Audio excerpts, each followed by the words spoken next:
discussion order. Yeah. I think the item pulled from consent. Oh, I got enough stuff here.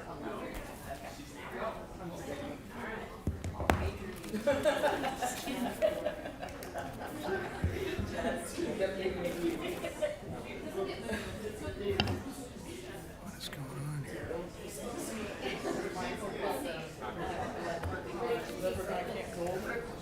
Crypto, yeah, Slipcon crypto.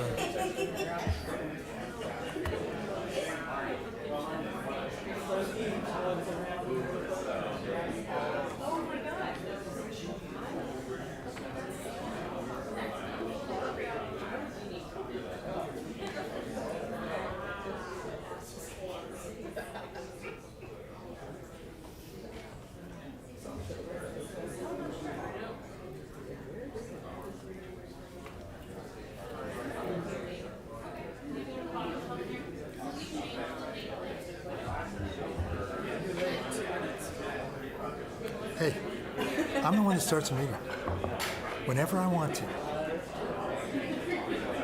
I'm just trying to get connected here. I was messing around back there and I didn't do it.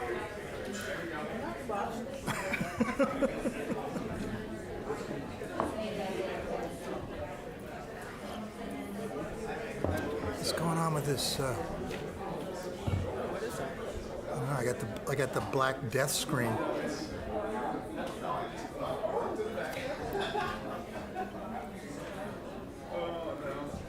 What's going on? Clicking it up there in the corner, like it would be a Yeah, nothing. no. I'm gonna try to disconnect.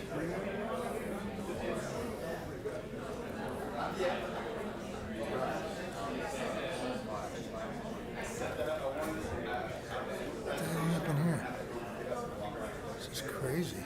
Yeah, I got rid of it.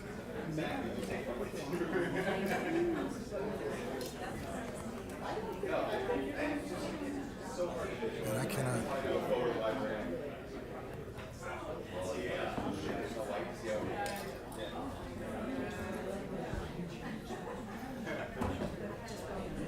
What's going on here? I can't connect. Huh. Might have to use this thing. Well, are you on right now? Nah, I'm not connected. I can't get connected. No, it says red, doesn't it? That doesn't look normal. That's not usually red, is it? That is. We're having trouble. Restart. Yeah, I could do that, I guess.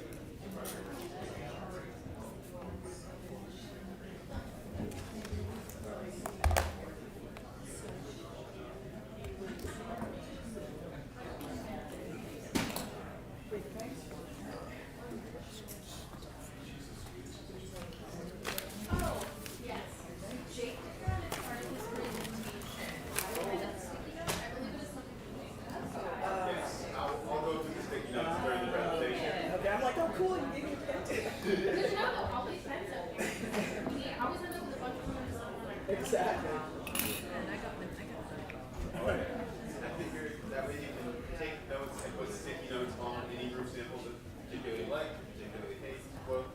At the end of my presentation, I'll have time to go walk around the room and look at stuff. Okay. Yes. Second here, I'm trying to get connected.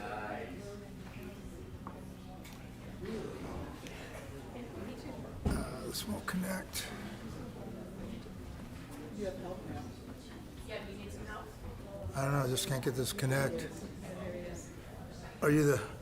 Yeah, I just can't get this connect to the. Yeah, I did. It's not doing anything. I just went on my network and my. It's not doing anything. I don't know what's going on. You want me to minimize this? Let's go ahead and minimize it. Yeah, it hasn't loaded all the way. Oh, it's still loading up. Yeah, something's not going on here.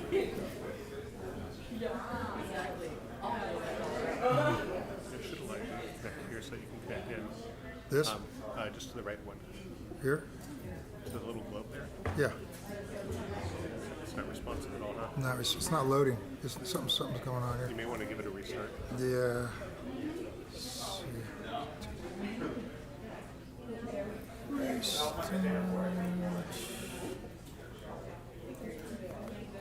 See what that happens.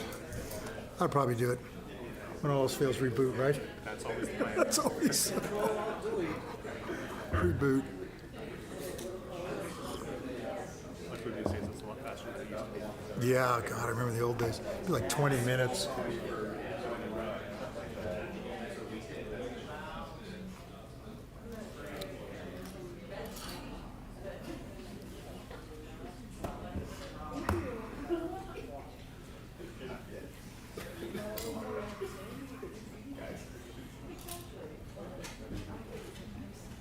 Try to click on the globe here before you log in. I gotta log in first.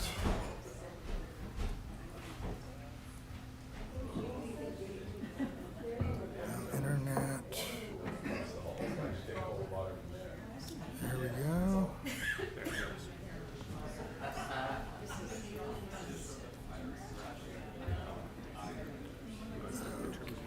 Yeah, right there. You may have to close that Oh, I gotta close that, yeah. box, then scroll down a little ways. It'll let you. There it goes. There you go. Okay. Thanks. Thanks for your help. Appreciate that.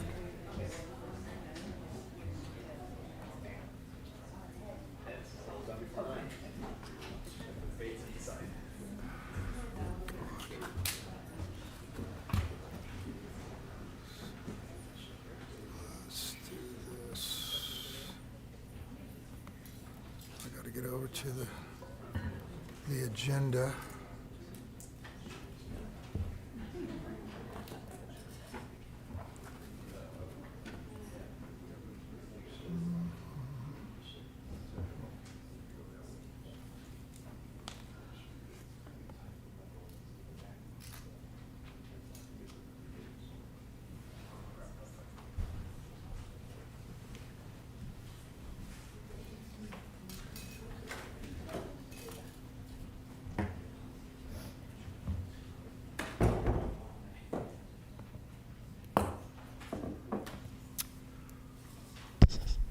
Okay, thank you for your patience. I had a little connection problem there.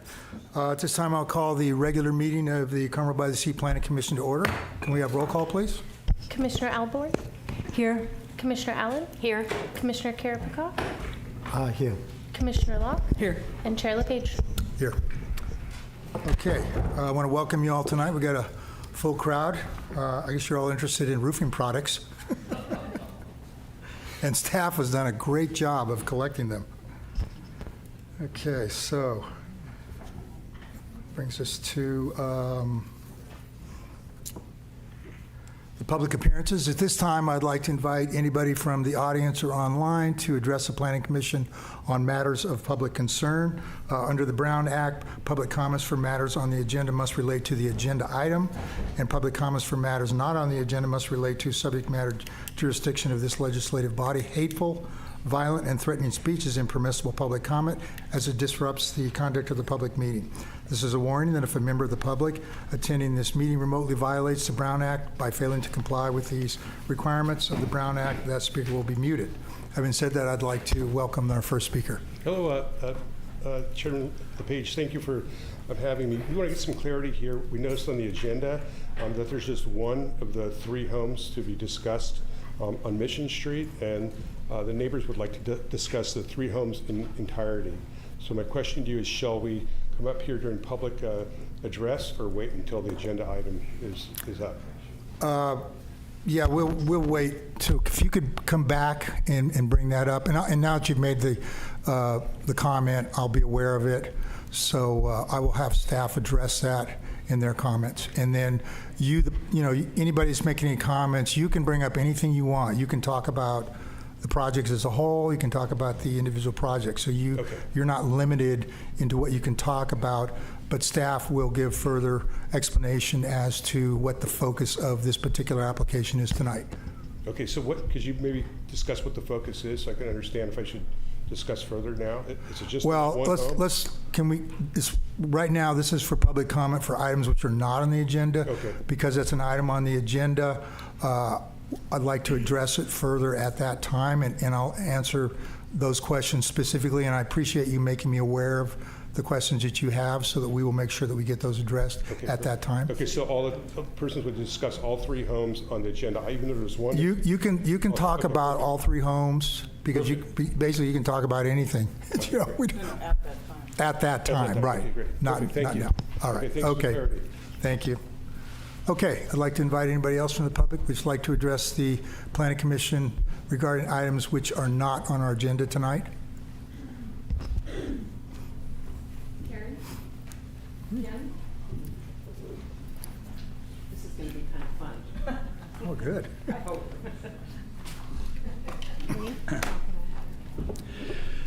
Chairman, members of the Carmel Planning Commission, what you see before you is a scroll of signatures. The scroll is approximately 81 feet long. Each page of the scroll contains 10 signatures. These signatures were obtained by Carol Hall and Neil Cruz sitting at the farmers market on the 3rd Thursday of every month, and we have done this for years.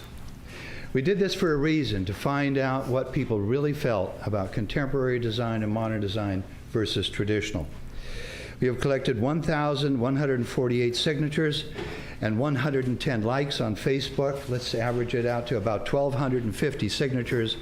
Half are Carmel and half are outside of Carmel. Now, I will read to you what this petition says. Petition to save the unique architectural character of Carmel-by-the-Sea. The following residents of and visitors to Carmel love our village, and we respectfully ask that the City Council Planning Commission reassess the approval process for demolitions, remodels, and new construction. Please consider the ambiance that has been Carmel for over 100 years. It is being eroded with Anywhere USA buildings, sterile facades, and box-like structures, including use of excessive glass and industrial materials that do not fit into the old world charm of our village. Now, Carol and I have had hundreds and hundreds of comments shared with us at the farmers market. And we have had people from across the country come to us and say, good luck. We fought it when they did it to our village, and we lost. Just for example, Mountain View, 3 different people at 3 different markets said the same thing. We fought it with everything we had, and the modernist won. We have heard them come up to us and say, we already noticed that you're going modern. We're going to let you know, if you keep going this direction, we see no need to visit Carmel anymore. These are completely voluntary statements to us. We did not ask them or they just told us that. We have had visitors walk by us, and as they walk by us, they go like this, it's too late, you guys. They've got you already. You're finished.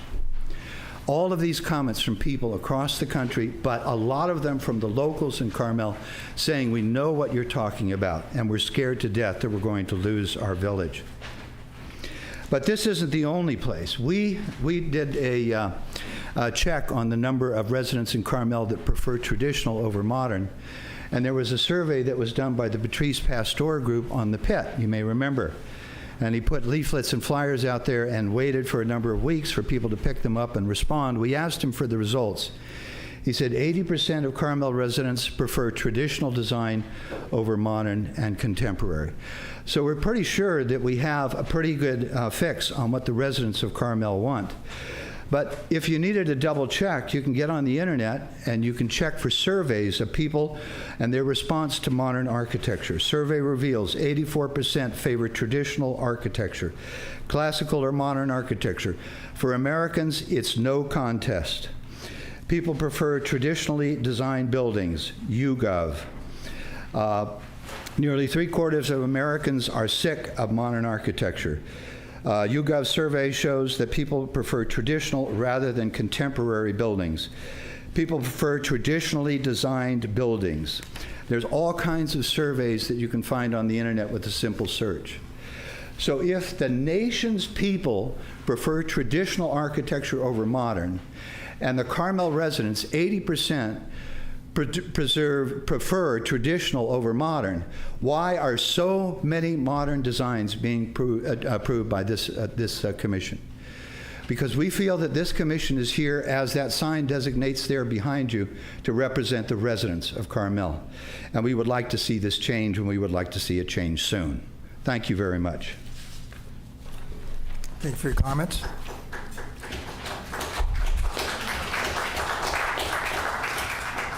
Okay, at this time, I'd like to invite anybody else that would like to address the Planning Commission regarding any items which are not on our agenda tonight. Okay, Shelby's, oh, sorry. Sorry. Didn't see you up there. Hi. I have something I'd like to pass out to you, maybe to look at later. Is that doable or not doable? It's just my Is this topic. about an item that's not on our agenda? It's about preserving the principles and standards. Basically, it's a hook on what Neil just said. Okay. It's something I put together. You can I can take pass out whatever correspondence you and like, yeah. distribute it. I don't know what the rules are, I'm sorry. Absolutely. So, I first met Carmel-by-the-Sea 42 years ago. I refer to her as a she because I fell in love with this town like all of you. So why did I fall in love with Carmel-by-the-Sea? Well, first of all, it's beauty, but I also fell in love with the little houses on the little streets, the charm, the quirkiness, the uniqueness, the fact that this town looks different than any other town. And when I have friends that come to visit, we walk the streets and they ask me, why is your city building modern-like structures to replace these amazing houses that have history? And I say, you know what, I don't know. I'm baffled by that. I feel that we are, and I wrote this down, incrementally diluting the very essence that has made Carmel a beloved destination. So I'm wondering, is evolution necessary to remain relevant? Modern, contemporary. These are homes of today. I'm trying to figure out why we can't cherish the homes we have. Why can't we remodel the homes we have and make them like kind and keep the uniqueness of the people that came here? Carmel-by-the-Sea could not have existed, I don't think, in any other place in the world. And we were giving something very precious, and I feel like we're destroying it, one house at a time. If we want to look like mini Hollywood, mini Malibu, I think we should keep on doing what we're doing. Because one house at a time, we are changing the character and the very essence of this town. So one of the things I put together here is just for my thought process and to get things started, is the architectural consistency.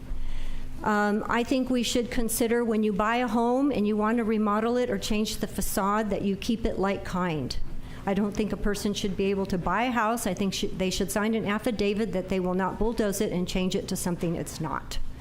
It's very doable. My husband and I did it. A lot of people in this town do it. It would include things like roof line, windows, decorative elements, facades, on and on it goes. It's a protection against people coming here and changing our town to something it wasn't meant to be. We have wonderful properties like the Butterfly House and Frank Lloyd Wright, et cetera, and that's all great, but what we're doing is different. This is far different. Box on box, glass, glass, box on box, change the box, make it stone, make it wood. It's very different than Frank Lloyd and Butterfly. Thank you. Thank you for your comments. Is there any other speakers who would like to address the Planning Commission on matters which are not on our agenda at this time? Yeah, okay, I just wanted to check and sure we had nobody else here in the chamber coming up. Okay, we have one hand raised online. I can't see any names. Oh, yeah, I can. I think it's Elaine White. You have your hand up. You may speak. Thank you very much. I'm not sure whether I should wait for the subject that's just been discussed to come up as an agenda item, or whether comments are welcomed sort of to broaden the approach that was just voiced by the prior two speakers. What would the Commission's preference be on that? I'm sorry, could you explain a little more in detail what your Okay. focus Okay, is? so I will put it this way. I have comments on what was just said and some assumptions that I think are misguided with regard to what was just said. But the question is this topic one that should be addressed further as an agenda item, or should I give my comments now? It sounds to me like you can make your comments now. Go ahead. Okay. So the first speaker indicated that all these people from these random things have indicated that they prefer traditional architecture. I'm a real estate broker of 30 years. What people perceive as traditional varies drastically. It could be Tuscan style, it could be prairie style. There are all kinds of different styles that are traditional in their delineation. I think that if the homes that are being built are a reflection of what buyers and owners are looking for, then it's more a sense of changing tastes than it is the desire to change Carmel into something that the residents don't want. I recall from the last meeting that the mention was made that only 35%, if I remember the number correctly, of people who live in Carmel are full-time residents. That means that you've got a large number of people that are coming from different areas and have different needs. And so what I would ask is, if these more quote-unquote traditional styles are preferred, why is it that owners are applying to change when they have to rebuild? Houses don't last forever, and as a result, people are rebuilding, building new homes. And to say, well, you need to go back to the kinds of things that we did when Carmel was originally built in order to be able to rebuild or remodel your home, I think is naive to think that land values, home values are going to improve. And I think that it is more appropriate for housing to reflect how we live today, rather than this trying to hold on to this sense of what was desired in the past. I mean, a really easy example when you look at homes that people live in California. When homes were built in the 40s and 50s, they had really small master bedrooms and small closets and small master baths. We don't build that way anymore because that's not how people live.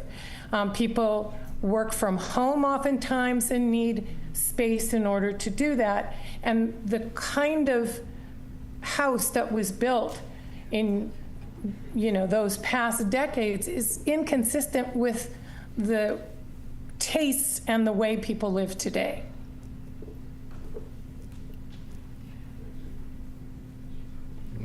Are you finished with your comments, Elaine?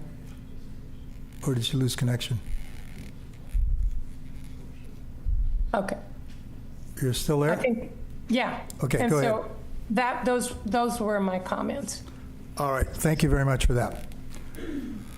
Okay, one more call for anybody in the chamber here who would like to address the Planning Commission on any items which are not on our agenda tonight. Don't see anybody coming up. No more hands up online, so we're going to move on. So that brings us to announcements. Are there any announcements from the Director or staff? No, sir. Okay, got it. How about the Planning Commissioners? Okay, thank you. All right, that moves us on to the consent agenda. Items on the consent agenda are considered to be routine in nature and typically do not require any discussion. Members of the Planning Commission or the public may request that any item be pulled for questions or further discussion.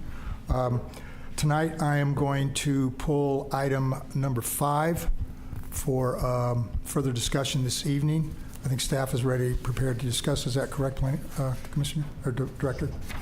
Through the chair, I just wanted to get clarification. Did you want to put that at the end of the agenda, or Yeah, since we'll it should put be it on scheduled?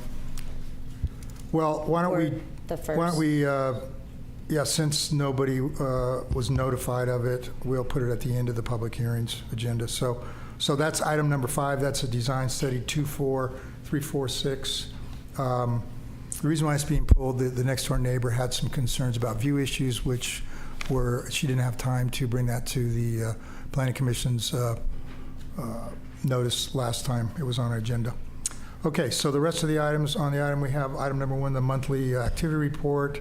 2 is the annual general plan and housing element progress reports. And then we have the February and regular meeting minutes of the Planning Commission and the February 25th special meeting. So I'm going to make a motion that we accept items 1 through 4 on the consent agenda. Second. Can we have roll call, please?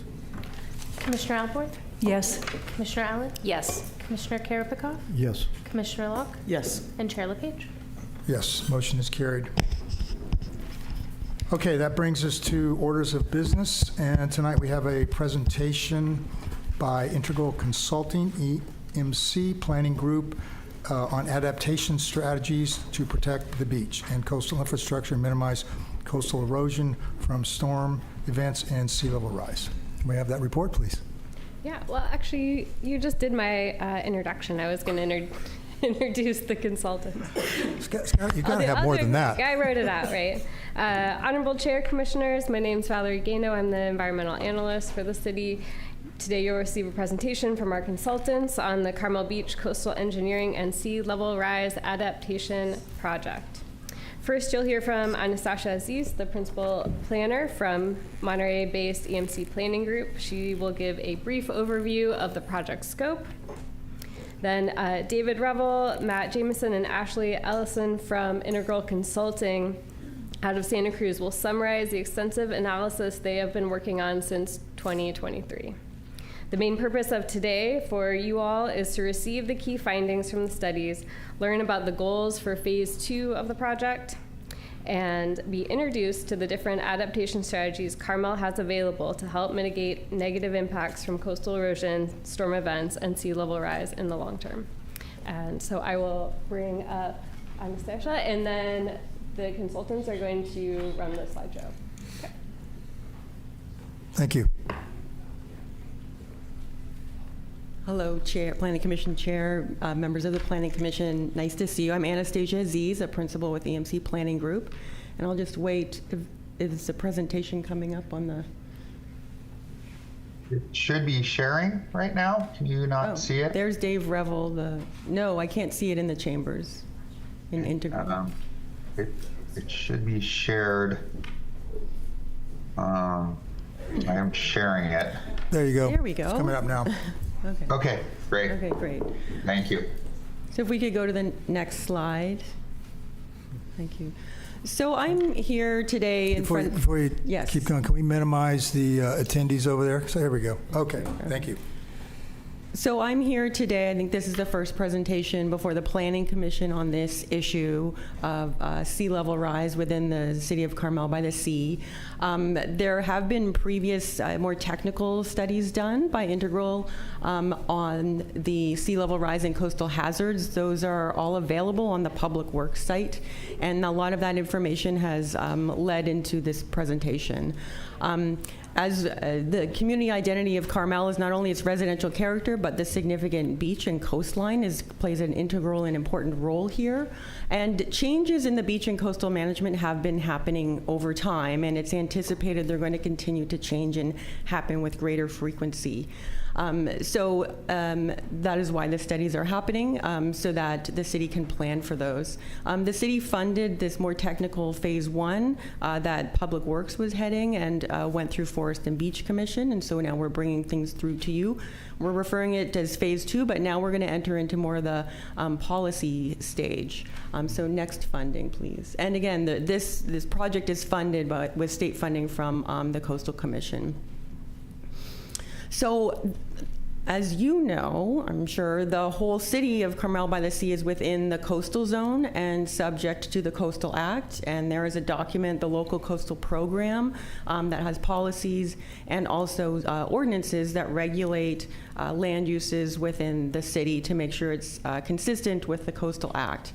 So why update this document? So Carmel's was certified in 2003. I think it's on the next slide.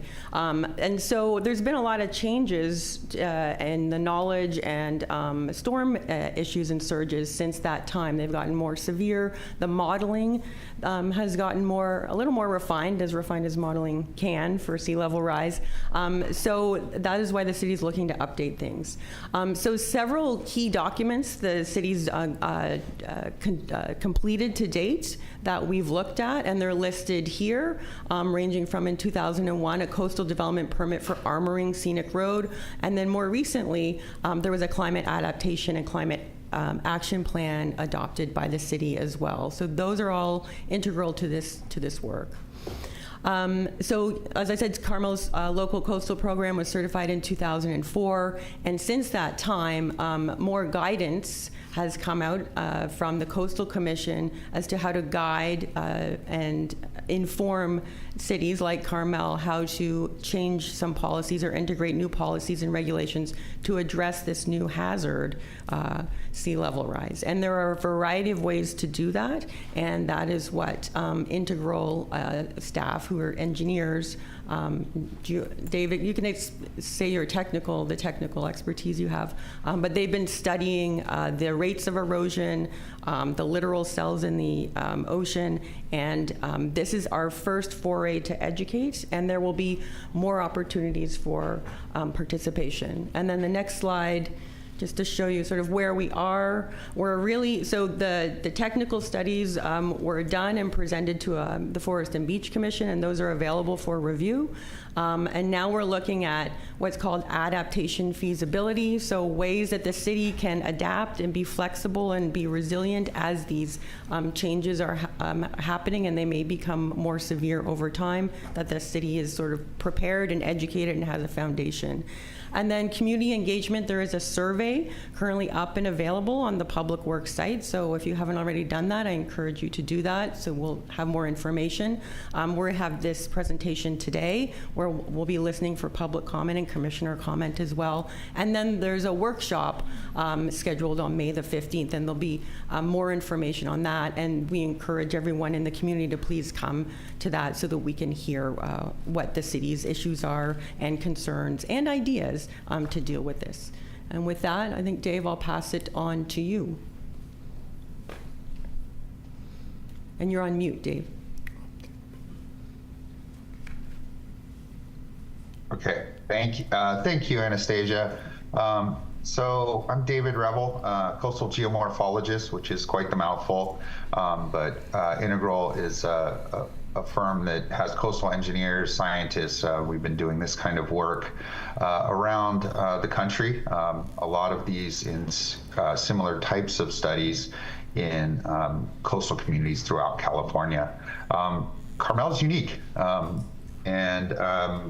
so today I'm going to talk about through kind of a really quick summary of a lot of detailed technical analyses that sort of set the understanding of how the beach at Carmel behaves, looking at the engineering of the coastal armoring. I do understand that there's another scope out for approval to do some upgrades and design work to repair some of the staircases and walls and stuff like that. That's not part of our scope. We did look at it, and that kind of led the city and Public Works to really develop that scope of work, but this certainly will help inform it. And then we're going to talk about kind of where we are.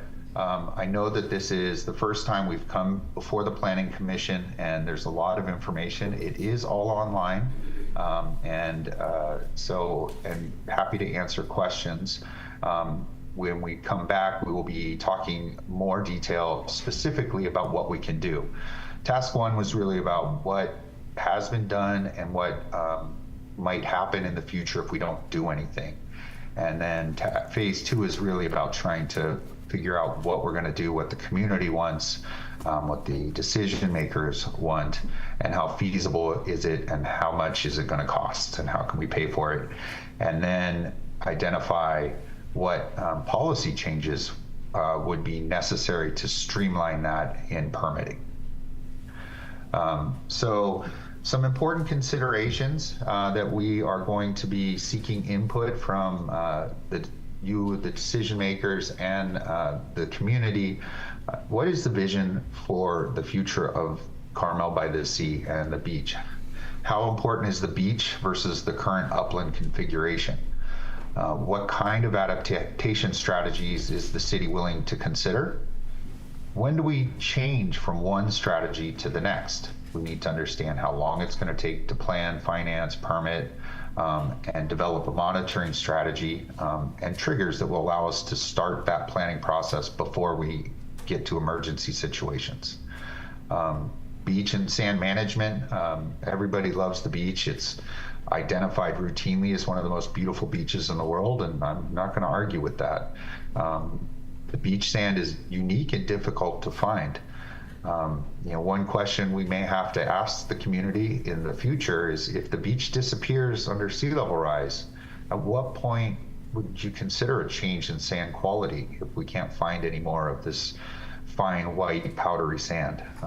And part of our work is hopefully going to identify where we may be able to, but that's a question that may come up in the future.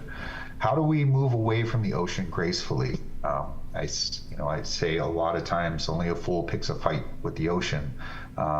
We've all built sand castles, and we've all seen what happens the next day. We are going to eventually have to relocate.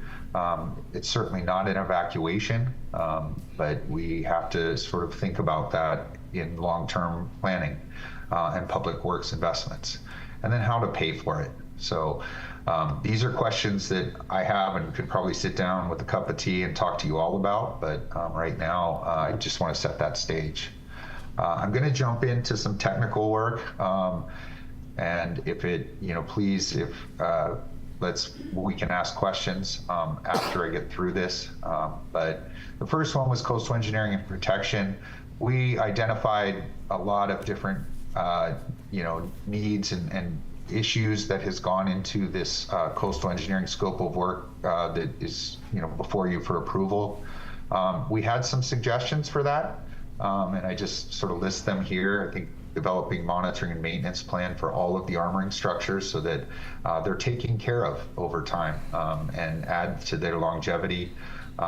Understanding with the walls and revetments that you have now, what's the feasibility of just adding a few feet to those existing structures to provide more armoring or more protection in the future? We have a big gap in knowledge around the dune ramps. Somewhere behind that wonderful sand coming down from the parking lot is cliffs and bluffs, and we don't know where that is exactly. At some point we may lose that dune ramp, and so knowing where that is and how that erosion pattern may change is a question mark. Any new accesses, we should start to think about adding some wave deflectors to reduce erosion, and there was some previously permitted engineering designs for accesses that are, similar to the current aesthetics that were permitted in the 2000s, but never were built because of a lack of funding. And those can probably be resurfaced and considered. This is a complicated figure, but basically from Del Monte parking lot down to about 8th Avenue is kind of a sand dune right now, and somewhere under here, this is sort of the cliffs that are exposed. We're not sure where the cliffs are in this area, and that's that area that I wanted to highlight, that the geotech work and the scope of work is going to hopefully fill that gap. So I'm going to talk about the shoreline and beach change analysis. So we have seasonal differences in wave direction and size. In the winter, when erosion of the beach is most dominant, we tend to get northwest medium period swell with higher wave heights.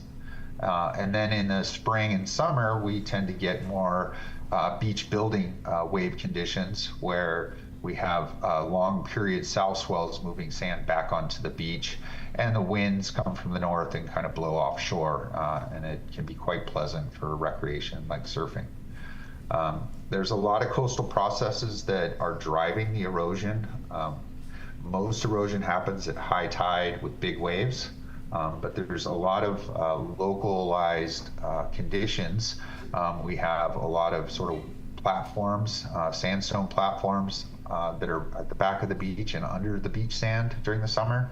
There's coastal armoring that accelerates currents, and there's other factors, including some of the stormwater runoff that can weaken some of the material and cause erosion or cause failure behind the walls. You see the waves kind of propagating up the seawall, and this is a wave splash. Over time, as sea level rises, this wave splash, which is kind of going vertically, is likely to start to go and have more velocity going inland and eroding these softer bluff tops soils and sediments. And that's really what we're trying to figure out, is when those conditions are likely to happen and what we can do in advance. One of the best news is this is a shoreline change analysis that basically started in 1984 using satellites, and we have almost a monthly. It's not working. Oh, there we go. You can see the beach moves quite every month, and we use all of the statistics from this to look at the behavior of the beach seasonally and long term. What we found is that the beach volume, so the beach is really a volume of sand that extends offshore, and it props up the beach that we like to go to, the dry sand beach.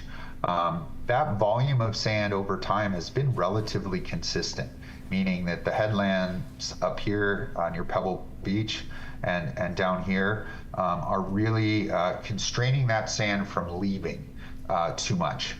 There is a pattern of some of it going offshore, but that is very different than a lot of coastal communities where sand is lost into submarine canyons.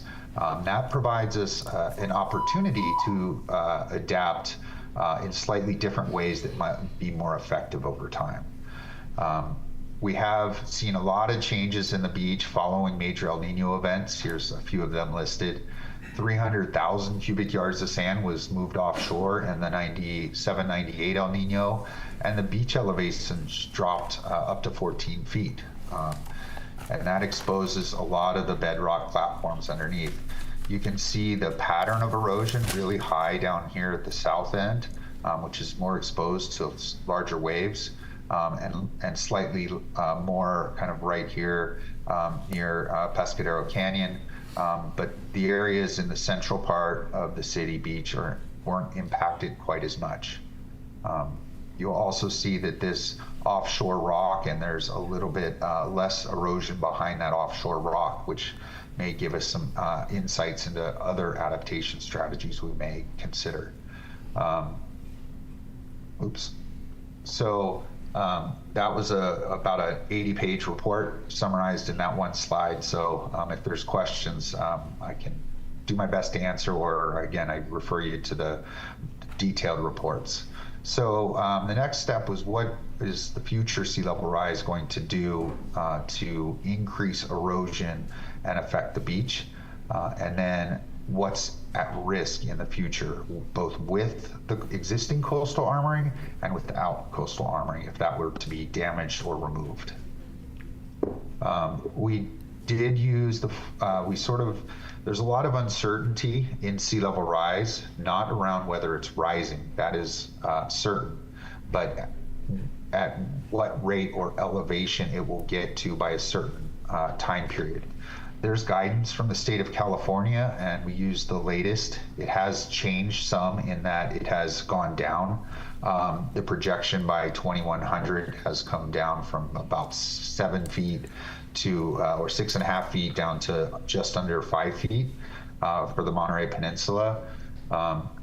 We took a very simple approach and just looked at 1 foot, 2 foot, 4 feet of sea level rise. to sort of provide the most information for sort of planning now with a perspective and eye to the future in the trends that are likely to be observed. Cliff erosion and dune erosion are slightly different, and the effects are really based on that backshore type. Bluffs and cliffs, when they erode, they do not grow back unless you put concrete on them. Dunes, though, however, when they erode, they can be built back by wind conditions, adding sand, and so you have quite a bit of different backshore conditions. You have the dunes, obviously, at the north part, unarmored cliffs, and then there's a lot of coastal armoring. So we have to factor those different conditions in. Again, we're kind of looking at the beach, and when we consider adaptation, there's sort of the cliff, which is this hard bedrock sandstone. There's the bluff, which is the softer material, and there's upland development and the beach. And there's going to be trade-offs that are needed to be made over time. So there's a series of these figures at 1, 2, and 4 feet, and basically the colored lines here indicate the likelihood, the increase in number of days that wave overtopping will occur with 1 foot of sea level rise compared to existing conditions. And the highest risk area is between 8th and 10th Avenues. And the highest, and then this is when that wave splash gets above the wall and starts to create velocity inland and eroding those soft sediments. These are the projections of where erosion could get to. So you start to see, some encroachment. With 2 feet, it increases the overtopping in certain areas, and those erosion hazard potential areas go more inland. By 4 feet, we see, the south between Martin Way to 13th Avenue and North Beach near Pescadero Canyon really increasing. Most of the walls in the central part and the far south of the city are overtopped very frequently, with the highest erosion potential around 12th Avenue. On one of our site tours with the former beach manager, Greg Ambrosia, he acknowledged that this has been an area of concern for quite a while with the city, and that's where there's current pedestrian pathway construction occurring. We looked then at what is in those hazard areas with the existing coastal armoring. We see, and these are sort of what's exposed and could be vulnerable to damages and ultimately failure. Stormwater conveyance, obviously the beach access stairways have already seen damage. The Del Mar overlook, the restroom near Santa Lucia Avenue, which is one of the most beautiful restrooms I think I've ever seen. And so we may start to see more wave splash in these areas that were noted on the map. With 1 foot of sea level rise, Scenic Road is exposed in 6 locations between 8th and 11th Avenue. Some of the wastewater sewer mains are exposed in these areas. The dune ramps, again, can scarp and become less usable for access. We start to see some erosion of the dune habitat and increasing wave splash. With 2 feet, almost the entire length of Scenic Road could be exposed, including the underground water and sewage infrastructure and water main between 8th and 10th Avenue. Some additional dune habitat, this lift station here near 8th Avenue, and 5 homes or structures could be vulnerable if the armoring is not in place. But not if the armoring remains, we don't see damages to structures yet. However, with up to 4 feet of sea level rise with the armoring, we see 44 homes along Scenic Road and Pescadero Canyon exposed to wave, to erosion and wave impacts. Without armoring, that goes up to 59 homes along that same stretch. The Del Monte parking lot, which includes 2 water storage tanks, could be at risk. A total of over an acre of dune habitat could be lost. the water main and sewer main at 8th and 13th Avenue, and we start to see a lot of storm events, ponding on top of the road. In the worst case high erosion scenario, we could even see erosion of the Del Monte parking lot restroom and those volleyball courts. That's all without doing anything. And I want to be very clear that I am sure that the city is going to do things. And so this next phase that we're going into is really to help the city understand what actions are feasible. And we're kind of just getting into that. The range of choices are do nothing. You've got, some time to, before things start really breaking. Accommodate, which is either setback or elevate, is a little challenging in Carmel because it's really built out, and there's not a lot of room to set back. There's not a lot of new development coming on, and so elevating and setting back when new development comes should be considered, but it's not going to solve the problem over the long term. There's protection, and there's sort of a gray approach, which is seawalls and revetments, which are the riprap or large rocks. And then there's more green approaches, which could be beach nourishment or sand management. And then there's retreat. This is an example in Fort Ord of the old Officers Club. You can see the impact of having armoring in place over a long time, stopping the erosion, but you lost the ability to walk on the beach. After that was removed, you could see that the beach was back. So there's also some policy approaches that, which is the purpose of this study, is really to inform what approaches will be necessary to facilitate adapting over time. Every adaptation strategy has secondary consequences. It's going to cost money to construct anything new. Over time, with waves increasing interactions with those different types of structures, we're going to have more maintenance costs on accesses, could be impacts to access, ecology, recreation, views, aesthetics. There's also sort of some of the loss of revenues and low-cost recreation. The dogs will probably be pretty upset as well if the beach goes away. What happens with coastal armoring is well documented on an eroding beach. You kind of have a natural system. When you introduce the hardened structure at the back of the beach and sea level rises, waves tend to narrow as the sea creeps inland, and that can basically result in a loss of beach over time. And the eroding beach is a big factor in that. And so again, here in Carmel, because the beach volume is relatively stable with maybe some minor losses, there's some opportunities to maintain a beach, I think, longer into the future than in some of the other less fortunate, settings. So we did look at what happens with the existing coastal armoring, and assuming that they're maintained into the future. Basically the beaches are wider in the north and the south, but for every foot of sea level rise, the summer beach widths narrow by 50 to 60 feet. So this is another similar sort of set of maps. This is the north and the south, with 1 foot of sea level rise, typical summer beach is still there.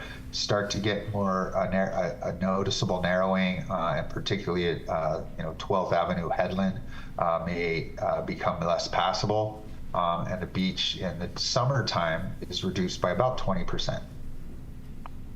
With 2 feet, the northern section remains connected, but the southern section really starts to be restrictive. And you have about a 40% loss of ability to walk along the beach during the summer. With 4 feet, the only continuous patch is by the dune ramps on up to Pescadero Canyon. There's 2 tiny little pocket beaches in the south, and the beaches would be reduced by about almost 80%. That again is without taking any adaptation. So by holding that line, we're squeezing the beach out over time. So this is kind of the loss to the acres and the percent loss from sort of existing conditions over time. With 5 feet, it's kind of a low tide beach only. And that assumes that the existing coastal armoring is maintained.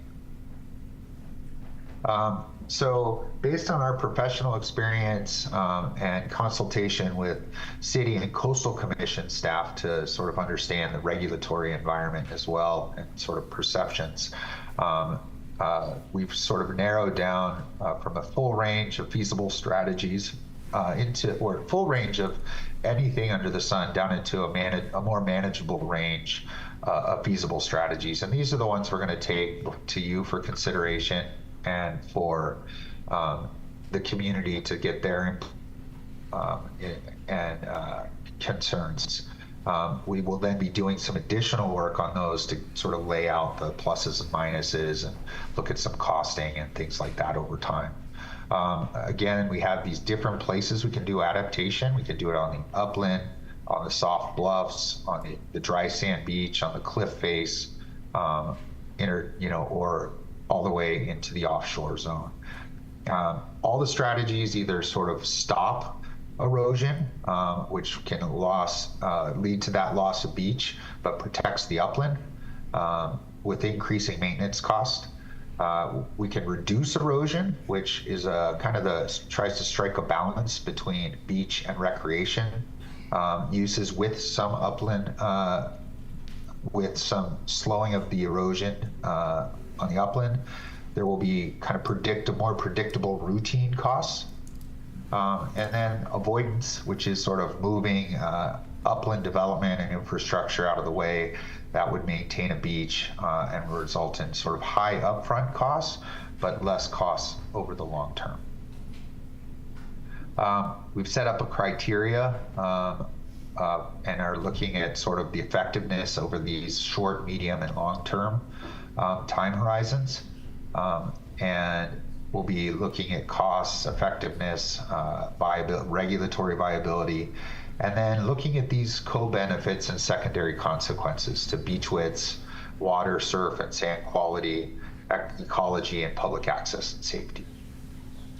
We have a table, and I'm sure you're all squinting at this point, and I apologize, but I'll go into sort of some of these. But in general, this is sort of falls into sort of dune and sand and sediment management, and that's more for the short term and ongoing, probably associated with any other future actions.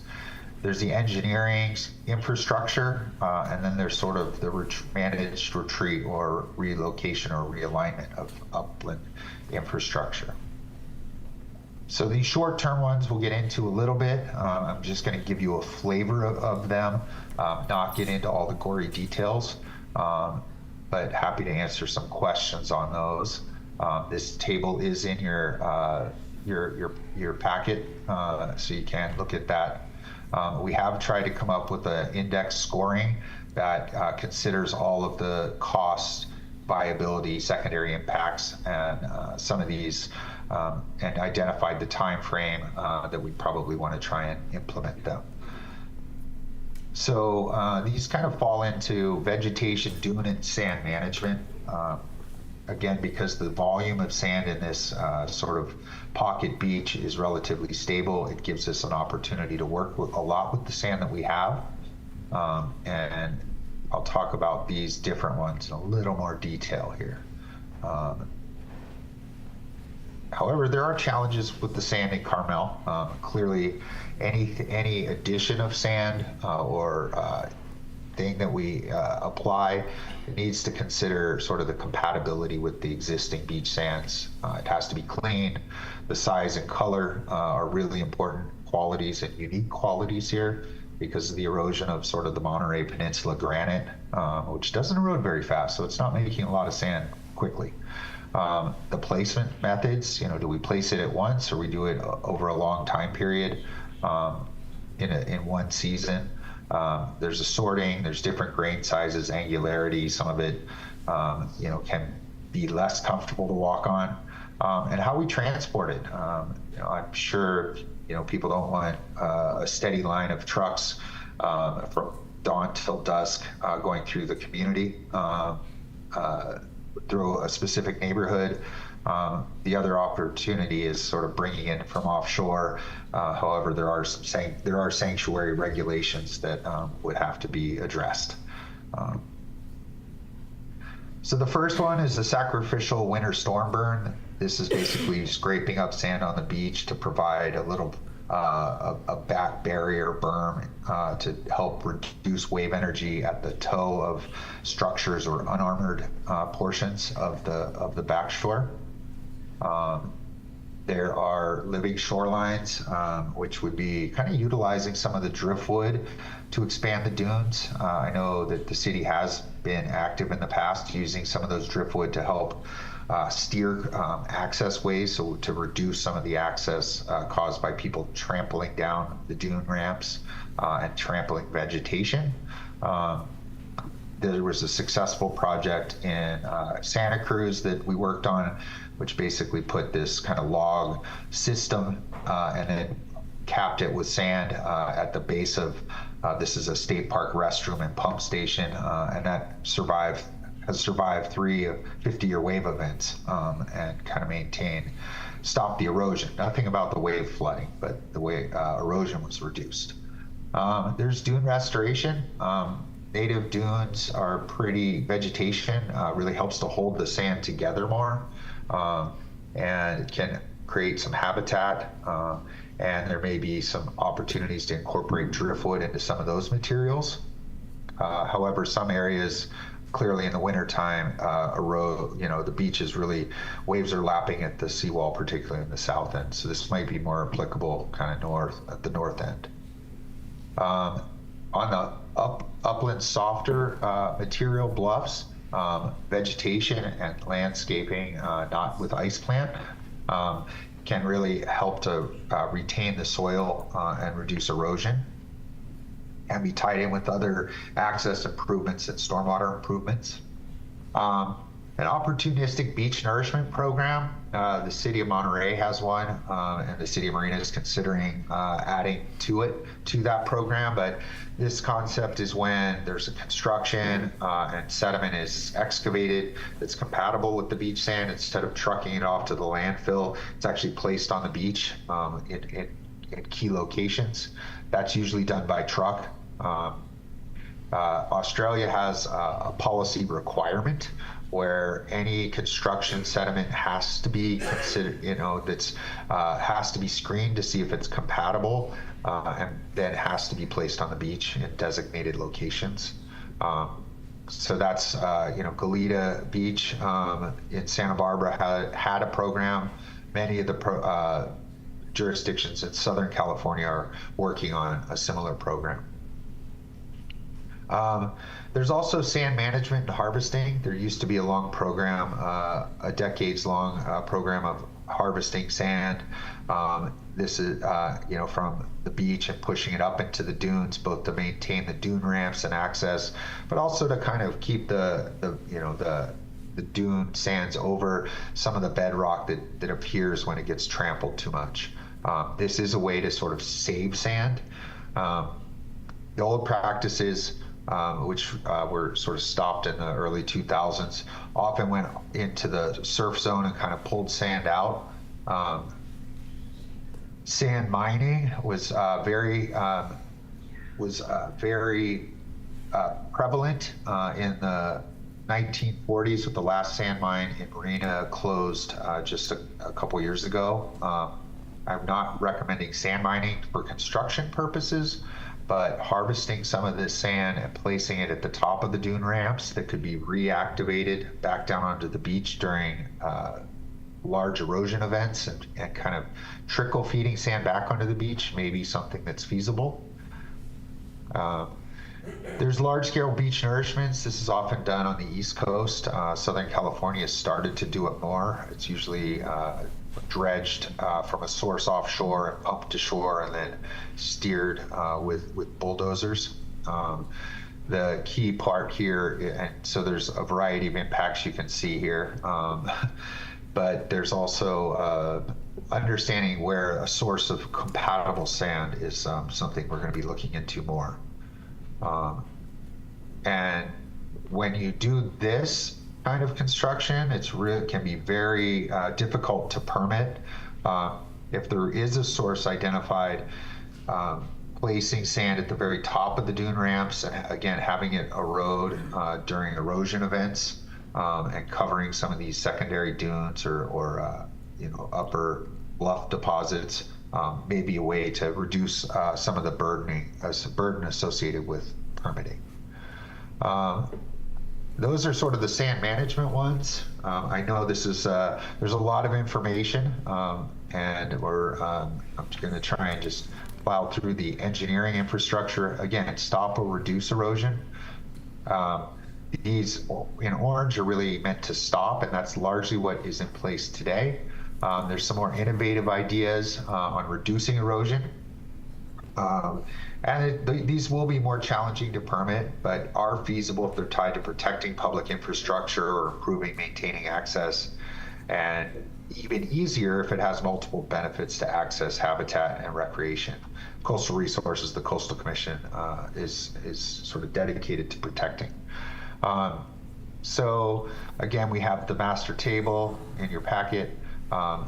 These are sort of riprap and seawall enhancement improvements, raising the crest. So these improvements could be raising the crest, restacking some of the rocks. These are fugitive rocks. They've escaped from the original structure and kind of take up more space on the beach. And that it has an additional recreational impact. The soil nail walls are similar to sort of the shotcrete textured aesthetics at Pebble Beach. And as wave overtopping increases over the crest of the walls, this would be a tactic. The replacement of riprap where it does exist with vertical seawalls. These are examples from Santa Cruz, but the revetment here is 40 feet high, built at a 2-to-1 slope. That takes up 80 feet of sandy beach to sit that structure. That footprint is large on narrow beaches. A soil nail wall or vertical seawall has a much smaller footprint and can temporarily widen the beach by 75 feet. So that's, again, a temporary fix to add more recreation. The strategies to reduce erosion are really to try and slow some of the current velocities, dissipate some of the wave energy before it encounters the back of the beach. There's some low crested structures. When the bedrock is exposed, there's gaps. These gaps often correspond to erosion spots, like this staircase here that's been damaged and unusable. Adding a small structure in this gap could really trip up the wave energy and dissipate that, capture some sand in this area most likely, and reduce the wave velocities and impacts here. There's shore platform enhancements, again, similar kind of thing where this platform comes out and you could add small structures connecting them, or again to try and trip the waves.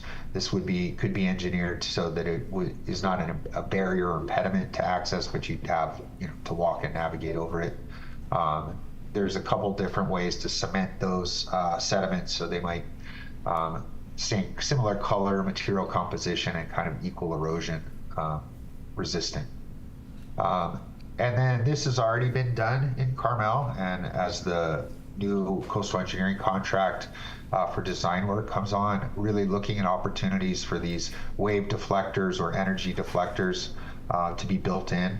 Currents come ripping down this wall, and this kind of dissipates it and probably provides a little bit more shelter in the wintertime from some of that additional. And then finally, this is one that is probably on the question of whether it's feasible in a regulatory permitting world. But there are a lot of, and this is something that may need additional modeling work, but you do have an offshore structure or rock here that does seem to change the breaking wave patterns. In other places, in the world. They do have offshore breakwaters and stuff that are sort of segmented and create these sand tomelos, they're called, or little sand peninsulas behind them. This can create reef habitat, surfing amenities. So this might be something that we're kind of suggesting maybe worth further investigation. And then finally, there's sort of getting out of the way gracefully and trying to determine, where the transportation and other infrastructure development might go. There's a lot of challenges with that. You already have a one-way road in many places, so there's not a lot of space. But transportation options, multimodal decisions, Santa Cruz is struggling with one-way or two-way along West Cliff Drive, and similar kind of discussions will, have to happen. So I'm almost done. We do have future work. Public outreach, we have an economic analysis based on with the survey information. Please, if you have not, take the survey and pass it to your neighbors and friends. You've been using cell phone data to look at visitation patterns, where people are coming from, how long they're staying, and there's some fascinating information there. We're going to be valuing the beach and coastal recreation values based on the survey responses and visitation patterns, and look at sort of what the current revenue streams and values and damage assessments are to help make some decisions. We're going to be looking then at more details on those various adaptation options that I spoke about, and ultimately develop an adaptation pathway, which, this could be time, it could be sea level rise, it could be, dollars that are spent. But, right now it's sort of maintain structures. There's a lead time before you move to the next phase, and that's what is indicated here, where you might want to replace with soil, vertical structures where there are revetments. Ultimately, those are going to have a twilight and ending period, and we want to move toward a different type of approach. And what those are is kind of how we'll develop that based on costs, those secondary impacts, transportation impacts, and sort of the anticipated life of the projects. And once that is sort of agreed upon with the community and the decision makers, then we'll sort of really be looking at revising policies to make sure that vision sort of set and streamlined, so that it's not a battle every time we need to change something, and develop a monitoring program that everybody can clearly see, it's, this happened, so it's time to start planning for the next step on this pathway. I'm not going to go into that, but if there's questions on where we are, that is the story so far. I know that was a lot, and I apologize for that, but you will be hearing from us again. And like I said, that's a very short summary of a lot of detailed work that we've been engaged on since 2023. And with that, I will be quiet. Happy to answer questions, though. Okay, thank you, David. That was a very informative presentation. Are there any questions from the commissioners for David? Commissioner Albarn? Thank you, Chair. I have two questions for Dr. Revelle. The first, thank you for this excellent presentation. I understand we're entering the policy stage, but when you began back there was a report from March in 2023, I believe, that was that basically a condition report where you went out to our infrastructure and reported on our stairways and our seawalls and our revetments? Exactly. That was very much the condition assessment in task one, and that has led to sort of the scope of work in front of you for approval for the coastal engineering firm, some designs and remediation actions. Oh, excellent. Thank you. And so will you be coming out again, or was that basically a one and done to get to move us along in this process? So that work task is complete, but the city is definitely picking up the recommendations and working to develop a scope of work for the coastal engineering consulting firm and the geotech consultant to make sure that some of those deficiencies and maintenance needs are addressed, and try and get some of those access ways opened up again. One of my slides had some recommendations for that scope and considerations. You know, and I'm sure we will be chatting with the engineers. We've worked with Moffett Nickel before on a number of projects, as well as Haley and Aldridge. They're very competent. Well done, thank you. And that then I'll have some follow-up with our Public Works Department for that. And my second question, Dr. Revelle, you mentioned relocating critical infrastructure and include the potential for sewer interruption, as well as that public restroom near Santa Lucia. And the city last week received a presentation from the Carmel Wastewater District. There's a plan in place to begin doing repair on the sewer lines down Scenic.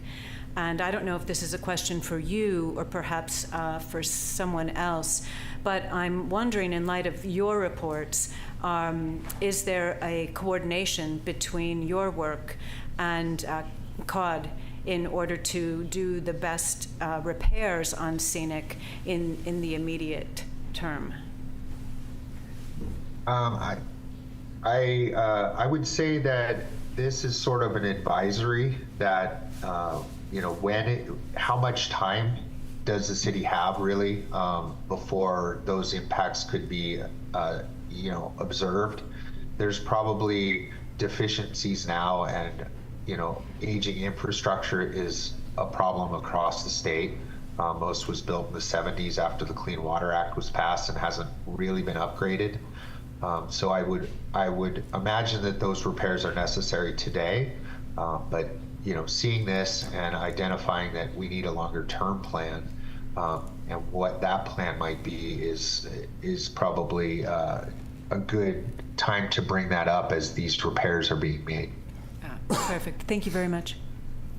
You're welcome. Thank you for the questions. I just had a general question. Are you using Esri's GIS software platform to do your sea level rise projections, the maps that you presented to us?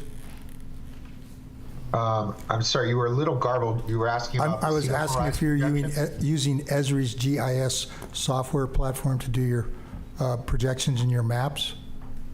Yes, that's how we've done a lot of calculations outside of GIS, and then we use the GIS as a platform to map those. To do your projections. And it is through an Esri product, but we can deliver it in, you know, other open source GIS forms. Okay, thank you.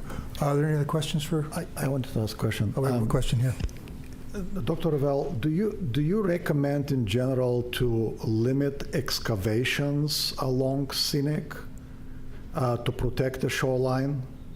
For example, we allow basements, right? And we actually encourage people to build basements. We give credits for people to build basements because that's way we can keep the houses low and preserve views. But does that have any impact on the stability of the cliff? Your microphone was also garbled, or the storm that's hitting up here is causing my internet to not be very good. I think you were asking about excavations of, you know, sort of redevelopment on top of the bluffs, and in an effort to keep, you know, sheds maintained, and what the potential stability on the bluff itself would be as a result of that? Yeah, what can we do as a planning commission to, you know, prevent erosion, basically? Is there anything we can do in terms of policy to limit or prevent erosion along the coast? There's certainly policy approaches, either with building heights or building codes. You know, in some communities, I've recommended, you know, perimeter foundations because those houses can be relocated more quickly. I think that the stability of the bluff question is really one for a geotech.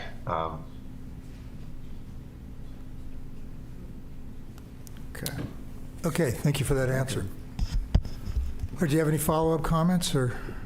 That wasn't very helpful, but. For me, was that addressed at me? I'm sorry. That was it was addressed to you, Dr. Ravel. No, I think that again, I had trouble hearing the whole question, so I'm hoping I answered it appropriately. You did a great job. Is there anyone else from your staff that was going to do any more presentations or add anything to the? I don't think so. Well, somebody's coming forward, so.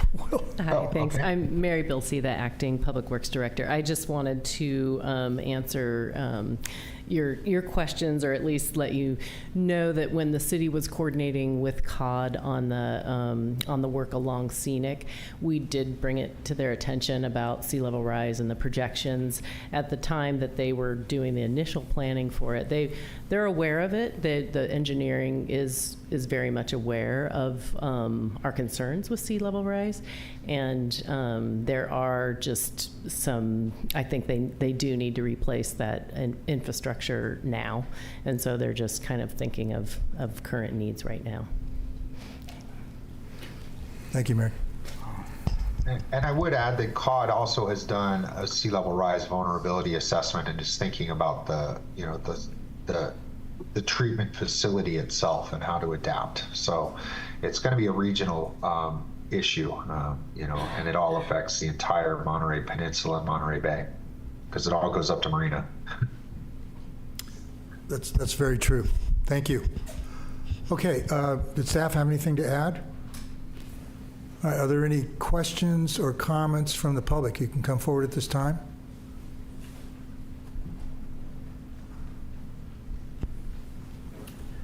Hi, Commissioners. Thank you, and thanks for the presentation. My name is David Crabb, and I'm an avid beach volleyball player, and I've spent probably more than 40 years on the North Dune, regularly observing the changes over time. And so I'm a little bit late to the discussion, I guess, as far as the report is concerned, but one of the things that I've observed over the time is the increased foot traffic going down the two ramps, and people dragging coolers down to the beach, which moves the sand and does actually affect where the volleyball courts are. I think he mentioned that he was not necessarily focused on stairways. I thought a benefit to help preserve the foot traffic erosion would be from the observation deck at the bottom of Ocean to go off of that down with another stairway to another platform that then would tee off around the sewer or the rainwater outfall there. So that would be it seemed like an easier access to put in a new stairway down at the bottom of Ocean that would eliminate some of that traffic down the dunes. The other thing is and I actually have some great video of it, is accretion in wind events, blowing sand up the beach and in large volumes. We've had times where we've added, a foot of sand on top of a volleyball court. And is what I'm finding, or part of the discussion was about vegetation to slow down erosion, but I also see the vegetation slowing down the accretion. So right now the sand that we see blowing up, which was different from years and years ago, is it just comes through that narrow pathway, between Ocean Avenue and say 3rd Avenue or 4th Avenue, and the wind comes up through a narrow path. If the vegetation was in a way that the wind could blow a broader area of sand up the hill, it would benefit the North Dune considerably. So just things to think about in the report, and ways to slow down the erosion of the foot traffic. Thanks very much. Thank you for those comments. Is there anyone else from the public that would like to make comments regarding this report or have questions? Okay, I don't see anybody in the chamber getting up. We have a hand up. I believe that's James. You want to unmute yourself, ask your questions, or make your comments? Yes, I'd like to understand, based on the modeling of sea level rise from the state, I understand those are computer models, but what is the exact sea level rise that has been measured over the last decades in this area? Thank you.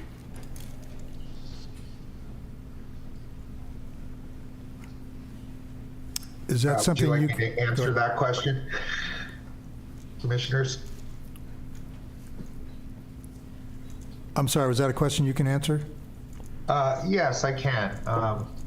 There is sea level rise is measured in Monterey is, I don't have the exact number right now. It is less than the global average because the land itself is is rising a little bit more here, and it's a pretty stable. So sea level is not as bad as other places in the country or around the world. There's the anticipation of acceleration. The record of, I'd say it's somewhere between 4 and 6 inches since the gauge has gone in, which is, I believe, in the 1950s or 60s. So there has been some observations and there are projections, but the real risk ahead is the acceleration of sea level rise, and we've seen that happening globally. And it will have less of an impact here than, say, New Orleans or Florida, but it will be rising. And a lot of the projections that the state has made and the research is based on have accounted for land motion in those projections. And that's one of the reasons why the state is down sort of in the most recent guidance has gone from about 7 feet to about under 5 feet by 2100 and using those because they have been adjusting those based on emerging science. Okay, thank you for that answer. I think we have a couple more hands up. I believe maybe was John Galvinstone, was he first? Anyway, John, would you go ahead, unmute yourself, ask your question or make your comment?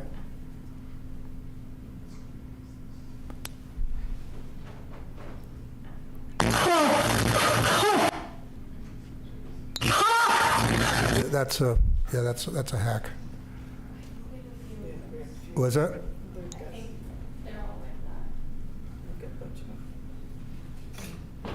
Are these a bunch of hacks? It looks like it, yeah. So how do you want to handle that? Our IT guy? Yeah, I don't feel comfortable calling on them, particularly what just happened. I think we're gonna deal with this with our IT. We're gonna let that go. Okay, I think that. May I make one more quick statement? Yes, please go ahead. Based on the volleyball player, I think his name was David too. But I really do value that kind of local knowledge and observations. I really encourage you to come to the community workshops, take the survey, and really help us figure out the best way to get as much sand as we can to keep the volleyball courts and keep those dune rats and access. That access way and stormwater outfall there was identified as in need of major repairs, and it will be part of this coastal engineering scope. So there may be an opportunity to integrate a staircase into that redesign. So it's the perfect time to engage, and please come join us at the community workshop on May 15th.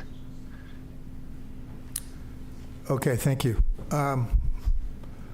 All right, we're going to move on to the agenda. I want to say one thing, that I think that it's really important that we learn and work with the natural ways that sand is replenished onto our dunes naturally. And I think the suggestion and the observation was given was very typical of that, and that's really valuable. So I encourage you to stay more involved in this and bring your local knowledge, because those are the kind of things that will really help the process. Okay, thank you so much. We're going to move on to our next item.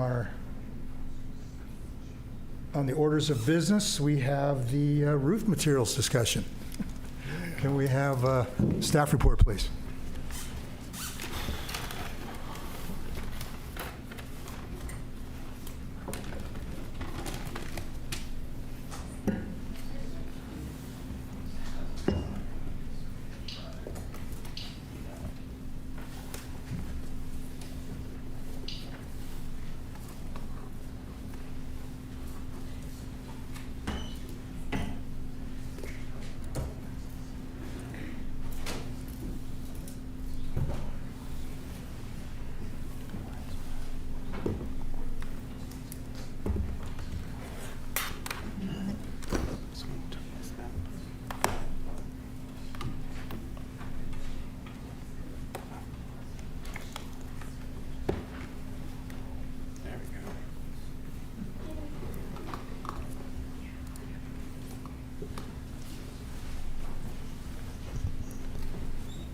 Hello.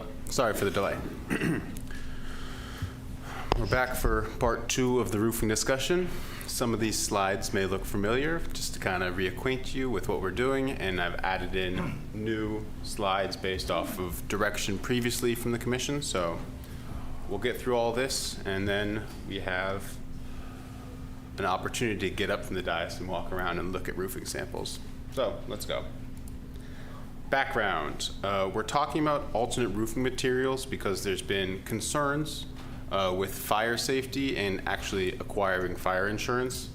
There's been some issues because the design guidelines state that metal, plastic, and glass roofs are inappropriate in all neighborhoods. And there is an ability to deviate from the design guidelines if you guys make certain findings based off of the purpose and objectives outlined in the code. The PC has previously approved alternate roofing materials if they're consistent with the architecture and they fit into the neighborhood. We have had residents raising concerns, roofs with high contrast from the siding, aka the modern farmhouse look, with metal roofs in general.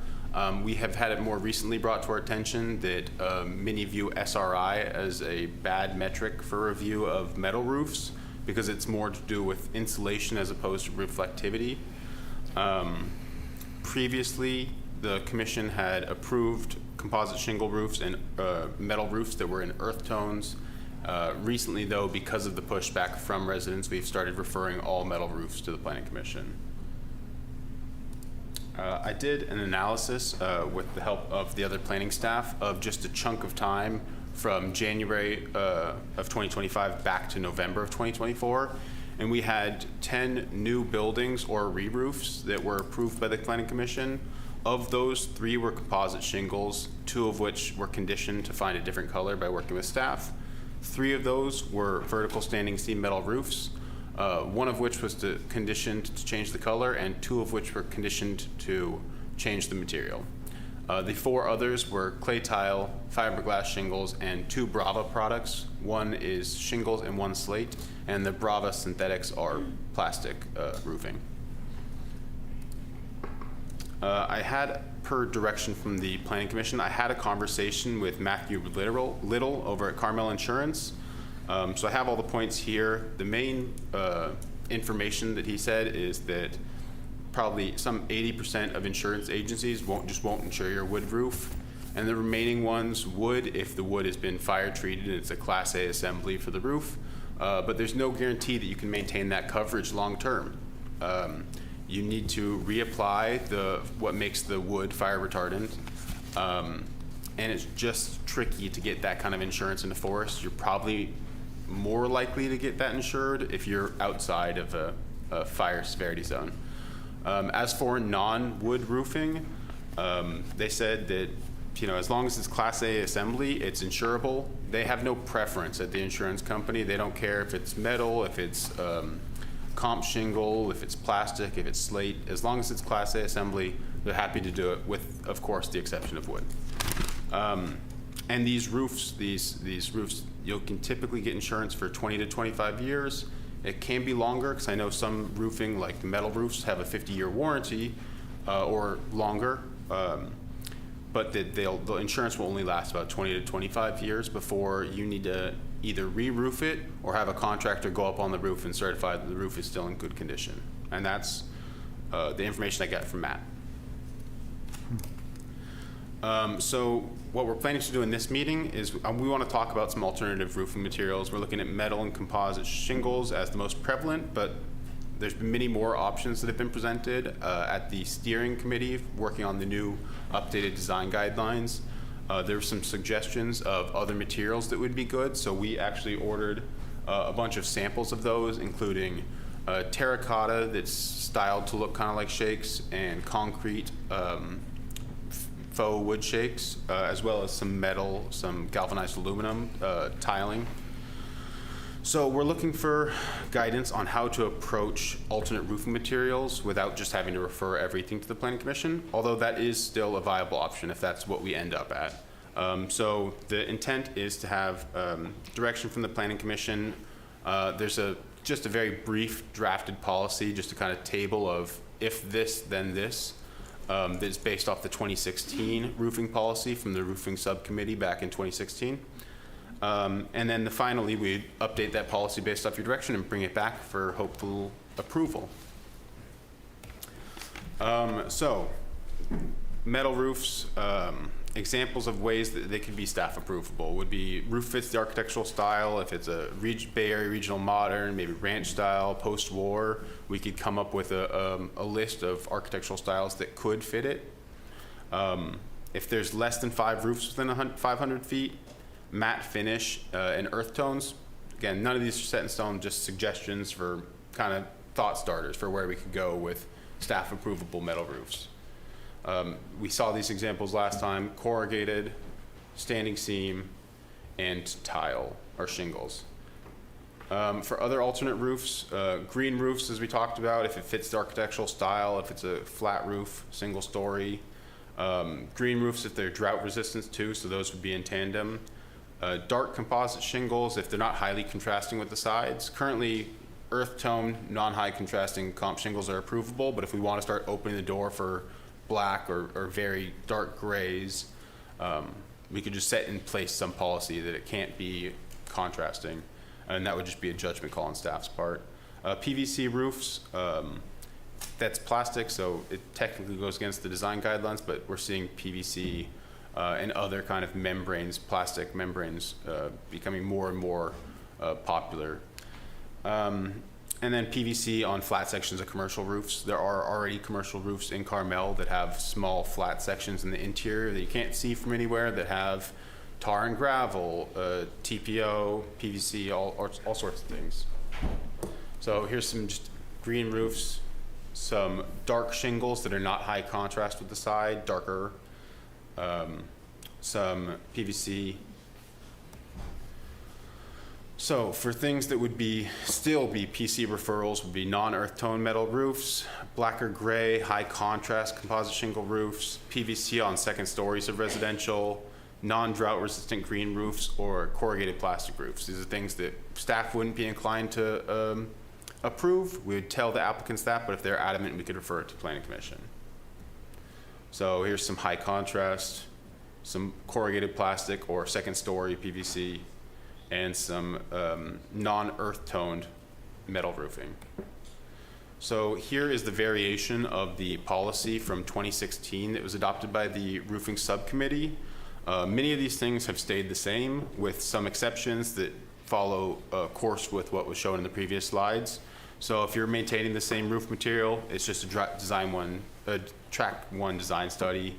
If you're re-roofing, there's the preferable materials. Then there would be standing seam with non-earth tones, or with earth tones, without earth tones. There would be metal tiles as something that's been expressed could be interesting to look at. Tar and gravel to TPO or similar. Wood to comp with no earth tones we refer, and then some plastic products. So that's the rough list that's been added to slightly and adapted from the 2016 policy. So with that, I would like to give us all a chance just to walk around the room. I set up all the roofing samples that I acquired from recommendation from the steering committee, and that we as a planning staff have just gathered over the course of a good half decade or more. So if we can hit the lights, and please feel free to walk around. I've given you guys Post-it notes and pens, so if there's anything that's looks terrible, let us know. If there's anything that looks great, let us know, and we'll go from there. Thank you.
Burn it down.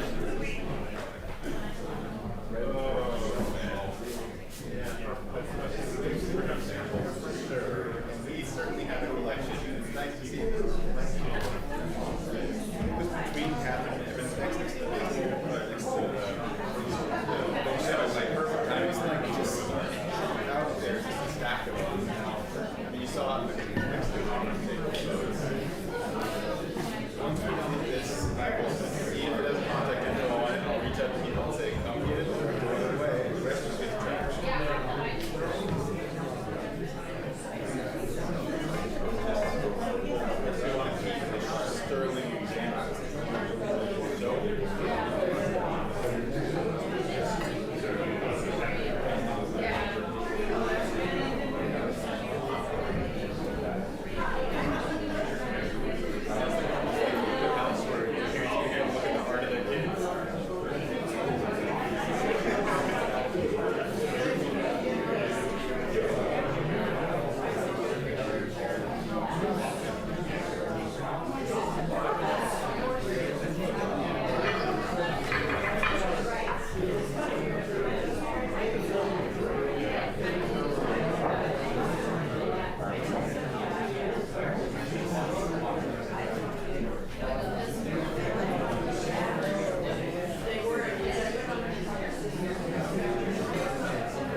can everybody migrate back to their seats so we can kind of get on with the discussion here?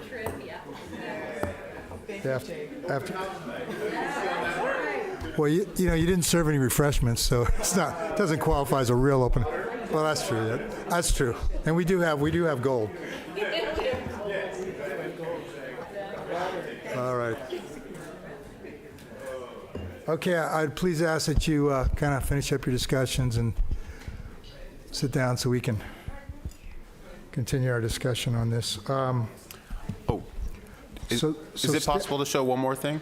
Absolutely. I wanted to ask you if you're done with your presentation, you want to add some more or whatever. I was done. I was informed there's a curiosity in stamped metal, so I wanted to just do a quick Googling. Got a couple options for some stamped metal: shake, shingle, slate, and tiles. This seemed to be an easy one-stop shop, so I just wanted to take a moment to look at these as a potential option. There was some concern in the steering committee about materials trying to replicate other materials and kind of authenticity, but as you can see from a lot of the different samples, there's a lot of things to do that. The plastic, the concrete, the terracotta, there's a lot of things to do that. So something worth considering. There you go. Oh, I also wanted to add that I was talking to Evan about I would at some point like to see zinc, unpainted metals, because I feel like some of those might be unique and add some like better aesthetics than just a standard painted metal.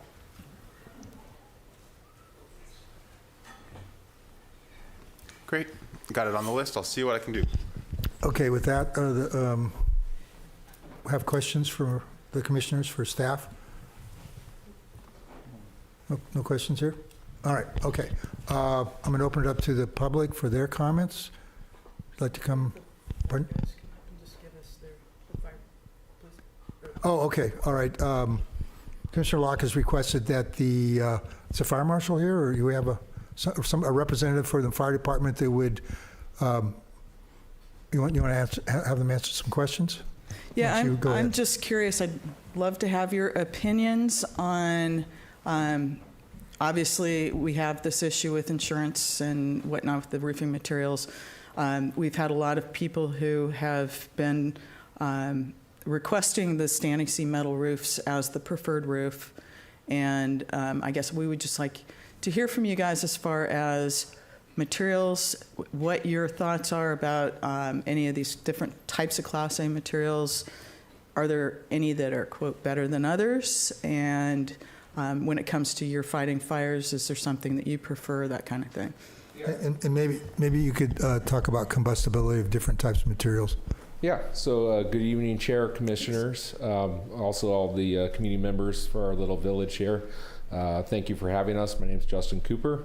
I'm the Division Chief with Monterey Fire Department in charge of the Prevention Department. Today with me I have Deputy Fire Marshal Dave Brown also with us to answer any questions that you might have. As far as building materials goes, as far as roof construction, the most safest roof construction that is obviously out there is that Class A roof construction. So when you look at what's also coming out from the state recently came out with, on March 10th, the fire hazard severity zone maps. I know we'll be having more discussions on that in the short time coming, but that identified the very high fire hazard severity zones, the high hazard severity zones, and the moderate hazard severity zones. And it does greatly impact Carmel-by-the-Sea here, and then that is really going to be, I think, a driving force of what type of roof materials is going to be authorized in those zones to protect homes from wildfires. Obviously, we saw the devastating wildfires down in LA, and I know the state's been making a huge push, which is also going to be changing fire codes and so forth in these type of materials that are allowed on houses in those different zones. So that's one big change we're seeing here coming pretty quickly. As far as materials goes, once again, Class A non-combustible materials for roofing is obviously the safest and most recommended type of material to prevent wildfire spread. Did I answer the question on that? I do have a follow-up on Yeah. that. So let's just say it was a single house fire and not a wildfire situation. Are there specific materials that maybe like disintegrate quicker and make it harder for you to fight the fire? Oh yes, for sure. When you start looking at the different materials, obviously for the high hazard, very high hazard fire severity zones, the Office of State Fire Marshals has a list of materials that they have vetted already. That list is on their website of what's approved in the different wildland zones. So that's a good thing for us, is they're already vetting those materials out. I'm sure that list is going to expand, but it also includes not only roofing materials, it also includes siding, it includes window types, it includes vents for the houses that have to be spark resistant, spark arresters basically built into the vents. So all that stuff is coming out from the state, and we'll have more information, I know, as time comes within the next week here or two. Chief? No, I think that's good. Yeah. I would just add, when you watch the devastating fires down in Los Angeles, you watch those homes go up, the majority of the ones I saw from home were from the inside up and not the roof. The roof was intact up until the point that it collapsed in on the structure.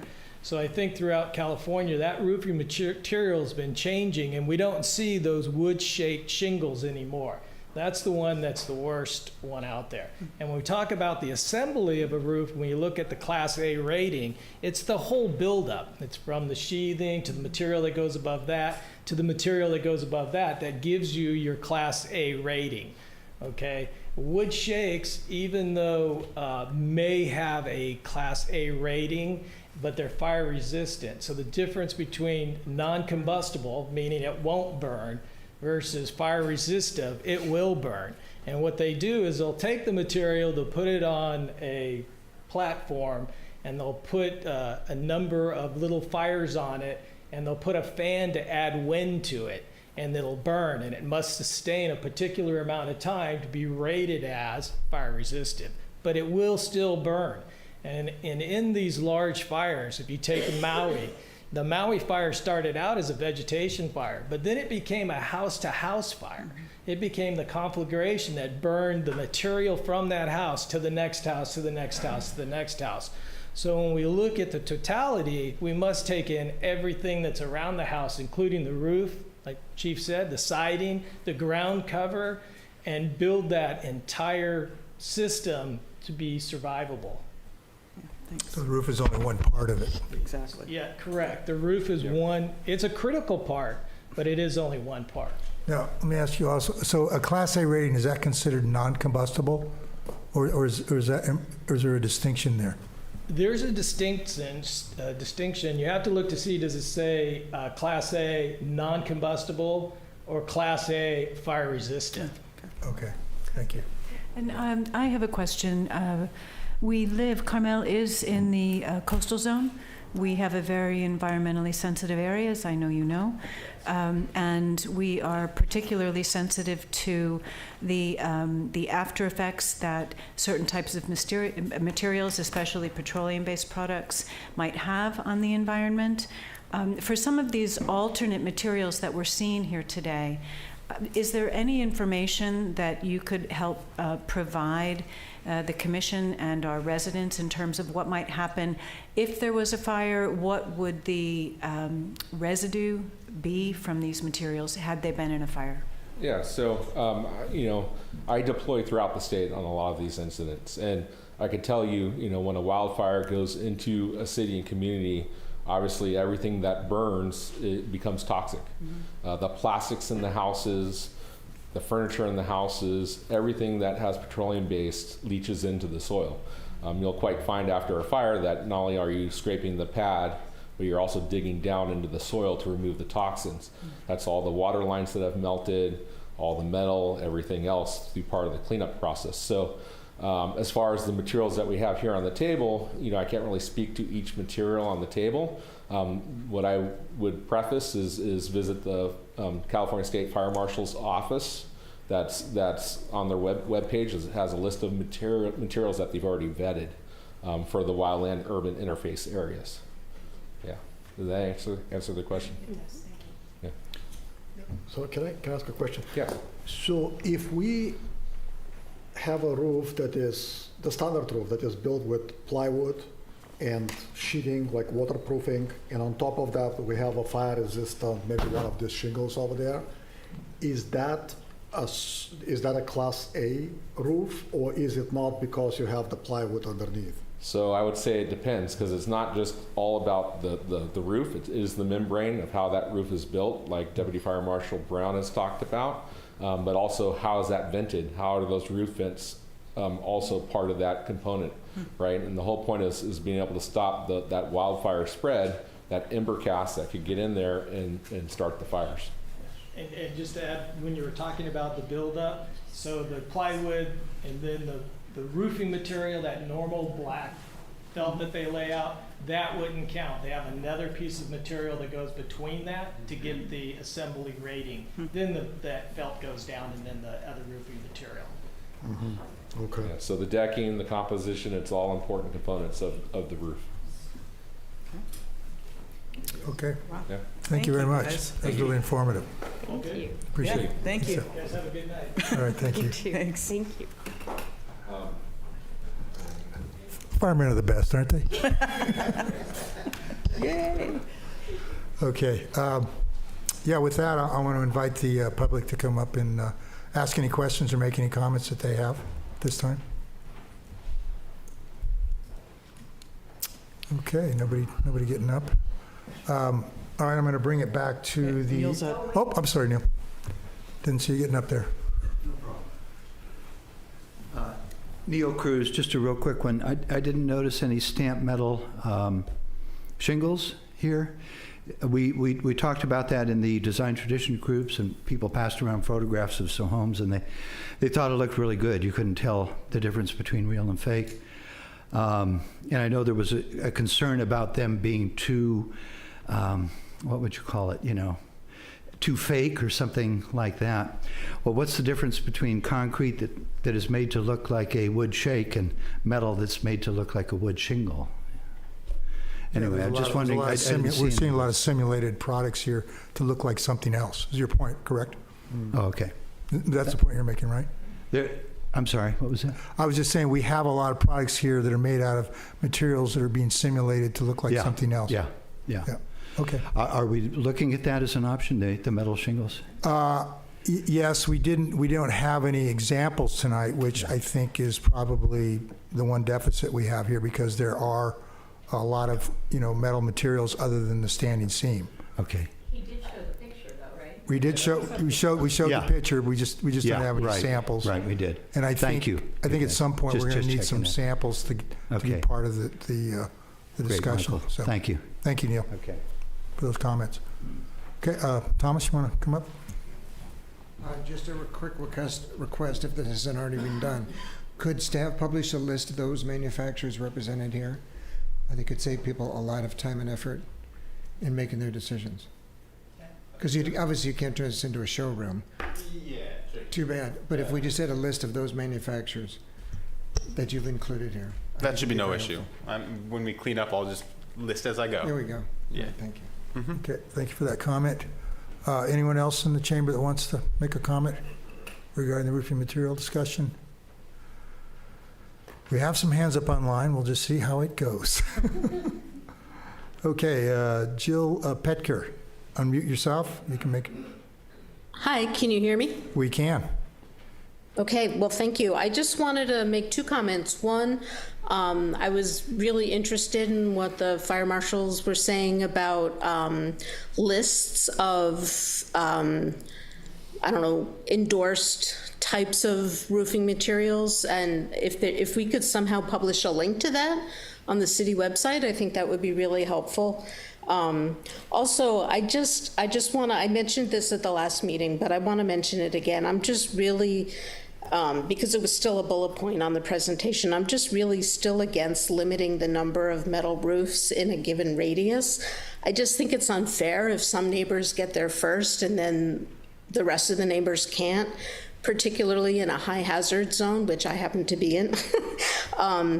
But also, I just sort of feel like the diversity argument is a little disingenuous, because I think it's being made by people who just don't like metal roofs. Because I think if everyone, if you back up 10 years ago when wildfire wasn't on people's minds, if everyone had a wood shake roof, I think everyone would be so happy.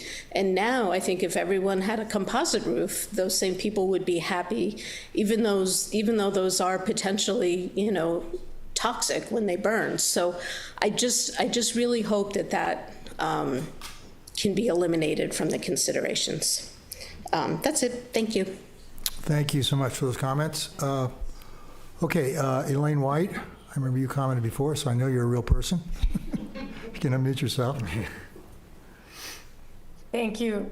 I actually want to second what Jill just said about it's unfair to limit the number of metal roofs that can be in a particular area, with the preference that the building and planning department has about trying to distinguish the style of your home so it doesn't look just like your neighbor's home.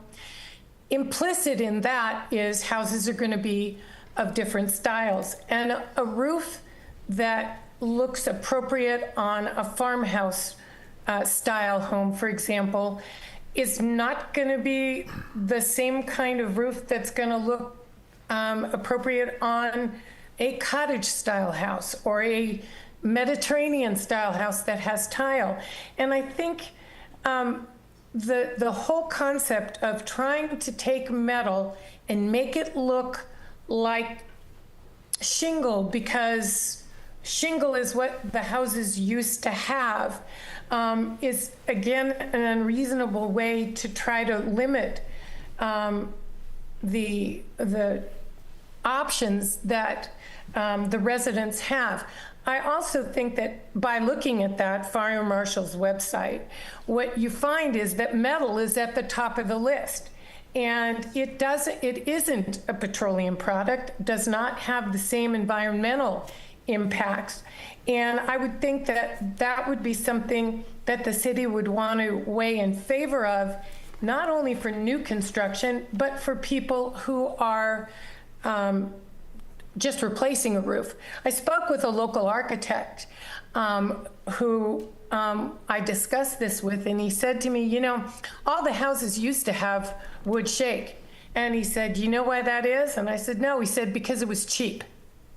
Well, in doing a metal roof, you're spending more money than you would do if it were comp shingle. As I mentioned earlier, I've been selling real estate for 30 years. I've sold houses with all kinds of roofs. And the reality is right now, in trying to get insurance for people who have homes, even with comp shingle roofs, that are 15 years old plus, even if it's a 35-year roof, there is pushback from the insurance companies. And so it would seem to me that Carmel would want to make it safer for people to be able to live in the high fire zone. I happen to be in the very high fire zone in our house. And that would take a precedence over the attempt to try to restrict people to comp shingle that might look more like wood. And I think that we have to be aware of the fact that it's a real risk. I think the city should be encouraging homeowners to replace those wood roofs, because they haven't traditionally been maintained the way that it needs to be maintained to be Class A. And so I think it would benefit all of us if we took a much more appropriate stance towards metal roofs. I know that my sister lives in Carmel as well, and there was a fire on, I believe it was 10th, that started as a result of apparently something that happened with PG&E, and the house was burning from the inside. And fortunately, a worker nearby saw the smoke and alerted the fire department, and there were multiple fire departments there.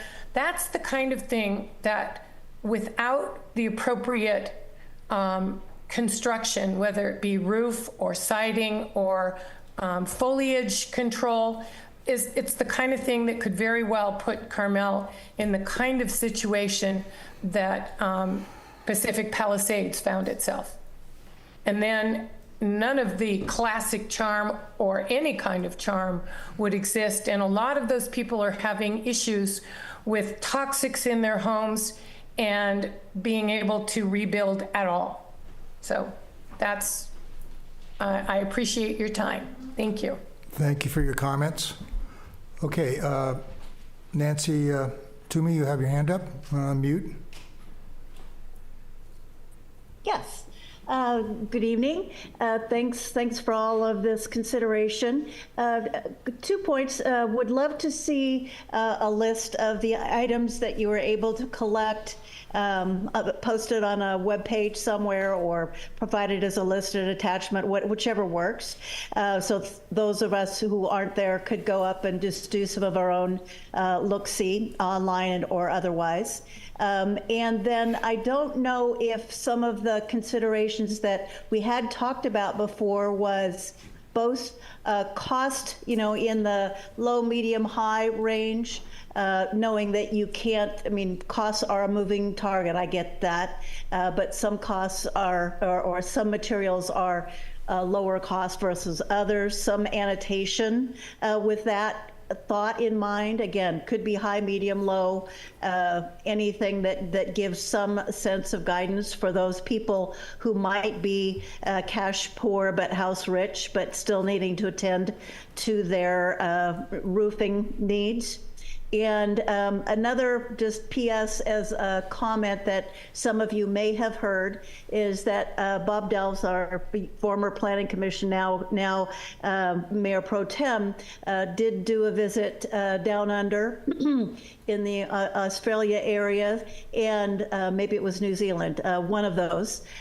Sorry to be disrespectful of the difference, because there is a big one, but he called out as a mention at a recent public meeting that all of the houses were very uniquely designed, yet they all had metal roofs. And what you ended up focusing in on is the design of the home, the different aspects of them. So having some symmetry in the roofs were he, from his experience in that setting, really called out that it kind of took away from the distinctions that were the differences in a roof into the differences in the vertical surfaces versus the roofing surfaces. So it's a data point for consideration, but as was also, I think, called out, majority of all of the homes in our area were wood shake once upon a time. With some variation, but limited, and it's evolved over time with the evolution of materials. So just wanted to throw that into the mix for consideration as you move ahead. Thanks so much. Thank you for your comments. Okay, I don't see any other hands up. Come forward. Do you have a comment? Just very quickly, I didn't notice any copper here. We don't allow copper because of the environmental damage it does from the runoff. So we've eliminated copper gutters, downspouts. Yeah, we have stormwater runoff issues with that, so that's why it's not in the mix. Okay, anyone else? Before I close the public comments, open it up to the commission. Oh, we got another hand up. Okay, Bruce Gibbons, unmute yourself. There you go. Yes. Hello, can you hear me? Yes.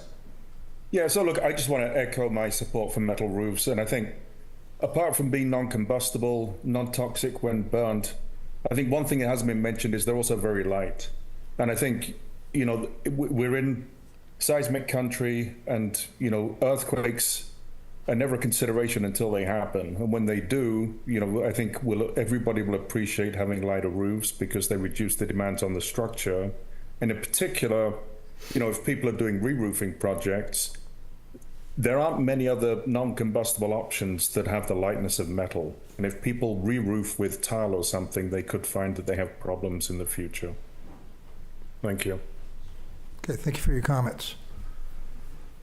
Okay, I think that gave everybody a chance to make their comments. I'm going to close the public comments, bring it back to the Commissioner. Commissioner Allen, would you like to begin? So I don't have much more to say from the previous conversations that we've had. I think what is important to me is that, you know, we've heard residents stand up and talk about, you know, just that seeking Carmel to be a different type of like architecture or standard. And for me, that plays into this decision, and that is that we should be seeking out unique, different things instead of, you know, cookie cutter options that you would see in any city. And that's why I asked for, you know, unpainted zinc or anodized aluminum, things that where if you're walking up and down the streets of Carmel, it stands out in terms of it's not just your standard painted metal standing seam roof.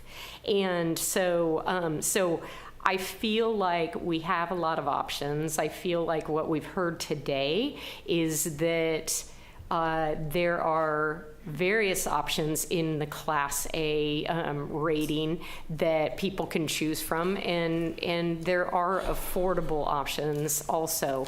I think we've also heard that it doesn't have to be a metal roof to ensure that you're standing after a wildfire. And so I think Chair LePage said it very well. We are going to have to start looking at different options because we are living in an era of these horrendous fires. And so we also heard from the fire department that was here around the fact that it's not just the roof. It also includes the building materials and the venting systems and what we're doing to move forward in order to better prepare ourselves. So, so I don't want to create a situation where we only see metal roofs coming in front of us. That's the last thing I want to see. It does appear that we experience trends here because for a while there, all we saw were white homes coming in front of us. And so now all we see are metal roofs coming in front of us. And so it just runs in these spurts because that's the trend of the day when someone is, you know, working with an architect. So, so for me, I believe that that we have various options. That we should pursue the lists that have just come out on March 10th and be ready to create a system that makes it easy for somebody to get permitted without having to come to the Planning Commission for all of these things. Commissioner Locke. Sure. Thank you. I like the last one. No, I think that it should be our goal to come up with policy that will not require review by this commission for every type of roof that you want to, if you want to come in with a standing seam metal roof or other type of roof. This was a fantastic presentation. Thank you, Jake. Thank you for getting the fire people here. That was very informative. I'm actually just very surprised at the amount and different types of materials that are there and how they look. And I agree with Commissioner Allen on her comments, and I think we all have to keep in mind that roof is a component of a system, and we're going to have to start looking at the system as part of our planning commission responsibilities, because we're talking siding now, and wood siding is going to be probably one of the things we're going to have to be addressing in the very near future. So I would love to see the fire marshal list of vetted materials come back. I'd actually like to kind of continue this discussion one more time, and also look at the samples that were requested about the zinc and whatnot, the metal, and also we had talked about a Tesla tile. And so that would be another thing to look at. Also, I think the idea of cataloging the samples that are here today would be extremely helpful. So I'd like to see that happen as well.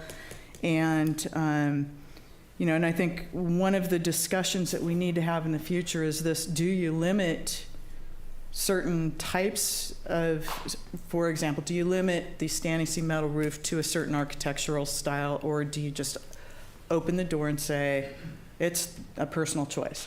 And I think that's a discussion we should have, because it's not only just standing seam metal, but zinc and Tesla and who knows whatever other types of roofing materials we're going to look at.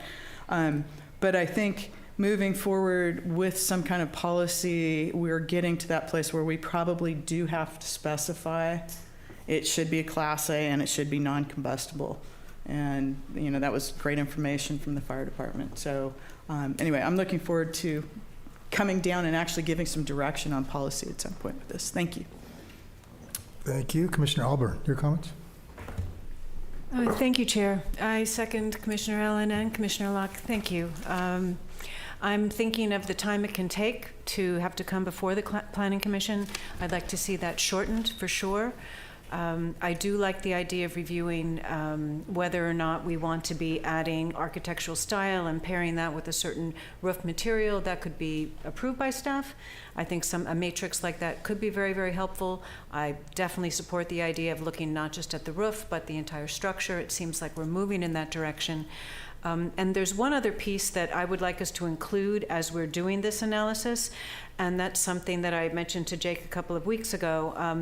One of the fire marshals mentioned the new wildfire map just came out, March the 10th, so just a few days ago.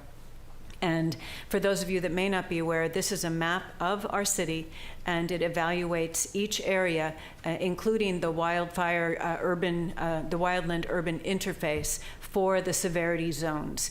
And certain parts of our city are definitely in that extreme high severity zone, others are not. And we may want to consider, as we already have in our municipal code, that if you're in that extreme high zone, that certain materials will easily be approved by staff. Whereas if you're in other areas, perhaps there will be a little bit more consideration. So, thank you. Thank you. And Commissioner Karapetkoff, your comments? Yeah, it's difficult to be original. I mean, a lot of the things were already said, but let me take a different angle then, because my fellow commissioners talk about the fire resistance aspect, covered it very well, so I'm not going to repeat that. I agree with everything that was said. I would like to look at that from a different perspective, and it's really from a historic perspective. The city used to have a standard for roofing, and it was the wooden shingle, and it was a standard. It was available, it was ubiquitous, it was everywhere, to the point where my house, which is a mid-century modern house, had a wooden shingle when I bought it. It's like, why would you put that on the roof? But it was a standard, like everybody had it. So now we have the problem that the old standard doesn't work. And I think the danger is that we go in all different directions and we end up with 20 different versions of a roof and no standard. So I would like to consider the opportunity to set a new standard for the city for material that will be used long-term in this area. And it will be replaceable, reusable, durable, because yes, the roof is maybe 30 years warranty. I agree with that. But the shingle itself, like one of these shingles, can easily last 100, even 200 years, and you can reuse it. When you remodel your house, you do not rip off the roof. You take the shingles down, and that's why you attach them with screws, not with nails, because if you try to pull a nail, you'll break the shingle.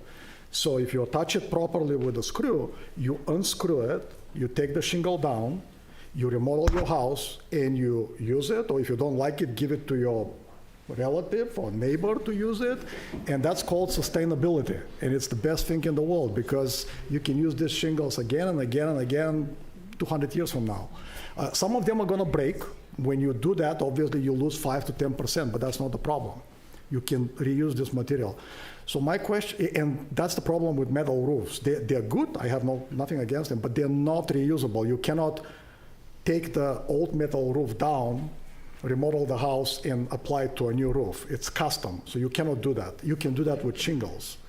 So that's why I would like to consider the option to standardize on a particular shingle, whether it's lightweight concrete or clay or whatever, but something that is going to be our community roofing material.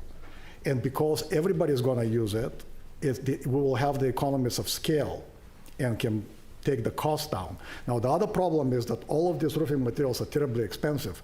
So if every one of us goes and orders it from the East Coast where it's manufactured, like Florida, I saw New Jersey, it costs you a ton of money just to bring it here. It's very heavy. It costs you like $6,000, $7,000 just to bring the truck here, plus the material itself. It becomes very expensive. Now, when cities in the past went through this kind of transition from wood to clay and stone and stuff, they built their own manufacturing facilities to manufacture particular roofing material. That's how big cities were built. Now, do we have critical mass in Monterey Peninsula to build a manufacturing facility, or ask this company, what is her name, the Ludovici, to open a local manufacturing for the needs of our state? I don't know, but that would be the most efficient way to do it. Like if you have this discussion in Scandinavia, Norway, Sweden, Finland, that's how they're going to solve it. They will say, we have a systemic problem, we need a systemic solution, let's build a manufacturing facility and manufacture that particular shingle in millions so that everybody has access to it at a lower cost. So that is my way of thinking, is we have the opportunity to set a new standard. Not everybody is going to be happy. People will say, I want to have the shingle be a little bit greener, or a little bit browner, or a little bit longer, or a little bit, but that's the benefit of the wooden shingle or the shake, is that is a standard. Everybody had it. You can buy it everywhere. It wasn't reusable. That's probably the benefit of clay, is that you can actually keep it for a long period of time, for many, many decades and centuries actually, and reuse it. And it's the most, I think, long-term, it's the best investment that we can make. Plastic is out of the question. Plastic, the moment you put it on a roof and the first rain comes down, all the microplastic goes into the ocean, and whatever benefit you got from that plastic, you already destroyed because you killed 10,000 fish, right? It's not a good idea. And it ends up in your body, and it's not biodegradable. You get sick of it. So put in more plastic. We have enough plastic in the world. But between metal and shingle, I am going in the direction of shingle because it's reusable, and you can repurpose it and reuse it for many, many years to go. Thank you. Okay. Thank you for those comments. All right. What's one of the things that the goal here, which you've heard from the commission, is try to create pre-approved materials. And I think staff was looking for direction on that. But what I've heard here, particularly from the firefighters, is that the state is coming down, identifying fire zones. And I think that should be the direction that we take. We need to identify those, and then we need, if they are specifying a certain classification of roofing material in there, that's going to eliminate some of the ones that are available. So that's really what's driving this whole conversation is the danger of fire and also the insurability. And to a lesser extent is the character of the community, but I think we all understand that we're at a point here where we have to change from the traditional wood shake shingle roof to some type of a fire-resistant or an uncombustible roof surface. Now, once you get into that area, it's really complicated. There's questions about equity in terms about how many you're going to allow. From my observation, I would rather let diversity happen by giving individuals the choice, personal choice to do what they want to do, and that's what creates diversity. I mean, staff has also suggested that we create diversity or a selection of roof material by identifying which roofing materials work best with which styles of buildings. The problem with that is just take metal. Metal can take many, many forms, and it can be compatible, therefore, with many, many forms of architecture. I know that the steering committee for the tradition guidelines wasn't real favorable about stamped metal mimicking other types of materials, but as Neil pointed out, a lot of them you can't tell the difference, you know. And we had a big discussion about windows and window extrusions, about cladding of windows years ago, and we got over that. Now clad windows are ubiquitous. We let people have them. So the only point I bring up is very complex. I'd like to see this conversation, this selection being driven from the problems we have, and that is basically the fire. And the fire department, the state fire, they're the ones that are really doing the work on this. They're really setting the criteria, and I think we need to follow that. And I think I heard that from the fellow commissioners. Some of these other problems, you know, in terms of identifying which materials go with roofs, I think we're going to have a deeper discussion about that and maybe get down more in the weeds. So right now, I don't see that we're in any position to make that decision. So I hope that's enough direction. Can I have a few questions? Absolutely, go ahead. Perfect. Is there, specifically, it sounds like there's some mixed to negative feelings on the plastics. Is that something that maybe for next meeting I just don't need to include? Yeah, I think I heard pretty negative feelings about the plastic because of the toxicity, and I have my doubts about the combustibility of it.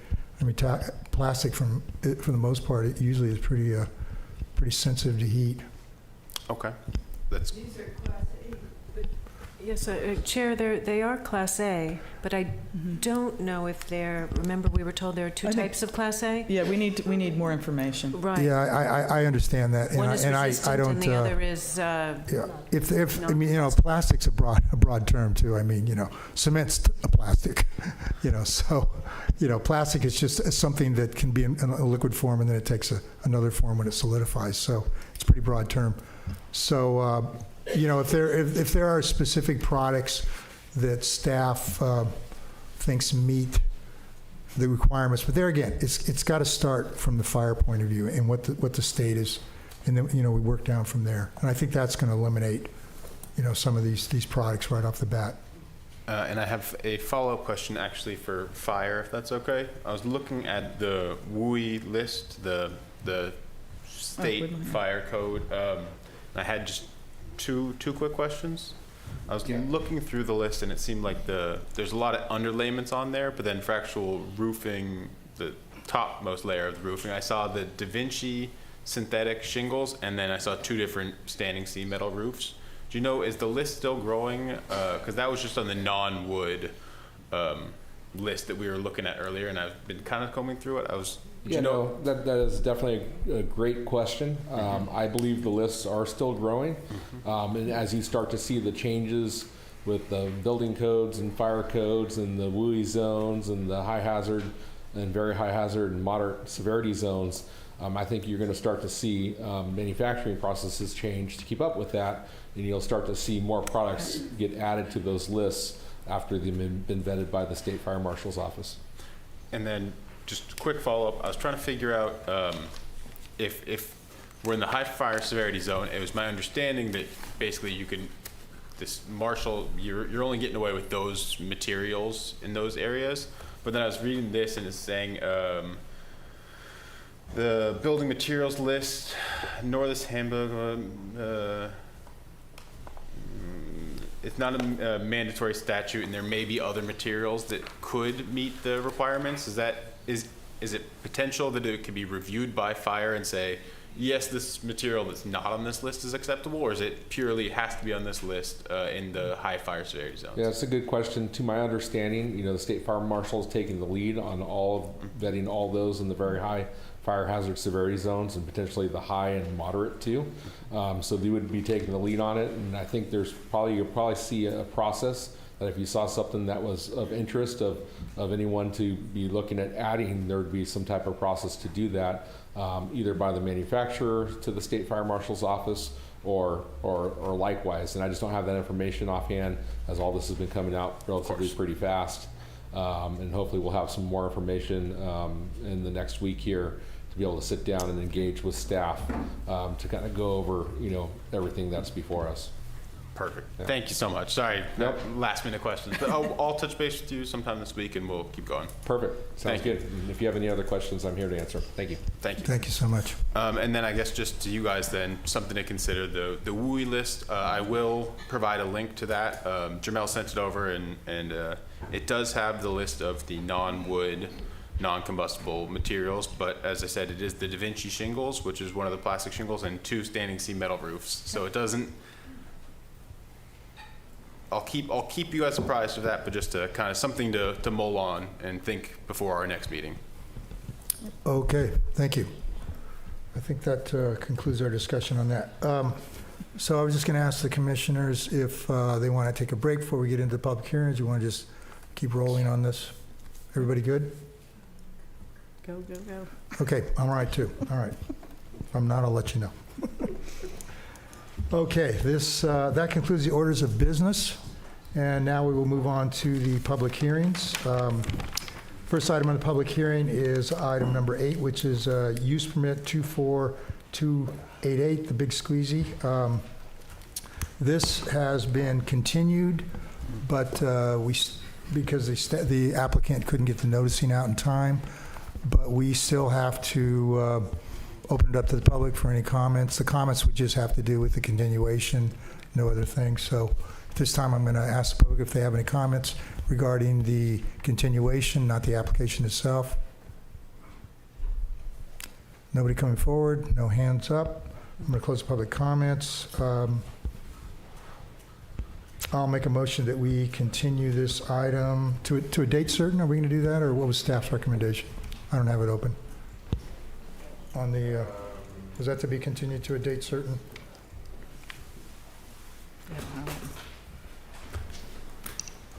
We can do a date certain. So it would be, the applicant should be able to make the next, the April 9th agenda, so we'll continue. I will make a motion, we continue to the date certain of April 9th. Perfect, yeah. Okay. Second. Roll call, please. Commissioner Alport? Yes. Commissioner Allen? Yes. Commissioner Karapikoff? Yes. Commissioner Locke? Yes. And Chair LePage? Yes, motion is carried. Okay, that brings us to the next item of public hearings. This is item number 9. This is a design study, DS 24207. This is consideration revised concept design study and associated lot line adjustment for the demolition of an existing one-story structure and the construction of a new 1,818 square foot, 2-story single-family residence. It's inclusive of 240 square foot attached garage, and it's located on Mission Street, 4 northeast of First. Have a staff report, please. Thank you.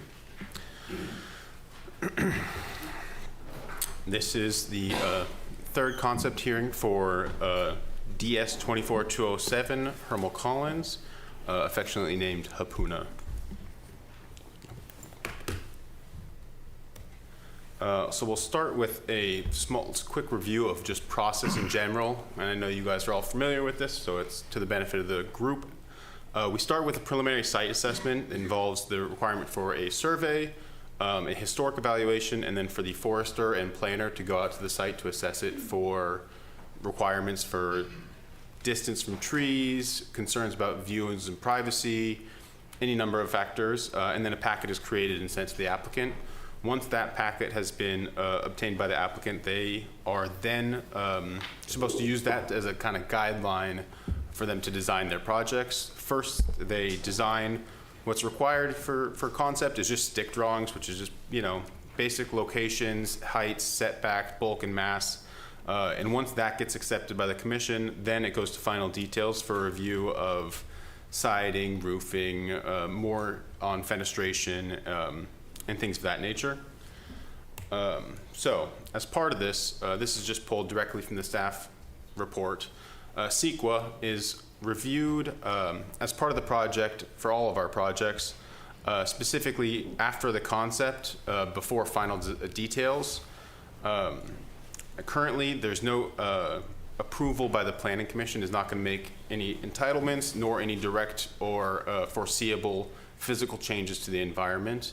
And so CEQA is, the CEQA process is initiated after concept once we have a more firm idea of what the design is going to be so that it can be analyzed from a place of knowing what is being proposed. Some background on this project. You'll see there's a legend there with the existing home is the pink dashed line. The green dashed line is the first presentation that was made to the Planning Commission in October. The blue dashed line is the second design that was presented to the Planning Commission in November, and the house that you see in the elevation is the currently proposed house. There was some concerns for the first two designs. The first design, there was concerns from the neighbor to the north about blocking of views and light access, and from neighbors to the east about privacy and mass and bulk. The follow-up design that was at the November meeting had similar issues with still blocking light and views from the house to the north, and still there was some concerns from the neighbors to the east and northeast about mass and bulk and some blocking of views as well. The current design has lowered the house even further by doing a split level at the back instead of a full 2 stories, and by doing grading to lower it down. And you can see in the picture the house that's just the black lines in the background is the neighbor to the north, with the windows outlined to show how they've tried to accommodate those views and light access. We have the same idea for each different elevation, just so you can see how the home looks from the different views. This is the west elevation. Again, pink is existing home, green was design 1, blue design 2, and the house as you see it is what is currently being proposed. So you can see the ridge line aligns with the chimney of the existing home. Here is the east elevation, and here's the north elevation. So on the October 9th Planning Commission meeting, there had been neighbors that reached out with concerns about the project. As I've covered, it's blocking views and light. There's privacy concerns. That was the main thrust of it. There was some people that expressed concern over the demolition of 3 houses and construction of 3 new homes, having a large impact on the neighborhood.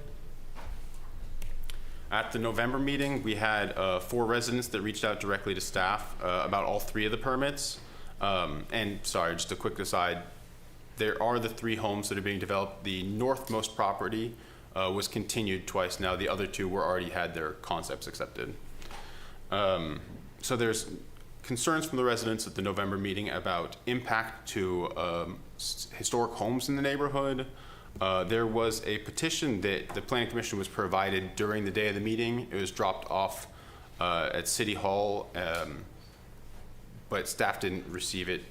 Didn't receive it to provide to you guys in time, so it was late, and that was been mentioned by the residents. And there was a resident that reached out in support of the home and saying that it fit the architectural style and fit in with the landscape.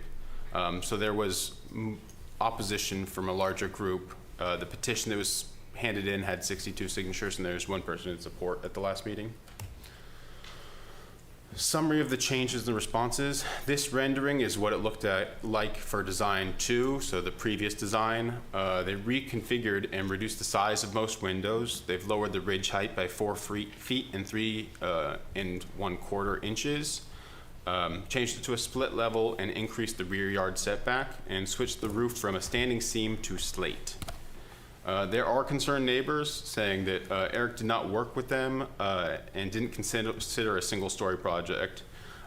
He did not consult the neighbors until after the redesign, just reduced height, but didn't address the concerns of the neighbors that were adjacent. And then there was a sentiment that modern homes don't fit in the neighborhood, the home did not spark delight, and that there are many historic homes in the neighborhood. So it's the same text, but this is the updated rendering, so you can see the two of them together. And these were comments that we received via letters and during the community meetings that were held by Eric to engage the community. And so, letters of support. There's letters of support from several individuals. Mr. Smith reached out saying he thought the design was very sensitive and fit in with the environment, that it added diversity, and that it fit in with Carmel's character. Mr. Irvine said he had previously signed the petition, but didn't know all the facts of the situation and is now in favor of the project. Mr. Traynor has stated they think it's consistent with the history of building in the area, listed off several architects that have worked in the area and created buildings that fit into the landscape, and that the diversity of architecture is an asset to the community. Here is a side-by-side of the design 2 and the current design of the structure, or proposed design. We received a letter from Panos Lagos, Esquire, representing some neighbors in the area that are concerned, saying that Carmel is illegally not implementing CEQA. Confirmed that they plan on suing on behalf of the neighbors if the city fails to implement CEQA again. The letter with the petition was not provided to the Planning Commission until the day of the meeting from the November meeting, so they just wanted to make sure that was known. And then listed off a series of things that were stated at the last commission meeting that they believe were not addressed by the applicant. That was, they should start, the applicant, there was some sentiment that I think you should start over. There's 12 objections you can't overcome, should be consistent with the neighborhood. I think you do a do-over and include the community, think seriously about single story, and reflect the character of the neighborhood. And then there was a sentiment that the Mission Sisters projects are one project, not 3 projects, and that the city should be doing CEQA as if the 3 homes were one project and not 2, because if we do not, there will be a protracted legal action. A letter from a Mr. Anthony Lombardo, Esquire. Concept approval does not result in the entitlement nor physical changes. He states information, his opinion on the CEQA analysis that would be done, saying that the city does CEQA before final details. And he said that if the project was reviewed as one, it would still be exempt under CEQA. He also provided a report from Kent Seavey saying it's not unusual circumstance. There's a history of 3 homes being built together in Carmel, Sand and Sea, SS Novak, 3 Sisters, Comstock Hill. It's an ongoing tradition, I guess. And that the proximity to the historic homes does not constitute unusual circumstance. And stating that California courts are clear that cumulative impacts cannot just be a list of projects that are occurring at similar times, but actually has to have evidence that proves that there's some actual cumulative impact on the environment. My recommendation is to adopt a resolution accepting the concept design study. There are some alternatives if you would like to accept it and add additional conditions, or if you'd like to continue the project to a date uncertain. That would be my recommendation. Thank you. Okay, thank you. Other questions for staff? No questions here? Okay. Before I open the public hearing, I want to just state the rules. Normally, I allow 3 minutes for the public to make comments. I allow 5 minutes for the applicant to make their initial presentation. I know that there's probably going to be other representatives for the applicant and maybe the neighborhood that want to make comments, so I would ask that they limit those comments to 3 minutes. I'm also going to allow the public, I also allow the applicant to have an opportunity to come back and answer questions that arise during discussion, and I'm also going to allow the public to have a chance to come back and ask questions. So my intent is to have an orderly and concise discussion of this project, but I also want to allow everybody to have the opportunity to make all the comments that they feel they need to make. And that's my intent. If for some reason I haven't done that during the course of the conversation, please just raise your hand. I'll acknowledge you, and then I will consider what your request is. Okay, with that, I'll invite the applicant and make their initial presentation. Thank you. Thank you. Thank you, Chair LePage. We're just setting up the little presentation I have here. And yeah, I think myself and maybe another representative will need to have time at the end. Yes, I'll allow you time to answer questions, and but I'll also, like I said, I'll allow the public to follow up with their questions and comments too. Got it.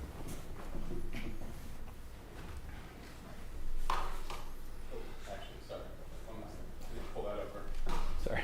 No, that's good. I just need to actually have it on the right screen.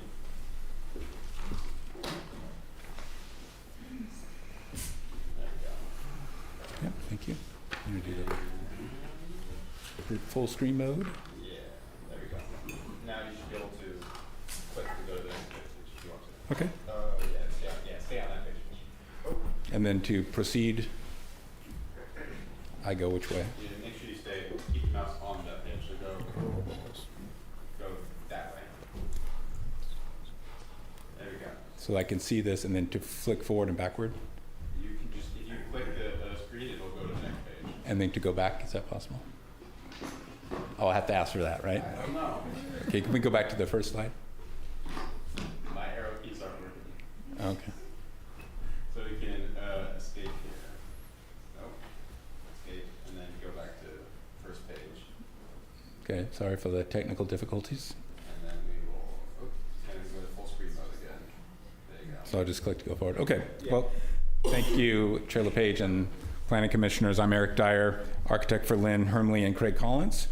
They have had a home down on Camino Real near Ocean Avenue for over 10 years. And the last few years, they decided to invest some of their savings in buying and fixing up, or like in this case, building a new home on a site with a rundown, usually unremarkable existing house. And they came across this middle property, and it turned out the same owner had owned both properties to either side, and they were able to buy all three. So that's kind of the circumstances behind it, and to understand who these people are. And Lynn Hermley will be able to speak in a few minutes after myself. Because it's been a while since we last presented to the Planning Commission and there was a new member, I wanted to give a brief introduction to the overall designs and how we really started with the design guidelines and used them to generate and inspire the site designs and home designs. So this shows the Crab residence above, and then the new design here.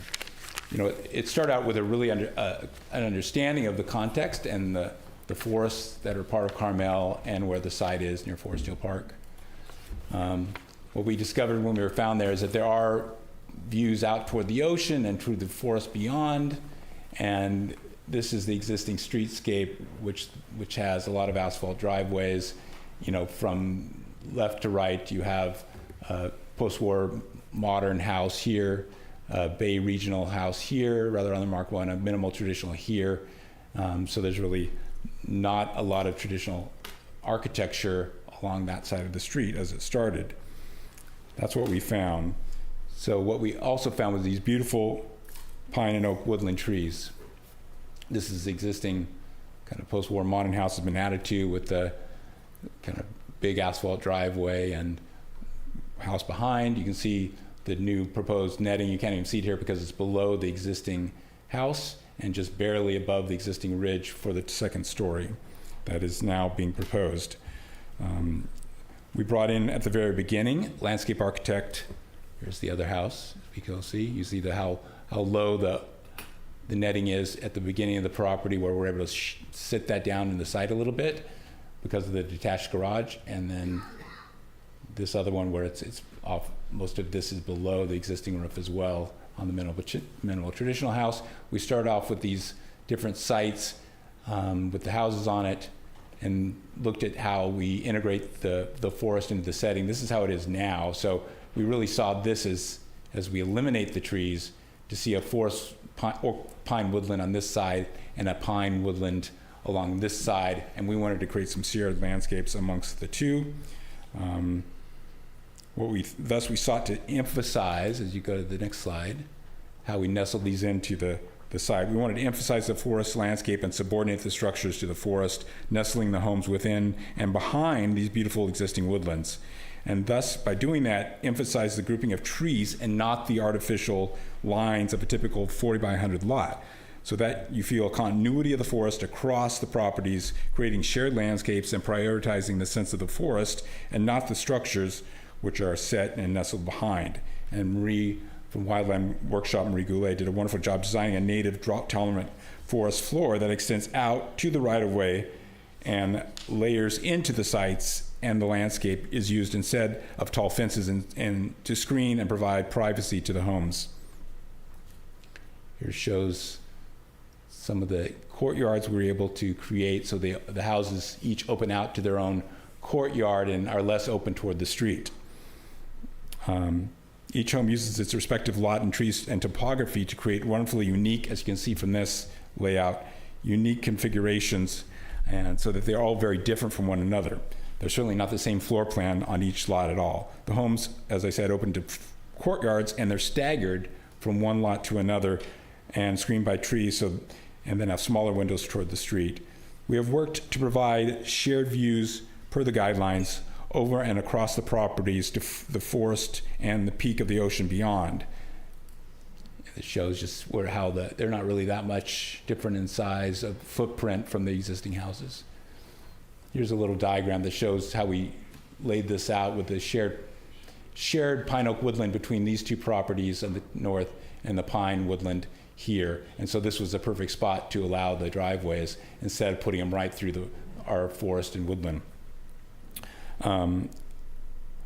We talked about having these shared views, and so across all the properties, so from the crab house here, we now, because of the even lowered flat roof, they're able to see across and over, basically even lower than the existing house. So they have an even improved view of where they are, and of course allow their views out toward the ocean.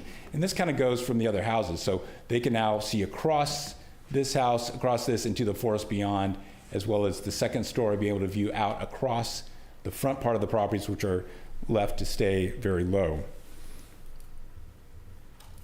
Oops. And that's, you see it nestling in. So each home has a different palette of natural materials. Hapuna, the north property you see here, has natural brown stained shiplet siding. We actually brought some samples here to show, even though I know it's not details review, but I wanted to give people a sense of the materiality of the project. And we're using the brown chocolate siding with Carmel stone garden walls and fireplaces, and for the bay windows, we slate roof and some accents of Douglas fir along with the stone pavers. So each one has a different set of palettes. So I'm sure when we go back to final details review with all three, you'll be able to see all the different ones and how they contrast and complement each other. The homes are not, I would argue that the homes are not really contemporary, but come from an inspired and are inspired by a Bay Region tradition, contextualized and scaled to Carmel. So this brings me to the November 3rd, 24 Planning Commission meeting. When we brought back Hapuna for concept approval, we did try to respond to what we heard and learned from neighbor impacts. We reduced the height of the second story and significantly reduced the height of the roofs on the one-story elements. Even though I think those improvements were helpful, at the November 13th meeting, it was clear the immediate neighbors were not satisfied with those view impact mitigations. And we had others in the neighborhood who then came forward with additional concerns about potential construction impacts, possible CEQA review, which I'll let attorneys in the city address, and that some didn't like the architectural styles of the homes. I should make note, even before the first hearing in October, I did meet with the neighbors along with Marie and presented our designs. It was from those meetings that I did immediately start to revise this north project to accommodate some of those view impacts. But at those meetings, many of the other concerns were not expressed to me. At the November 13th hearing, there was also a letter where a lot of signatures were attached and that was presented. What I heard from the Planning Commission was we needed to address the view impact concerns of the immediate neighbors, including going back to the drawing board on the Hopuna design, and consider whether a one-story design could work, as well as give more thought to construction impacts, and a general instruction to have more communication with the neighbors. What I heard from the neighbors and the neighborhood concerns, it kind of came down to me from listening to them, to reduce the impacts of Hopuna from the north neighbor and the neighbors to the east, and contiguous northeast, Mr. Jaramillo and Kim and Marty, look at construction impacts again, the Secor view they commented on, and the architectural styles of the home. So I did, what I want to make clear is that I did go back and started over with the northern property, as was discussed. I knew I needed to drop the height of Hopuna, second and first stories, or possibly eliminate the second story while still maintaining the pine oak woodland and shared landscape. I'm just showing these going back to show how these can all nestle in, because some of these things we didn't want to lose. We didn't want to lose the shared landscape of this. We didn't want to completely lose any open space, and we had a large significant tree in the rear we wanted to. Here's the other drawing. I'll just go through these quickly because I didn't before, but this shows how the landscape extends out to the street, how Hopuna, with a revised design here, with the slate roof beyond, and the wood siding, board and bat siding of the adjacent home. This shows the photographs of the others, and this is the lower lot. So in this diagram, it goes back to what we're doing with the Hopuna site. So we started off by understanding that this oak woodland really needed to remain. This became really the only logical spot to put the garage where it is now. And then for this area had to be first one story and very low, lower than the pitched roofs we had already done, to allow views across from the Crab property across it.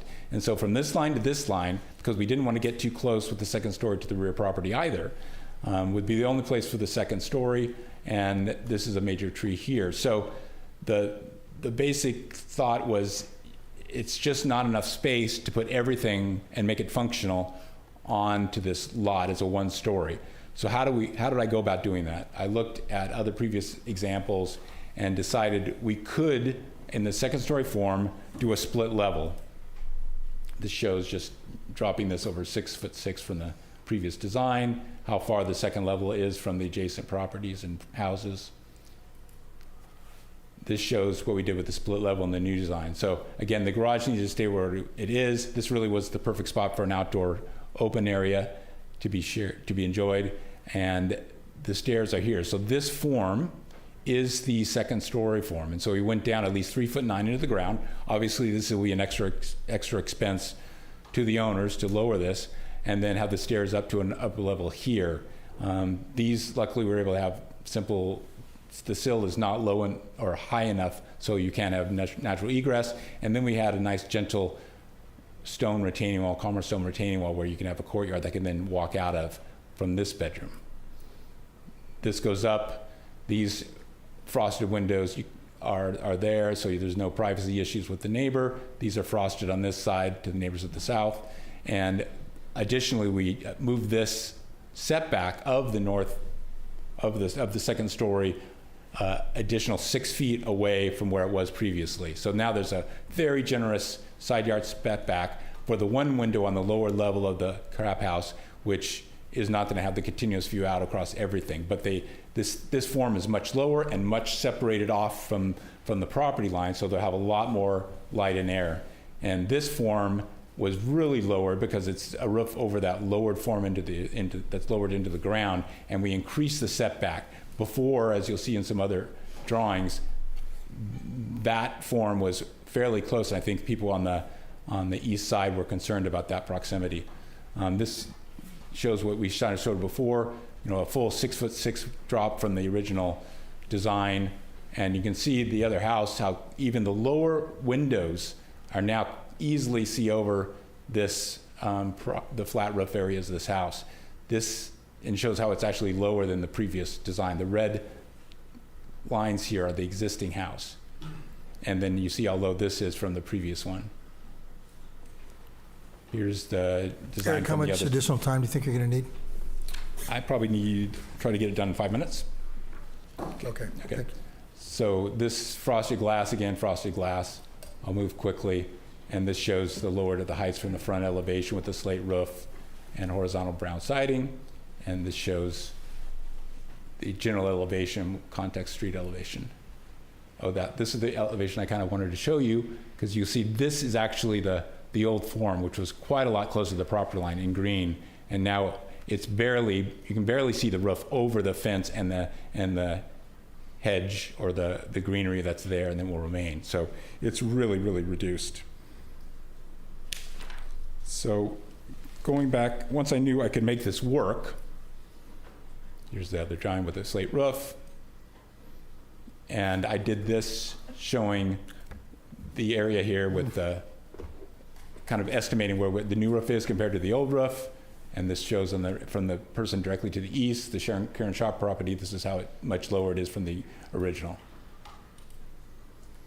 This goes into some other things, but I just want to say, once I knew I could make this work, then I felt I could reach out to the neighbors and discuss what we were able to do to address their concerns. I first met with Karen Sharp and her family and the owners of the property to the east. They said they were very appreciative of what we were able to do and that we addressed their concerns and wouldn't oppose the project. I then met with David and Jen Crabb, who are here, so I'll let them discuss if they have any more concerns, but I was led to believe they were satisfied with, or we addressed the height concerns that they were concerned about and the view impacts. Because so many had signed the letter, we decided to set up a community meeting to hear from them and show them the new design. I also met with other neighbors who had signed the letter. Many seemed unaware of what we were actually proposing, and once I showed them our designs and renderings, many didn't have a problem. One of them, Kevin and Ruth Jordan, on the Comstock at the corner directly across the street, said they didn't oppose the projects. As you saw on the record, a neighbor up the street who had signed the letter, Bob Irvine, submitted a letter saying he was misinformed about the project when he was asked to sign that, and now is supportive after being shown the plans. There are several other examples of this. We had 2 community meetings, and the first we hand-delivered the notices, and so I was able to speak to many of them there. And the one person who did attend the meeting that was in opposition to the project on the first meeting and did speak at the last November Planning Commission was very constructive and then came out of there not opposing the projects. Since some of the neighbors didn't attend, I did do an additional meeting with them at my office. So Tom and Margie, Greg and Susan, John Jaramillo, Kim and Marty, and Mr. Zarian and his wife all attended, and we presented the projects in detail, and then we listened. This is what I heard about how our designs address their concerns. View impacts have been substantially mitigated. I think Kim and Marty may have not be quite so satisfied. They think they wanted another 18 inches of height reduced. They're 2 big 2-story houses, and the only way I can respond to that is that, as you saw from the previous elevations, these are all very low, barely above what the existing houses are, and low profile from the street. Construction impacts, there wasn't really any questions about construction impacts at that meeting, but we have reached out to contractors, and we've made a primary requirement of their selection to be completed in a year. Speaking with a few of them, we must show the experience of working with the neighbors and the city on previous projects. There'll be a sequencing of construction that will be very efficient. Parking on the site, because you have all 3 being built at once, will provide a lot more flexibility and less parking on the street. We're going to emphasize neighbor accommodation and notification and keeping them informed. Obviously, they'll have the general contractor and superintendent numbers at all time, site cleanliness, no loud music, and we'll make accommodations even for cutting tile inside, which was a complaint of one of the neighbors, and full-time construction management or site management by the contractor. The other complaint was the signs. I'm going to try, I guess I can go back. Here we go. So the designs were too boxy. I just wanted to show you how each of these undulate. And so there's actually a kind of a beautiful complexity that is somewhat unified by the roofs, but they're quite a complex floor plan and anything but boxy, I would argue. Then the designs had no delight, which is, I guess, an architectural term coined from Vitruvius 2,000 years ago. And that's why I come to these and this, is that we are very concerned about the detailing and how this all comes together with Carmel stone, natural wood windows, siding. This will be stained wood rafter tails and beams and decking that will all be exposed to the outside. All these designs have beautiful courtyards. wonderful pathways to the entranceway, and so I think it's quite, in many ways, delightful and still authentic to the time. They liked the materials, I was told, but they didn't think it would fit into the neighborhood, or just comes down to the style. And so I do kind of feel like some of these arguments are now coming down just to that, to the style. Neighborhood context, this shows just the some of the materials. I'll come back to that if we need to discuss landscape. But this is basically what we have to talk about is what is the neighborhood context. So this shows the streets from the front. You know, all of them are mainly, except for this Mediterranean, you know, a post-war modern or minimal traditional, as in the existing house here. That's the context of that street. The other street does have more variety and, you know, a historic home here, but that's across the street, but it also still has variety. The other neighbors in the other neighborhood, I think this is Kim and Margie's home, a big 2-story home. I'm not exactly sure what style that is. This shows the other house across the street, you know, Bay Region style here. This is kind of a modern Spanish eclectic. This shows down in the other corner, which is a mid-century design. And these are all different streets above where they did get signatures, you know, 2 stories, 1 story, diversity of styles. And this shows even more modern homes on the street below. Again, some of these were people that were signatories to the letter. That's why we kind of wanted to show the neighborhood context and that it can fit. So going back to this, basically we think while there are historic homes in the neighborhood, this is not an historic district, and with all other neighborhoods in Carmel, as with all other neighborhoods in Carmel, the older homes live happily with new ones of different styles by following those design guidelines and principles of preserving the forest character and subordinating the structures to the forest. We definitely believe we are enhancing this neighborhood and renaturing the site.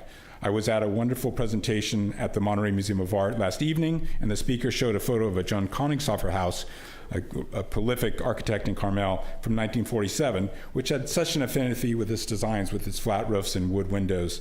It has been so long since this regional contextual architecture has been part of this town. The Bay regional style started with Bernard Maybeck and has been developed by each successive generation. By what relates them all is this basis of linking the architecture to the context, the land, the place. I definitely see these homes as part of that tradition, albeit being expressive in different ways. These homes feel more rooted in tradition than contemporary by using the low-profile forms and materiality to link to history. In so many ways, these emulate the informal board and bat cottages of the founding of the village, and you'll see these traditional materials on these low structures peeking out from behind the forest and the landscape. That was really a strong concept for my designs.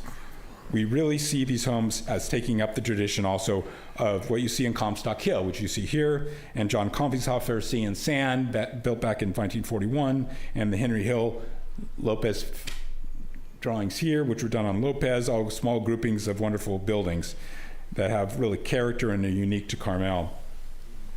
In conclusion, I think it is clear that this home and the others too meet the design guidelines. They obviously meet the zoning ordinance and general plan.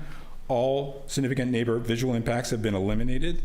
They are each different in materiality, layout, and configuration, but they do share a sensibility. It's not about this overused word, which really doesn't apply to these homes, modern.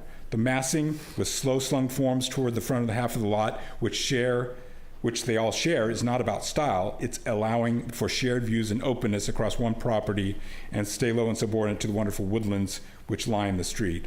The houses are designed to allow the owners to live in a way they should have the freedom to live, in open, light-filled spaces connected to landscape. If you meet every other criteria, the founding documents of Carmel place every other criteria the founding documents of Carmel place on a building here.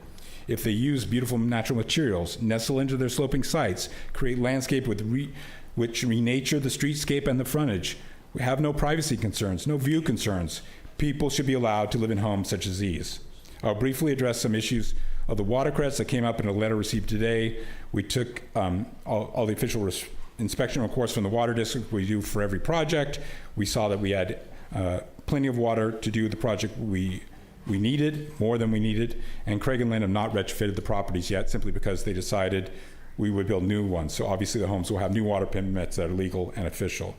So with that, sorry that took so long, I'm happy to answer questions. Are there any questions for the architect? Okay, thank you very much.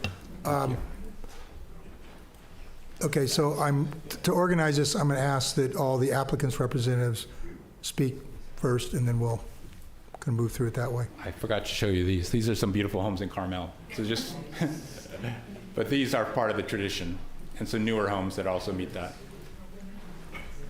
And this is a new rendering we did.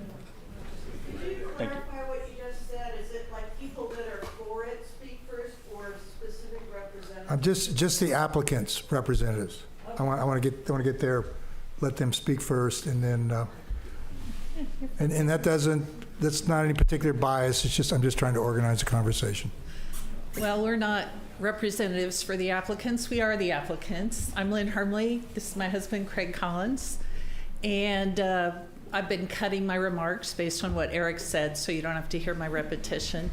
But as Eric did say, we've had our house on Camino Real for about 10 years now. We work very hard to be good neighbors. We keep our house in good repair. We support local businesses.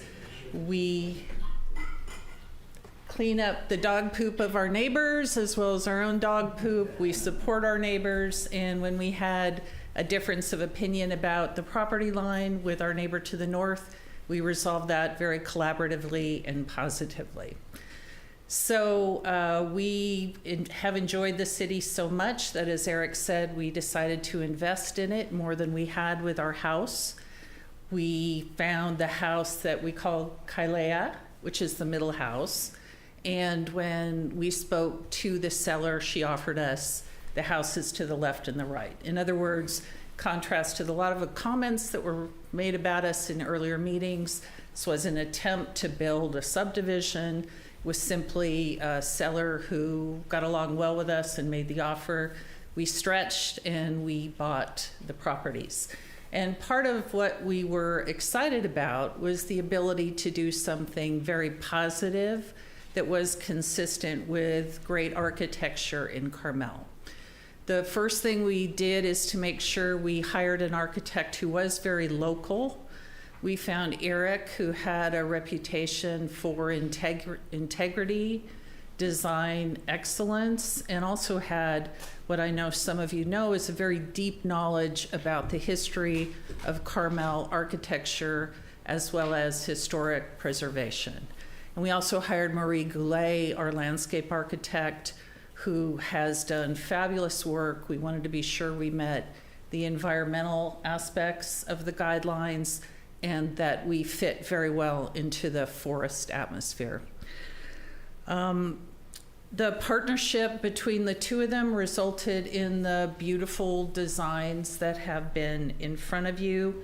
They emphasize light, they emphasize the forest, they emphasize space. They are beautifully done, and to say that they've been extensively worked on is an understatement. They are completely consistent with the principles of the guidelines, which I've read myself very carefully, which emphasize, surprisingly to me when I first read them, simplicity and interaction with the context of the site, including the forest character. And a quote that was meaningful to me: while there is wide diversity in design, it is the goal of these guidelines that each house draw from and contribute to its neighborhood by generously providing for open space and preserving the city's traditions of simple homes amidst a forest landscape. It's a direct quote. And that's what these houses do. They are low profile, they are very integrated into the site with Marie's lovely landscaping. They are unique in form amongst each other, but they have a similarity, as Eric covered, and they are still wonderfully different from each other. As to the process, of course, we were willing to work with neighbors. That was our goal all along, and that is what did happen despite what came out as accusations in the October and November meetings. We've made very, very significant concessions. We've dropped these roofs by 6 feet at the expense of many views, which is fine. We're pleased with the designs we have now. We have been very disappointed by aspects of the process, I will say, particularly the insults to staff and to Eric and to us, the threatening comments made in the public comment section of the November meeting, the presenting of petitions and letters that appear not to have adequately or accurately described the project to the people who were asked to sign them, as you heard from the comments of Mr. Irvine. In closing, we ask that you make your decision focused on the merits of the designs and not on the desire to prevent the construction of what people call modern houses. These aren't modern houses, in my view, in any derogatory way. They are organic, they are natural, they use the beautiful materials that Eric has here.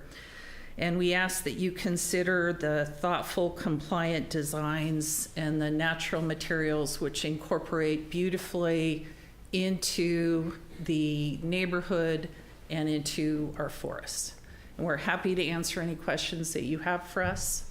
Otherwise, we thank you for your time, your extensive time on these projects. Any questions for the applicant? Thank you.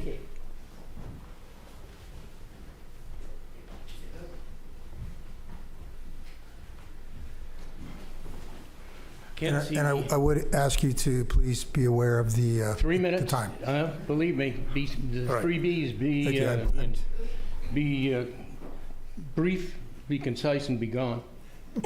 And my minutes are running. I'm going to read from it because I have to. From the 1930s, a number of residences based on designs by such eminent architects as Frank Lloyd Wright, William Worcester, Henry Hill, Robert Jones, Marcel Sedletsky, and Mark Mills.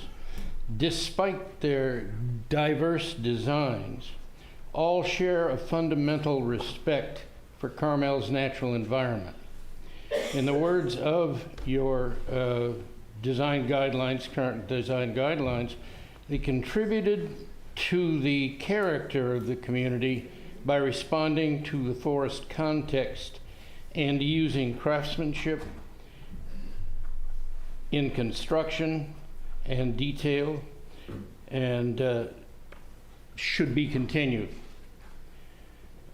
Very briefly, because everybody said what I was going to say, that the examples here and what they have done to respond to neighbors, that these so-called modern buildings are throughout the community. We have a theme in the current historic context statement that directly addresses the Bay tradition modernism, because we have to reflect on some of these. And what happens here is that there are examples throughout. In fact, I ran into not a Mark Mills, but John Coningshofer I hadn't seen before at the foot of 4th. They're all over the place. He built 150 here. Basically, I will close my remarks by saying that the designer, the architect, has been very careful with appropriate siding, massing, proportions, and materials to let these buildings settle comfortably into their surrounding neighborhood. Thank you. I'm sorry, sir, did you identify yourself for the record? I did, didn't I? Can't see me? Oh, thank you. I just wanted to make sure. I thought I did. I just want to make sure I didn't catch it, but okay. Make sure you get on the record. Thank you. All right.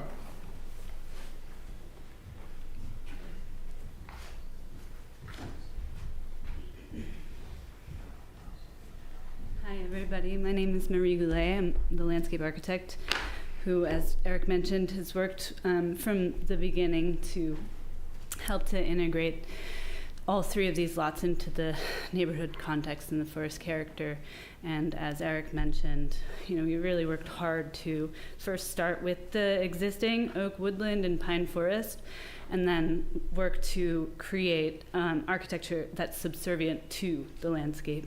And so what we've arrived at, both in all three lots, is a oak woodland and understory landscape of native plants native to the area that unify all three sites and to the right-of-way along Mission Street. And then specifically to Hapuna, as this rendering here shows, using the existing oak woodland and the existing house location to preserve those existing trees and just essentially enhance what's already there. And we've really worked very hard to make sure that these three sisters were exemplary of the design guidelines from a landscape perspective and from an architectural perspective. So in the case of Hapuna, we have a gentle transition from the right-of-way to the main entry to the house with characteristically shade-tolerant oak woodland species such as sword fern, native iris, and native Festuca rubra, and manzanitas, ribes, etc. And then as you get to the front door, we located the outdoor patio space set away from the road, but tucked away enough, but open enough where you could see through to the neighborhood itself. So anyway, that was specifics on the landscape. Do you have any questions? Any questions for the landscape architect? Thank you so much. Okay, all the applicants' representatives that wish to speak have spoken, I assume? Okay, and open up to the public for their comments in any order you'd like.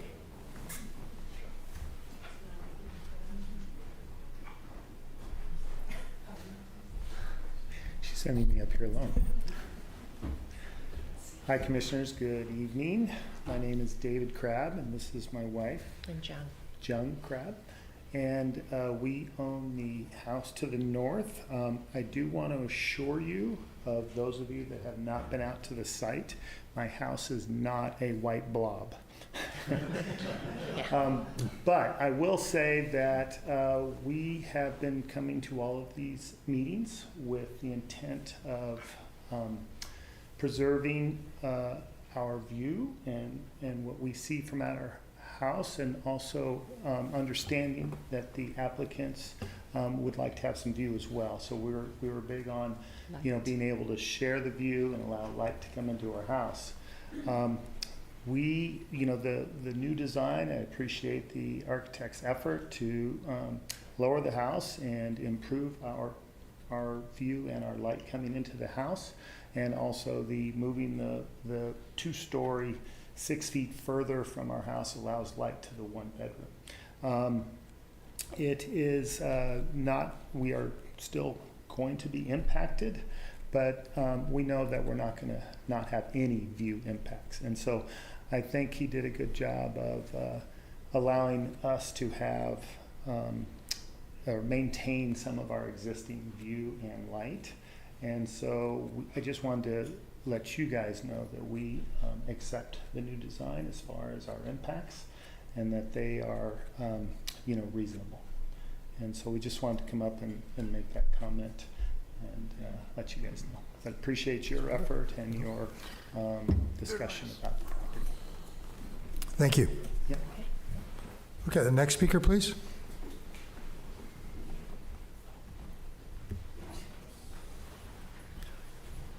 Hi there, my name's Julie Wendt, and I confess I'm a retired city junkie. So I've spent 11 years on the Historic Resources Board and 4 years on the Planning Commission. And boy, Eric has really shown himself to be a skilled negotiator, architect.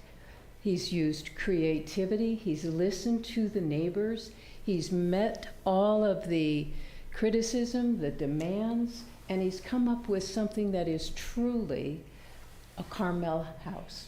I mean, it is using materials that you'll find on historic resources that date to the early years of Carmel.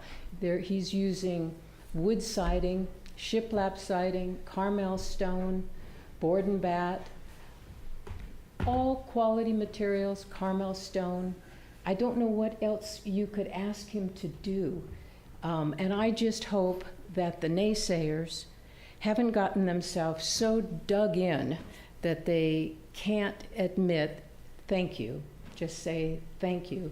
I hope they realize that what will be across the street from them may be on the historic inventory in 50 years. It's that good. So I hope you heard everything, listened well, and appreciate what's been done. It ticks all the boxes for the requirements, the criteria. Don't let the tail wag the dog on this one if the naysayers are that dug in. This is a special 3 projects. Thank you. Thank you, Julie, for your comments. Next speaker, please.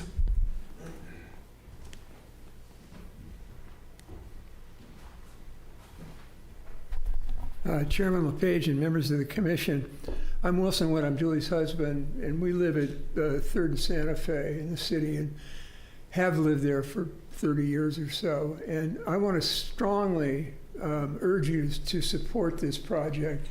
The first couple that talked was refreshing because they exemplified the process that you guys go through every time you get a difficult application, because there's a lot of passion that's going to be exhibited tonight. And I'm not demeaning that passion. People feel strongly about things. But the process is a give and take. And at some stage in the process, you got to say no mas. And, you know, people have had their say, changes have been made, it's time to approve it. And I think you've come to that stage now. Eric, my favorite Carmel architect was John Thodos, who's dead now, but his work is all over Carmel. It's wonderful. And Eric was his protege. And as my wife said, it's likely that in 50 years you're going to have his buildings designated historic because they were designed by Eric. So again, I urge you to support this. Thanks very much. Thank you for your comments. Next speaker, please.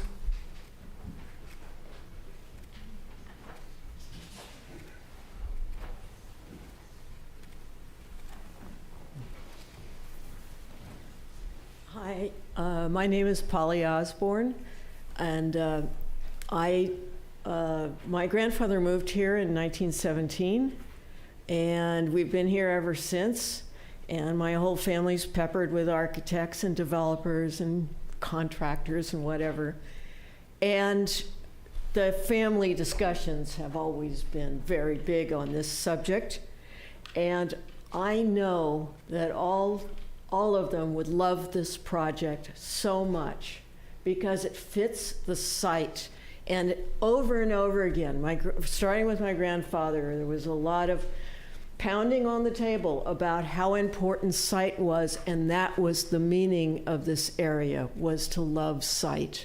And when people talk about traditional houses, they should remember this started as an artist community full of ideas, and the love of the land did it. It wasn't about having a Normandy postcard. It was about having buildings that fit the land. And these buildings do an exquisite job of that.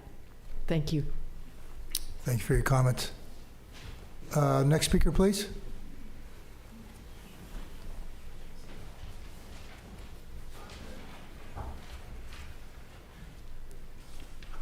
Good afternoon, Chair LePage, Planning Commission members, city staff, and especially to you, Anna, your first meeting all on your own. My name is Cindy Lloyd, and following Susan Osborne, my grandparents came here in 1911. I was lucky enough to be born here 83 years ago, and I have a daughter who sent me some comments after she went by this project site, and I would like to read them at the end of my little speech, which is very short. I am supportive of Mr. Dyer's thoughtful redesign of Hapuna, the most northern of the 3 homes planned for construction on Mission Street between Vista and First. After strong concerns from nearby neighbors when the initial plan was presented, he was directed to meet with the neighbors, listen to their concerns, and redesign the house. He did. He met, listened, and redesigned. The result is a house that preserves views, appears less bulky, fits the topography, and integrates with the other 2 house styles. Mr. Dyer's sensitivity to the surrounding forested area is enhanced by the inclusion of a landscape architect's informal plan tying all 3 houses together with native plants. Architecture is art. When a client meets with an architect to present what is hoped for in a plan, the architect takes what is presented and creatively designs a plan. It is the back and forth between them that culminates in the final design. While some people prefer Murphy's homes, others prefer Comstock's, while still others prefer Mark Mills or Frank Lloyd Wright's designs. All are acceptable, adding to the eclectic interest in Carmel's residential area. Each represents the art of the designer. I hope Mr. Dyer's redesigned house will find favor with you today. Thank you very much. And now I would just like to read you a very short comment that was sent to me by my daughter. She's 60 years old, was a teacher at Carmel Middle School for 30 years, is now retired, and she is wanting to become more involved in Carmel. I drove by the Mission Sisters site to get a better sense of the location. The current houses are nothing special, and Mr. Dyer's plans are much more attractive. Bay Regional style is a new term to me, so I looked it up. I very much like its use of natural materials and asymmetrical shapes. The living roofs are particularly appealing to me. The colors and materials blend nicely with our Carmel forest, and our native planting around the houses soften their straight lines. I encourage the Planning Commission to approve Mr. Dyer's plans for all 3 houses, as I believe they fit with our local history of artistic design and cohesion with the natural world. Thank you. And thank you on behalf of my daughter. Thank you, Cindy. Okay, the next speaker, please. Good evening, Chuck Najarian. The Forest Hill Park residents have asked me to inform you about a serious development regarding the 3 houses on Mission Street, and they'd asked me to make a statement on their behalf. The residents recently learned of information that raises questions about the merits of continuing to process these permit applications. They learned that water fixtures to support 2.5 baths in at least 2 of the houses were installed without a permit. The residents have shown me before and after photos of 2 of the 3 houses. They have also showed me copies of numerous communications from the Water Management District, including the issuance of liens for non-approved water fixtures and non-compliance with water efficiency requirements. Residents inform me that they have been in communication with the Water Management District and other officials of Monterey County. It would seem that you do not have sufficient authority to continue to process these applications. Key components of the factual basis for doing so are highly questionable. I'd like to reference the packet you received yesterday. Several of the photos are of water fixtures that were installed without approval in the house that's before you now. You're expending public money and resources on projects that don't appear to have water credits. The developer implied that they did. Specifically, the residents are requesting a formal suspension of the permitting process until these allegations are thoroughly investigated and the results are made public.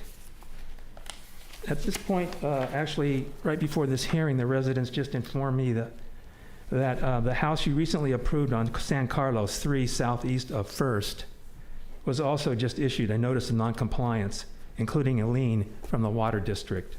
I've got copies here of that letter I'd like to enter into the record if I can. And I think I have a half a dozen copies or more. You guys do?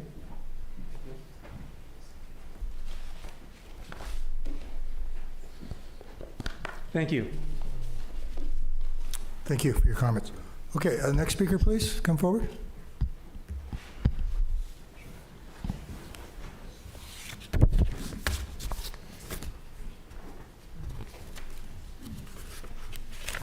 Members of the commission, good evening. My name is Kevin Marks. I'm a homeowner on Monteverde, just down the road. Started coming to Carmel about 30 years ago for a variety of reasons, but one thing that my wife and I incredibly appreciated was the diversity of styles and architectures. We're big fans of architecture. It's more like 8 years ago now, we started looking for a place to purchase here, to be our eventual destination for retirement. One of the places we came across was the first brick house, the Ben Turner house, which is right next to the Happy Landing right down the road. One of our concerns was the flexibility that we would have to do renovations. This was an older house. It was first built in 1898. And as you can imagine, it had deferred maintenance, it had other issues. So what we wanted to do is we wanted to purchase something in which we could invest. So we did reach out to Eric, and he guided us through the process. But what we really appreciated too was the flexibility that the city showed us in how to incorporate a more contemporary design to go along with the historical element of the house. Since then, we've had 3 other sets of friends who've decided to make investments into Carmel because they've seen the flexibility and the willingness of the city to work on these various projects. And obviously, we think our house is beautiful, and we think the design here is beautiful as well. The other thing I can add, and I think I'm in a unique position, is I've known Lynn and Craig for 20 years. What you saw here was the real deal. They're incredibly empathetic and compassionate, and they listen and they care. And they've made the commitment to invest in this community. They are taking properties, as you saw from the pictures, that are a fairly, I wouldn't say dilapidated state, but they need work. And they're willing to make that personal investment to ensure, as the woman who spoke earlier today, and she referred to Carmel as a she, that she continues to have life, that she continues to grow, that she will continue to attract people that are willing to commit to extending this community and keeping it the beautiful thing that it is. Thank you. Thank you for your comments. Next speaker, please.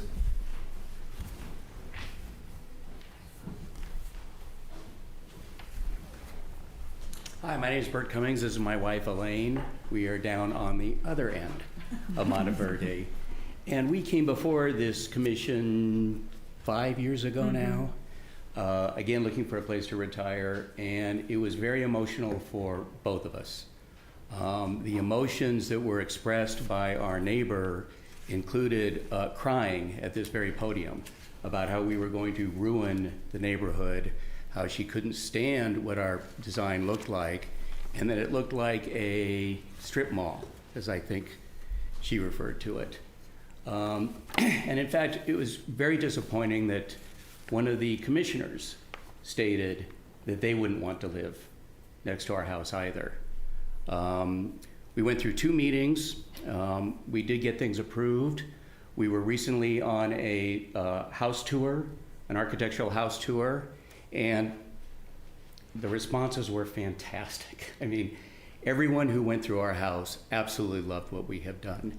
And I get emotional thinking about it because we also invested in what we thought could be in the neighborhood and could value the diversity and the land that we built on. And we're very proud to see that being expressed to us.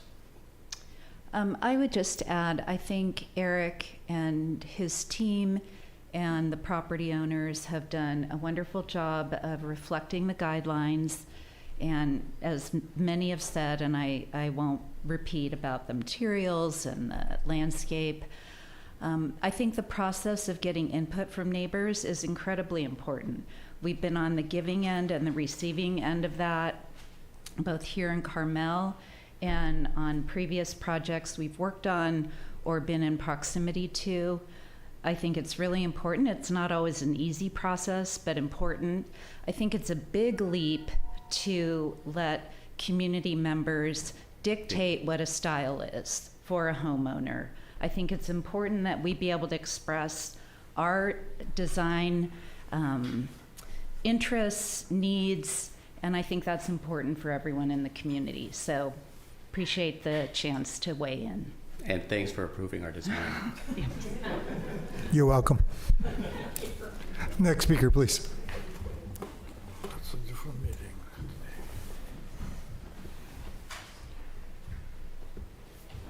Hi, thank you. A long evening. I'm Kimberly Edwards, and I'm here this evening because I wanted to remind all of you what you instructed the architect to do at the November 13th meeting. The architect was told that 62 neighbors do not like his designs of the 3 proposed homes. The commission also stated that the neighborhood has raised at least 12 objections that the architect can't overcome. They added that dismissing the concerns of the neighbors is tone deaf. Oops. And the architect needs to start over. The Planning Commission told the architect to convene a gathering of the neighbors for input and feedback. The architect did not do that. Instead, he scheduled a meeting after he made his revised plans, and he gave the neighbors about 5 days' notice to attend. I also want to make this point very clear. The Planning Commission made a hasty decision to approve 2 of the 3 conceptual designs at the October meeting without accurate information on the surrounding historical homes and did not give the neighbors sufficient time to attend the October hearing with their objections. 5 days' notice is not enough time for neighbors to prepare and to come here. This process needs to be changed. It is rigged against the neighbors and only benefits the architects and the developers. There's not enough time to come here and state how you feel. In closing, the neighborhood around these proposed homes has spoken loud and clear in their rejection of the modern designed houses. We are emphatically asking the Planning Commission to rescind their decision approving 2 of the 3 modern conceptual designed homes.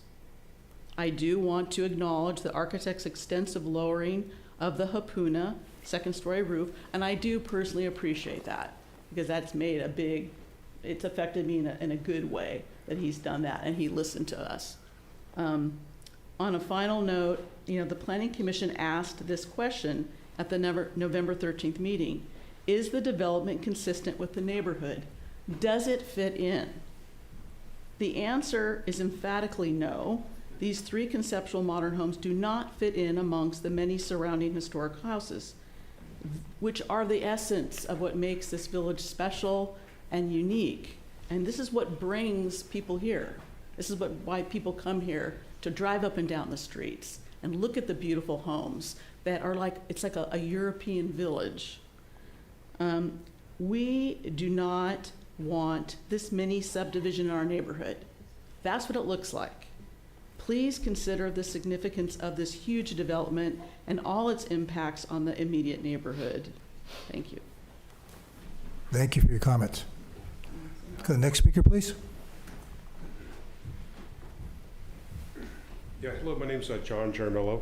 I reside in the neighborhood just behind this development. And I must echo what Kimberly did say is that, after the last meeting, the guidance from yourself, Mr. LePage, and the other the commissioners was to work with the neighbors. I must commend the architect that he did lower the structures significantly to help with the views. But you hear over and over again, this does meet the design guidelines. On it, if it was one home, it truly would. But these are 3 in a row.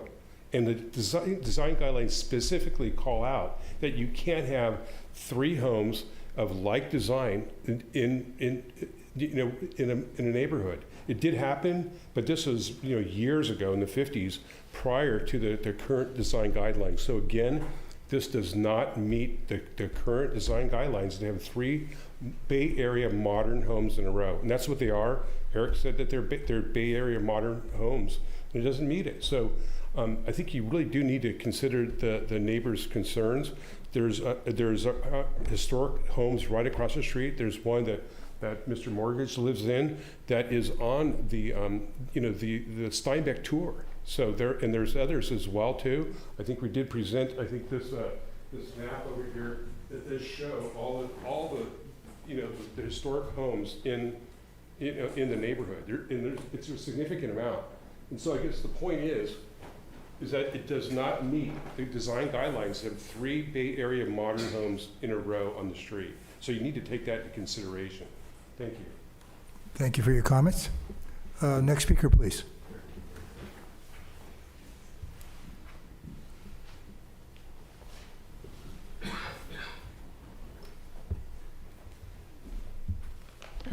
Thank you for the opportunity to speak. My name is Judy Thotis. I've lived in Carmel-by-the-Sea for almost 40 years. My husband, John Thotis, was a well-known contemporary architect. I've been fortunate to live here in Carmel in 2 of his design award-winning homes. Our first home was on Scenic Drive between Ocean Avenue and 6th Street. It is a 2-story, cedar-sided, flat-roof, modern house. When we built it, some people said it was too modern. 5 years later, right here, Carmel-by-the-Sea City Council presented John with a plaque celebrating the design of that house. So you see people's initial ideas of what they don't like. Once they see it built, many times they not only change their mind, but find they would approve of it. And the house I live in now is on Torrey Street, across from Vista Lobos Park. It is a very modern design. It is well loved by many citizens of Carmel-by-the-Sea and has been included on the American Institute of Architects and Carmel Historic Society tours, also on various fundraising tours that sold out to crowds of people. These tours attract people who love all styles of architecture. A previous speaker tonight mentioned that they would approve a Frank Lloyd Wright house. And if you bother to look Mr. Wright up in the history books, you'll learn that he was known as the pioneer or father of modern architecture. This is also our history in Carmel-by-the-Sea. We are proud to point out the Wright House to visitors who come here. I'm not expecting everyone to want to duplicate the style of architecture we preferred to live in any more than they should expect me to love the style of their home. It is not my right to tell my neighbor what style of home they should prefer to live in. My neighbor next door to me built a few years ago what is termed as a fairy tale cottage-style home. Many people stop by and love their home also, but they do stand by my home also as a type of home they would like to live in. Eric's designs are wonderful. They are creative, there's variety to his designs, and they are not as modern as my husband's home. because John's was on another edge. But has in his homes that he designed, I noticed that one of his homes, has a living roof on it, which my house on Scenic also had, but it's very different from that. But he didn't use much glass in his house. They're not that kind of modern. But what Eric has done is he's chosen to give the homeowners more privacy. And also he's directed the views into courtyards away from the public areas. So he has brought the outdoors into these homes, and the landscaping is a wonderful addition to this neighborhood because, as you probably are aware of, people want to cut down trees, not preserve them here. And we fought hard to make sure that we don't have a clear-cut neighborhood, and this landscaping is extraordinary. If you bother to walk our small town streets to admire the variety of architecture, you will see our home styles represent the 1930s, the 40s, the 50s, the 60s, the 70s, and so on. We've got Craftsman, Spanish, mid-century modern, today's modern, Tudor, Cape Cod. It's all there behind our lush landscaping and trees, all chosen by their owners because it was the style they preferred to make their own. They didn't ask us what they should buy or build. They shouldn't have to. Thank you. Thank you, Mrs. Thodos. The next speaker, please. Thomas, come forward. Thomas Hood, architect in Carmel. I think the comments that we just heard kind of summed up what I was going to say here. Very simply, owners need to be able to maintain the right to have a home design of their choosing, but within the city's guidelines. That's what our tradition has been up till now. Another point, early this evening I came in and saw the manifesto rolled out on the floor. Thought that it was good theater, but I want to point out something. When there are statements made that 80% of residents prefer traditional homes and that people will stop coming to visit Carmel if modern homes are built, here are two facts. One, if it's 80% of the people, they'll want traditional homes.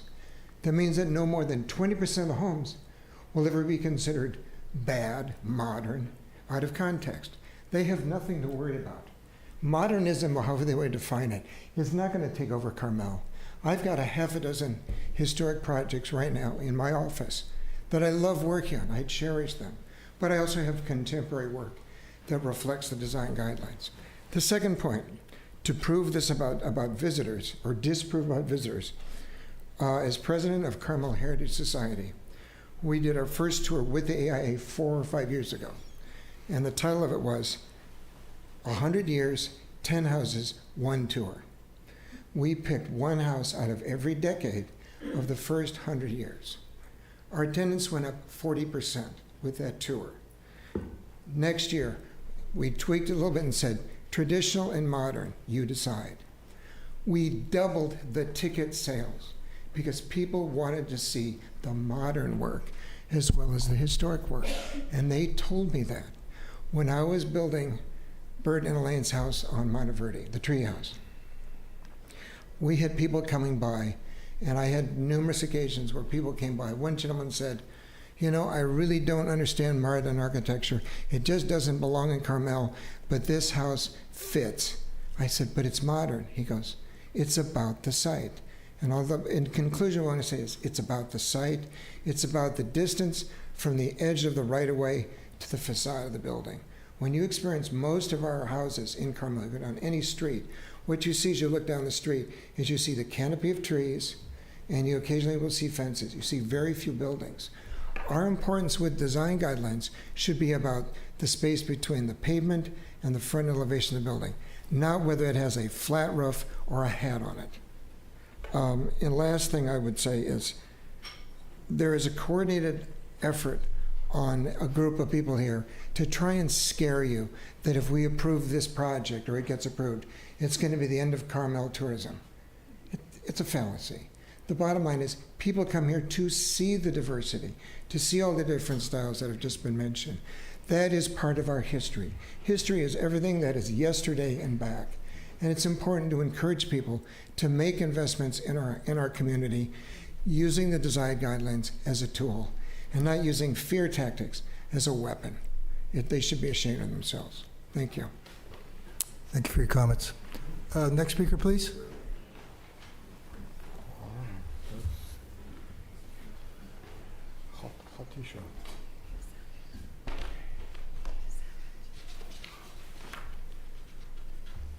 Mr. Chairman, Commissioners, ladies and gentlemen.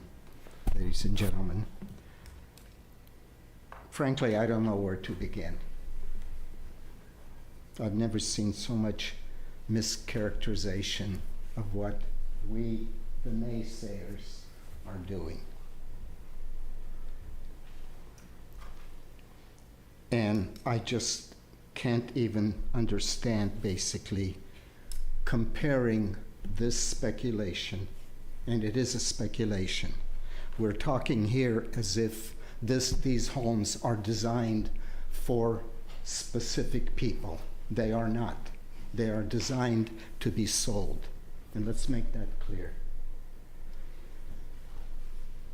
We are comparing this architecture,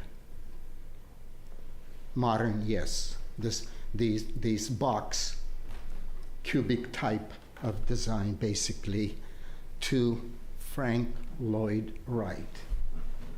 Are we serious? This is Frank Lloyd Wright? I was going to talk about the November 13th meeting and what you commissioners basically, after hearing both pro and con, recommended and directed Mr. Eric Dyer to do. Did he do what you recommended? And I wrote you a letter basically, and Kimberly spoke very eloquently about it, and I will not take the time to do it, but the answer is no. We met with Eric Dyer at his office basically, and we listened on, I believe it was on the 6th of this month, basically his redesign basically. It is not a redesign. It is an accommodation, and it was necessary, but completely insufficient. He satisfied my friends, and at one time neighbors who are renting their home now, basically as far as as far as improving their view, basically. I don't even now know, after hearing this, what is the difference between a split level and two-story. I think it's still a two-story. And a flat roof. But what I want to talk about is this. Many of the people that Mr. Dyer had brought here, for whom he had done work, basically, do not live in our community. If I'm not mistaken, they don't live at all in our neighborhood. I live on Mission Street, directly opposing this architecture and at least these two homes, basically. My home was built by Mr. Whitcomb, basically, for himself. The Jordans that they talked about basically live in a Comstock up above me. Mr. Morjic lives right next to me, who has an architecturally significant home and a historic home like mine and like Jordan's. Susan President isn't here. Her neighbor basically has another Comstock, basically. So we live on the west side of Mission. This is directly opposing the our street, our west side, and this is on east side, of which those three homes, frankly, bordered on slumlord. So we're talking about improving those homes with this architecture as if it's extremely significant. Yes, those homes have been run down. They were bought they were bought from business purposes, and I don't have any problem with that. But let us not basically deceive people that these are people that are building their home, they're going to be living in their home, and they're going to be enjoying the modern architecture that they want to live in, basically. So having said all that, I just would like to I just want to share with you what I believe is at the core of this whole review process. There are some in our city who advocate that the primary criteria should be just complying with zoning regulations. And as long as the design stays within the zoning regulations, we have no business denying the design. But ignoring the heart of the architecture that gives life and feeling that is beyond just the function of the dwelling. So besides the objective consideration, there is a subjective, and this is what we want to talk about, or the qualitative in this creation. And it is the qualitative attribute that is the reason we are here. I believe it is the qualitative property that the Planning Commission is created to oversee. The theme that goes beyond the scale and the ruler and humanizes the architecture of the home and gives it life. That's what Frank Lloyd Wright does. This harmony with the existing nature and surroundings and the compatibility with the neighborhood. That's what we're asking. I strongly believe that this is the heartbeat and the feel of Carmel. We talk a lot about Carmel, what we want to Carmel, but this is it. This thing we call charm, and yes, excuse me for saying taste. And it is this that we and the Planning Commissioners are here to consider and weigh. It is difficult and unpleasant to reject someone's professional work, but we have to do it when it is warranted. We must take a stand when it just does not feel and look right. And this does not feel and does not look right for basically our enclave on Mission Street. And having said that, basically, this is our objection, basically. We want harmony, and this is a stark differentiation between what is on the west side and what is on the east side. Thank you. Thank you for your comments. Next speaker, please.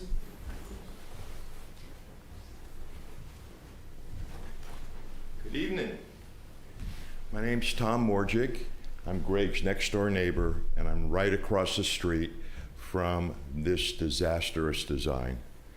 My wife and I first came down here 55 years ago, the week before we were married, and we fell in love with Carmel.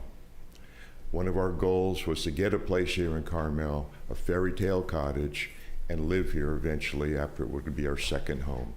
And that's what happened. 36 years ago, we bought our little fairy tale cottage that was a total knockdown, according to the city. But no, we fell in love with it. We loved the design. We loved everything about it.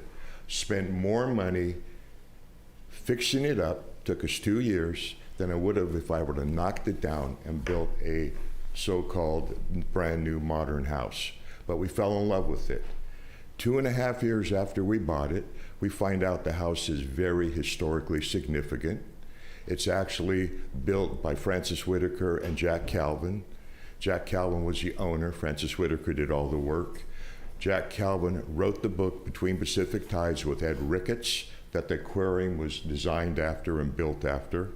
And John Steinbeck and Ed Ricketts met in our cottage for the first time, and it was their hangout before Doc's Lab. Our house has been, as John mentioned, has been on his Steinbeck tour for several tours. It's been on Good Morning America. It's been on several things since then. But the point is, it's a design, it's a fairy tale cottage. It's what people come by and look at. About 30 years ago, one of my good friends from down in La Jolla came up. He had been living in La Jolla for about 30 years himself at the time when he came up 30 years ago. And he saw the cottage and he said, let's walk around the neighborhood and take pictures. And we walked all through Carmel for the day. He was taking pictures left and right. And he said to me, at the end of the day, don't let what's happened in La Jolla happen here. He said, it used to be like this 30 years ago. And he said, they have destroyed it by what they allowed to come in. This place is unique, okay? It's incredible. I mean, our neighbors all got together. The best thing that happened out of all this, we've got all our neighbors are all close. We're all united together. They didn't all get up and speak today, but they all spoke when they first wrote that first signed that letter, and the subsequent ones, and we've been talking with them all since. So one neighbor backed down from what he signed, one of Eric's friends, okay? But the rest of them are all united with us to move forward, okay? We were gonna buy the house across the street for our daughter. Our daughter lives up in the Bay Area. We were going to buy the house for her and her family to come and live with us across the street so we could all be together with her and her family. And as we got older, they could take care of us, okay? And so I met with Eric the first time, didn't know what the design was, and said, hey, talk to the owner, let him know we'd like to buy one of those houses. He said, oh, the design's going to be great, the design's going to be great. Eric came by with that design, my wife and I once he got it done like a year later, and he showed it to us. My wife looks at it and said, it's not a Carmel house, that's ugly. He goes, no, he said, show your daughter. He said, you know, she's, she'll fall in love with it. She's a different generation. So our youngest daughter's 39 years old now, okay? We showed our youngest daughter and she said, why would I want to live there? She goes, I want to go to Carmel to be what Carmel's all about. All the things that make Carmel special, the fairy tale cottages, everything about it. So that's where we're coming from. And maybe I've been in business too long, but anybody who would try to put two sinks in each house to try to get extra water credits to skirt the system, I'd be very leery about going forward with what they're doing. Thank you. Thank you for your comments. Next speaker, please.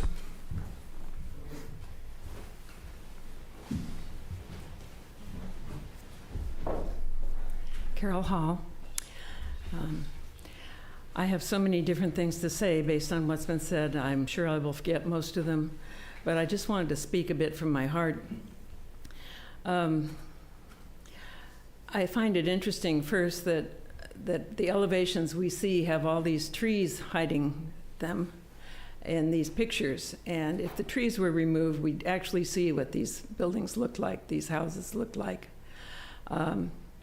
And they look modern, because I've seen elevations without the trees, no matter how they try to disguise them. And I think the bottom line for all of this is that, say, 58 people signed a petition saying, we don't want these designs on our street. And that's unheard of before. That's historic. That many people would make that kind of statement. They all aren't here. Some of them are here. But you know, us residents, we don't like to come to meetings. I don't like to come to meetings, believe it or not. And they certainly don't want to come up to a dais and speak, and neither do I.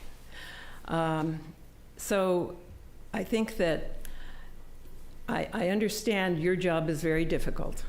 You are all volunteers, and it's not easy hearing all of this, but you connect with who you see are the architect and the owner and the developer and the construction people, you in the planning department, and the realtors in some cases.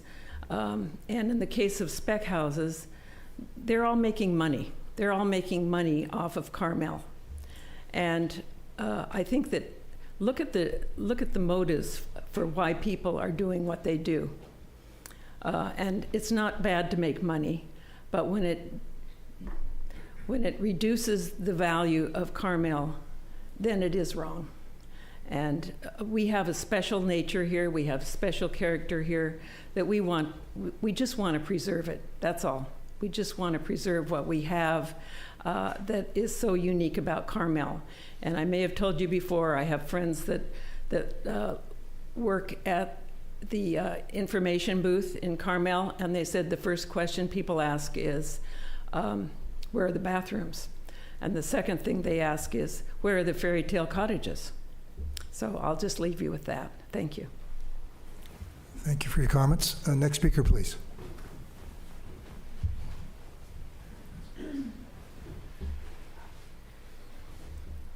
Good evening, Commissioners. My name is Ian Martin. I'm a resident and former planning commissioner myself. And I want to start out by pointing out, as you are all aware, that our pine forest, which defines our village, is under threat. And partly it's under threat because of the indifference a lot of developers show when they bring a new design to the house, a new design into the town, right?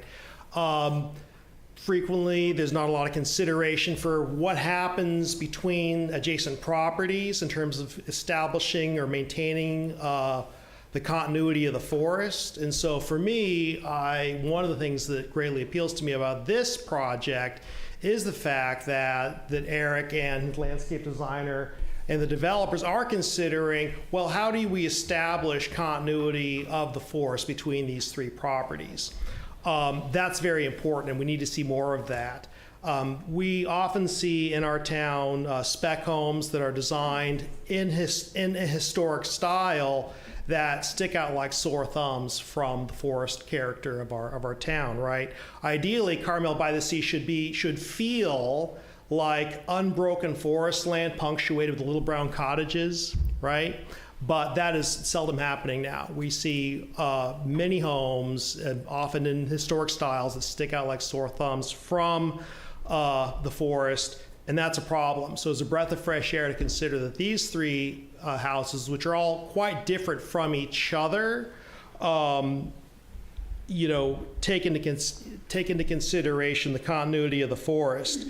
As far as contemporary architecture goes, as Carol pointed out, who is a champion of the forest herself, although we're on the other side of this issue, a lot of these houses are hidden or screened back from the street by the trees in front of them, which is how it should be. Ideally, when you go up and down a street in Carmel, you should be aware of the forest first, the buildings behind the trees second, if at all. In terms of contemporary architecture, modern architecture, the Cherry Foundation, that's a flat roof, mid-century modern building. That was John Dorge's meditation studio, and I defy anybody to say that that's not a Carmel building, right? Of course, Frank Lloyd Wright was brought up. He's the king of all modernists. The Three Sisters buildings on Lopez, those are contemporary as well, but they beautifully blend with the forest. Of course, at our core, we're supposed to be an artist colony, right? And we should have the ability to have new expressions in the way we live, provided that those expressions subordinate themselves to the forested natural character of the village. And I believe that Eric Dyer's designs do just that. Thank you for your time. Thank you for your comments. Next speaker, please.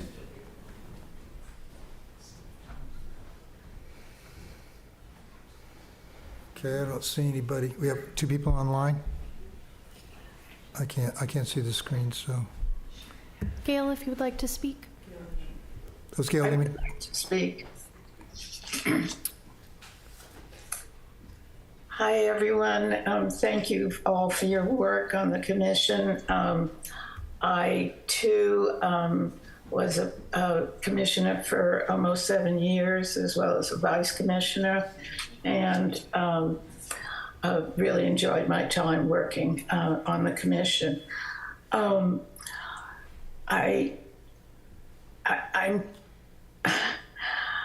Our wonderful village appears to be grappling with a tension about tradition versus progress. The opposition appears to reflect a resistance to modernist architecture, a style that has been here in Carmel-by-the-Sea since the beginning of the 20th century. For example, by the work of Frank Lloyd Wright and his many disciples, whose examples are seen all over our village. Many agree that the idea of fostering a diversity of architectural styles is essential for a vibrant, evolving city. Just as cities grow and change culturally, their physical landscape should reflect that dynamic. Architecture is not only about aesthetics, but also about the functionality and values of the era in which it's designed.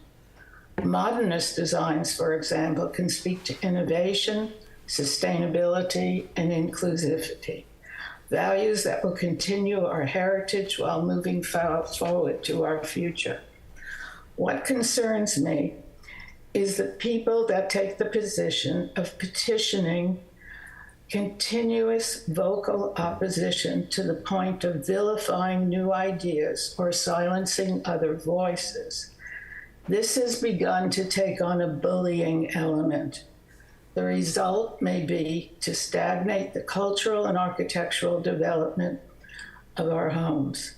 Certainly, we can all respect the historicity of our village while embracing the future. Eric Dyer's designs do all that and more. He has taken a difficult site and created homes that will be pointed to for now and for generations to come, as a great balance of attention to three great solutions for the three continuous homes. Both the street and the neighborhood will be enhanced architecturally and add value because of his designs. After living here for more than 50 years, I have seen differences of opinion, but never to the extent of this particular moment in time. As I have often said on my almost 7 years as both a commissioner and vice commissioner on this commission, let's not become soul-bang. Let's not bow to cute. Babies are cute. Architecture should only be as grand as what Eric's talent has set before you today. Thank you. Thanks for your comments, Gail. Is it Linda Marie Rosier? Can you unmute yourself?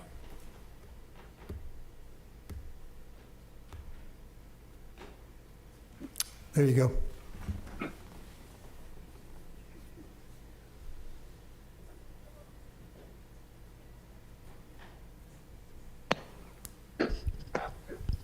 Do you have your mic on, Linda Marie? Check your volume.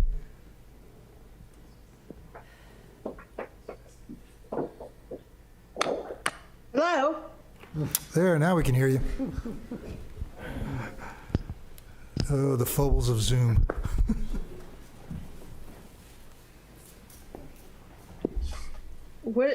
Was I called? Yes, you go ahead. You have the floor. You have our attention. Okay. I totally back John and Kimberly and Carol Hall. I have volunteered at Carmel's Visitor Center for 17 years. Let me tell you, the number one question, or number two, from tourists is, where are the fairy tale cottages? This is not a fantasy. This is a fact. Already we have lost, sadly, so many treasured houses here in Carmel. Let's not lose Carmel-by-the-Sea. Whatever we need to invest in is keeping Carmel quaint, unique, and reflecting back on history. We have such a special village. Why would we want to change it? So if it's cute, it's cute. And that's why people come to see our village. I was in Reykjavik, Iceland, several years ago in a coffee shop. My husband and I were talking, and someone was overhearing our conversation, and they said, "You're from Carmel-by-the-Sea? That darling little cute place? We loved our time there.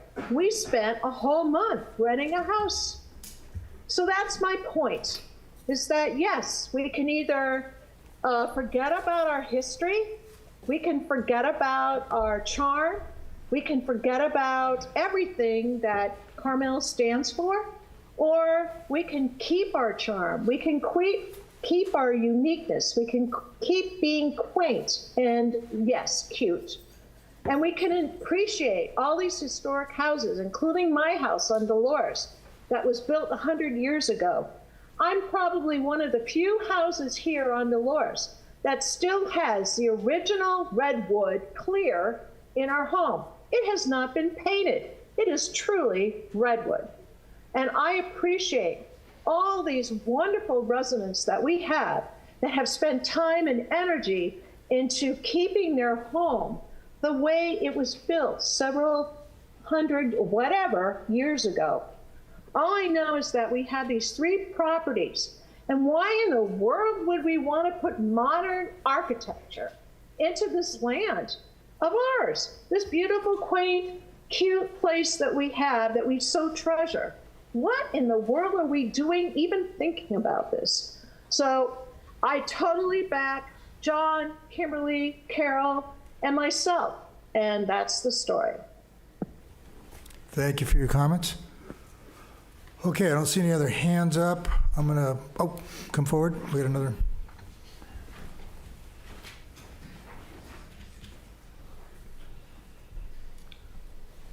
Hi, everybody. Neil Cruz. By the way, if you look at the surveys, as we mentioned at the beginning, you will find that 75% of Americans want traditional over modern. So that's a fact. That's not an opinion. And why all those neighbors were coming up to Carol and I and lying about the fact that they see Carmel fading away into the modern hell, I don't know, but we're going to talk to them because apparently they're all lying to us and they really don't mind modern coming into Carmel. Kent Seavey brought up a number of developments that had been done, houses that had been done in the same district of the same style. I believe that most of those were done before the design guidelines that we have now were in place. The date of the design guidelines is 2001. I don't know that all of those that he mentioned were before that time, but if they are, they're not valid as examples for this discussion. The other thing I'd like to mention is the letter.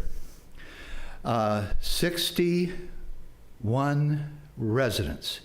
61, not 2, not 8, not 17, 61 residents delivered their letter to the Planning Commission twice, once electronically on the Thursday before, the second time 1 or 2 days before the Planning Commission meeting.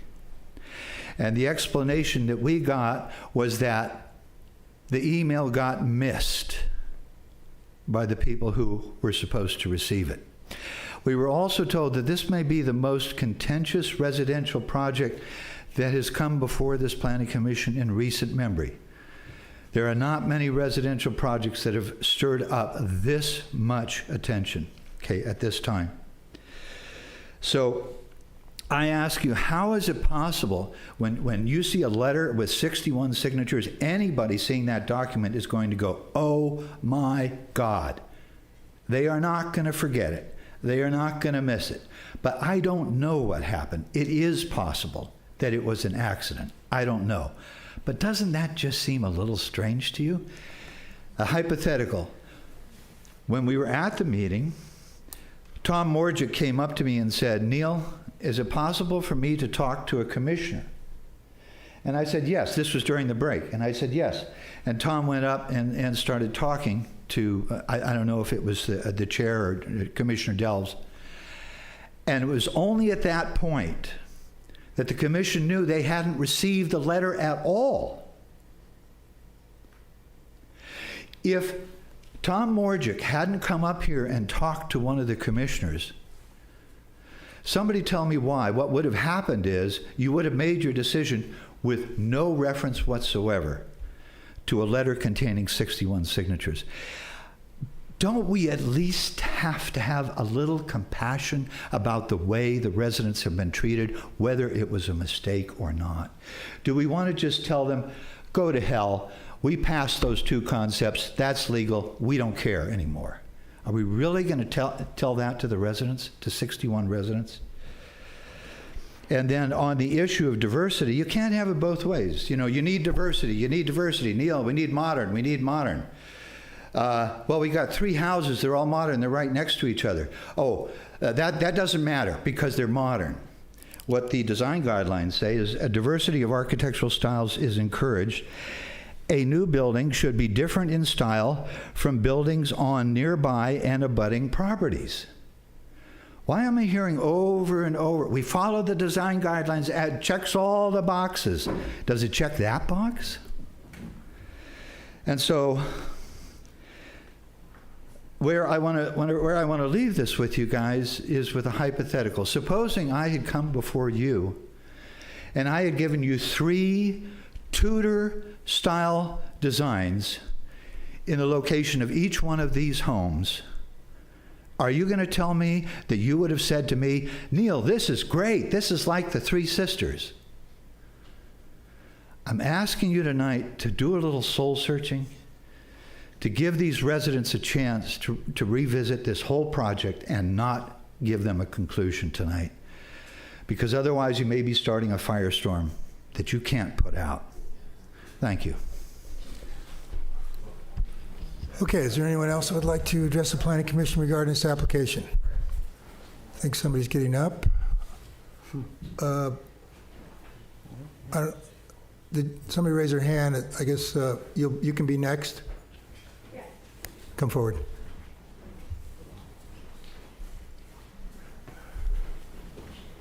I spoke at the last commission meeting here, and you know, I just have to agree with some of the speakers who have already spoken ahead of me.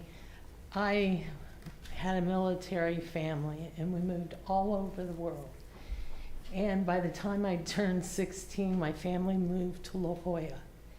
And we lived there, and I totally agree with what Tom said. I was only a high school student, but we saw the complexity of the town, the village, changing, and it continued to change. It's not the same place it was anymore. And then my parents moved to retire here, and they were here, well, it'll be 40 years soon between my parents and myself that we've lived here in this same house for the last 40 years. And we are down the street from the project. We're not in the same block, but we're the very first house on the next block. And you know, I guess it all kind of, it depends. I mean, where you meet the city of Carmel in your life. I mean, we met Carmel when I was like, I want to say in my late 20s.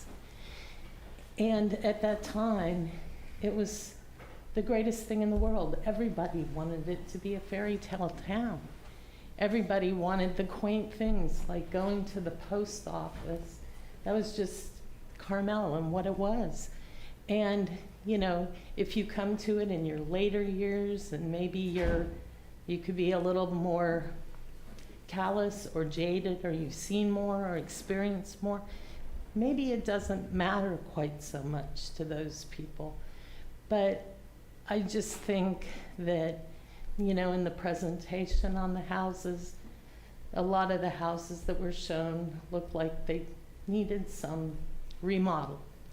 And so it gives everybody a different impression. My house was not shown there.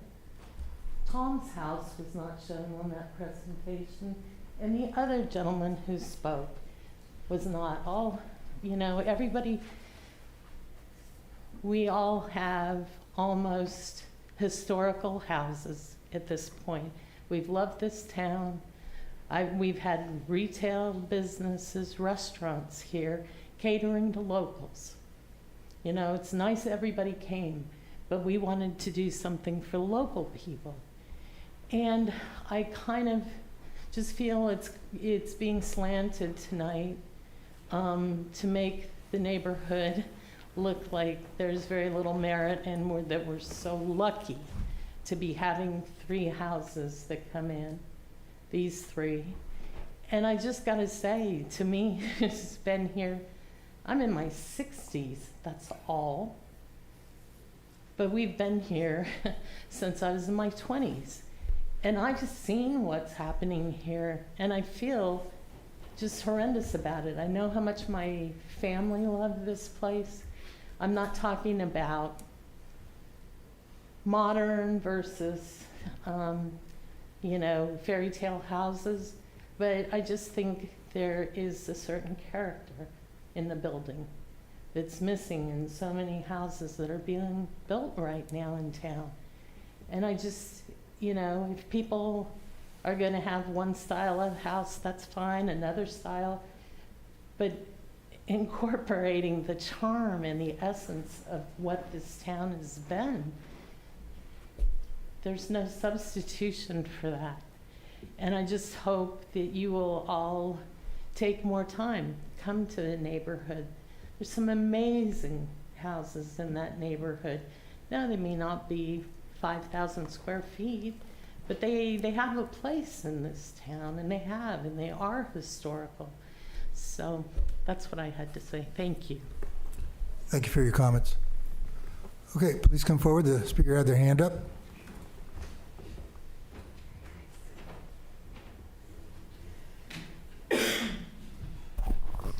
Hello, my name is Mira Burgess. I live Carmel for about 35 years, and also I had a business downtown Carmel for over 20 years. So I've been seeing Carmel being changed over the years, and especially when Chinese people come to Carmel, they show me the book about little cottage. What is this place? Then guess what? I cannot tell them because that time is gone. I mean, so if we want to have character little village, storybook character house in Carmel, and we should have like maybe 1980, 90. I have to hammer down. We only gonna build college house here, but Carmel City never did that. So we have lots of modern house, and it's like for me, Carmel is a modern house, like a ranch house, and story cottage house. It's all different style, and I think they all have different beauty. It depends what's your style, and also it's too late to hammer down. We're only gonna build story house in Carmel. And also, if I drive downtown, it's like scenic drive. There's a lot of modern house. They're all beautiful, and I'd rather to have a nice modern house than that going down little storage house has like a moth and so dark. It looks so like not pleasant in Carmel. So my opinion is, I came here like in 1980s, and I used to love that little cottage house, and it's a story house. But time is gone. We have to move on. And there is a beautiful modern house in downtown Carmel. I walk every single day, and they have their own beauty. And I think it's okay to have a diversity. That's my opinion. Thank you. Thank you for your comments. Okay, has everybody had a chance to make their initial comments? Or do we have any speakers that haven't spoken yet that want to speak? I don't see any hands online, nobody coming up. Okay, I'm going to allow the applicant or the architect to make their final comments. Yes, and there was a few legal issues that Mr. Lombardo wanted to address when I'm finished, but I'll be very short. First of all, my motives behind this are to do the most beautiful job I can. I've lived in this community and around this community for 35 years, and this is just, being able to absorb what I feel is the character of Carmel, what's the character of the forest, and be able to integrate that into one project has been just this amazing opportunity, and I'm actually quite proud of the way we're able to do that. Part of my experience here is also being on the Historic Resources Board for a long time and doing a lot of historic preservation projects within the city. And the way you respect historic architecture, because historic homes are in every neighborhood throughout the city and next to different houses at different ages and different times. What you don't do is to, and let's just be clear, there will be 3 homes built on the other side of the street. What you don't do is build imitation storybook, imitation Spanish eclectic to match the historic homes that are across the street to create a false sense of history. That is, 101 historic preservation. How you do it is be respectful of it. You use the design guidelines, which are part of the design traditions. There's a reason they call it design traditions. So the guidelines are based on that. And things like the homes that are built by Comstock and Koningshofer and Hill that are built together were part of that tradition, and the guidelines are based on that tradition. Yes, each home has to be very separate and different, and I think I've achieved that with different materials. They're very unique and special and quixotic in a lot of ways, which I think is part of the character of Carmel. But yeah, creating an imitation across the street is not what you need to do. What we've also tried to do is to maintain this forest continuity across there so that the neighbors across the street will be able to look out and see the forest, which is Carmel, and then this underfloor of the forest, which would be taken out to the right-of-way and made very beautiful. And then these very low slung homes are farther back. You look through, you see these traditional materials, and they don't conflict. In fact, I think they complement the other side of the street. I know that's not agreed upon by everyone here, but that's really the principles of historic preservation. I do want to go into, just very briefly, the letter that was sent out, which I know Neil has talked about a lot, and there seemed to be a lot of signatures. So I did make a point of trying to go to the neighbor. I wasn't able to speak to everybody, but several, at least 8 people to 10, I've talked and showed me the plans. What I was told was that they weren't shown my plans when they were asked to sign the letter. They weren't shown the letter, which they were attaching their signatures to.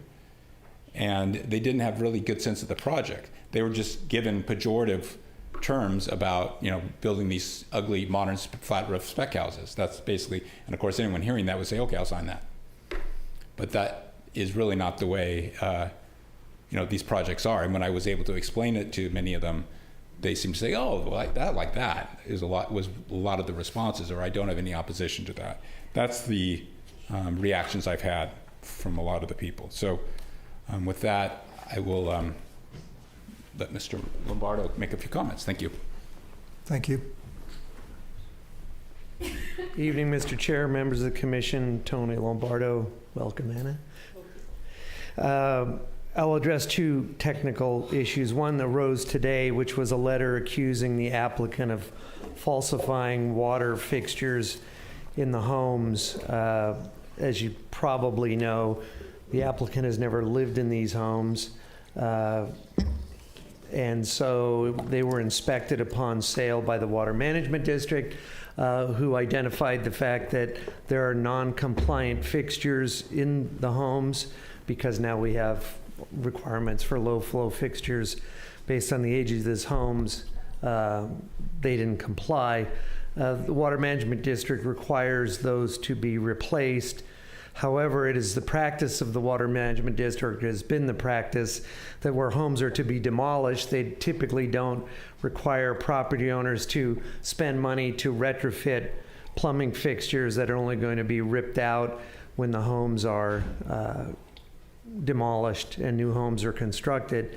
And that is the case in this case. The homes still have the non-compliant water fixtures. If the district orders my client to replace them, I'm sure they will replace them. The second allegation in the letter that was received was that there were bar sinks that were installed in the house or in one of the houses that were not permitted, and therefore the property doesn't have enough water credits or water fixture credits in order to have the projects built. Well, the number of fixture credits that are needed for the 3 proposed homes are 38.7. There's probably only one commissioner here tonight that means a lot to, but they are 38.7 fixture units. The district's count of the allowed water fixtures, and there were 2 water fixtures in the 3 buildings that were not recognized as being allowed, were 42 fixture units. So if the other bar sinks that are in one of the homes are not allowed, that will leave a net number of credits of 40 that are undisputed, and a demand for the new project of 38.7. So there are sufficient water credits available, whether or not the 2 bar sinks in one of the units are recognized by the district, which they were, or unrecognized by the district. It's still adequate to obtain the water connection permit necessary for the 3 new homes. The second issue I'd like to address is the letters and comments you've received on compliance with the California Environmental Quality Act. I have about 42 years of expertise in this field. In fact, here are the current CEQA guidelines. When I started, they were about this big. So lots happened in 42 years, including very good and concise definitions of what type of projects require extensive environmental analysis and which do not. And the California Environmental Quality Act guidelines, these contain specific regulations as to when projects require further environmental analysis and when they are what is called categorically exempt. To begin with, you only have to complete the environmental analysis on a project once you give someone a permit, or you're going to give them a permit to begin construction of a project. That's not the case. These preliminary concept design studies are not a permit to construct anything. So the city's process, as the staff has described it, is legally correct. The second is, when you get to the point of doing the environmental analysis, the construction of up to 3 homes in a city like this is categorically exempt, meaning no further environmental analysis is needed. In addition, a lot line adjustment is also categorically exempt, and those are guideline sections 15303A and 15305A. So there's nothing wrong with the environmental analysis the city has done on projects of this type and proposes to do on a project of this type, or these projects. Finally, there are circumstances, and I've set forth in my letter that I sent you about a week ago, where projects that would otherwise be categorically exempt can be determined not to be categorically exempt. But that's based on evidence of a significant environmental or potentially significant environmental impact. And in fact, there's a guideline section now on that, 15384, which says argument or speculation or opinion or narrative is not substantial evidence of anything. Clearly in Carmel, change doesn't come easy. And the older we get, at least in my case, it comes even less easily. But the opinion that we don't, and saw in some of the correspondence, or at least in one of the correspondences, we don't want any more modern homes in Carmel. That's an opinion. That's not evidence of a significant environmental effect. So I don't know if the city attorney is joining us this evening, but hopefully they can confirm, if the commission wants additional corroboration, that the staff has followed the proper environmental review process under California law, and you may proceed to decide the fate of this revised design tonight without worrying about it. And you did receive a letter. It was I forgot. One last comment.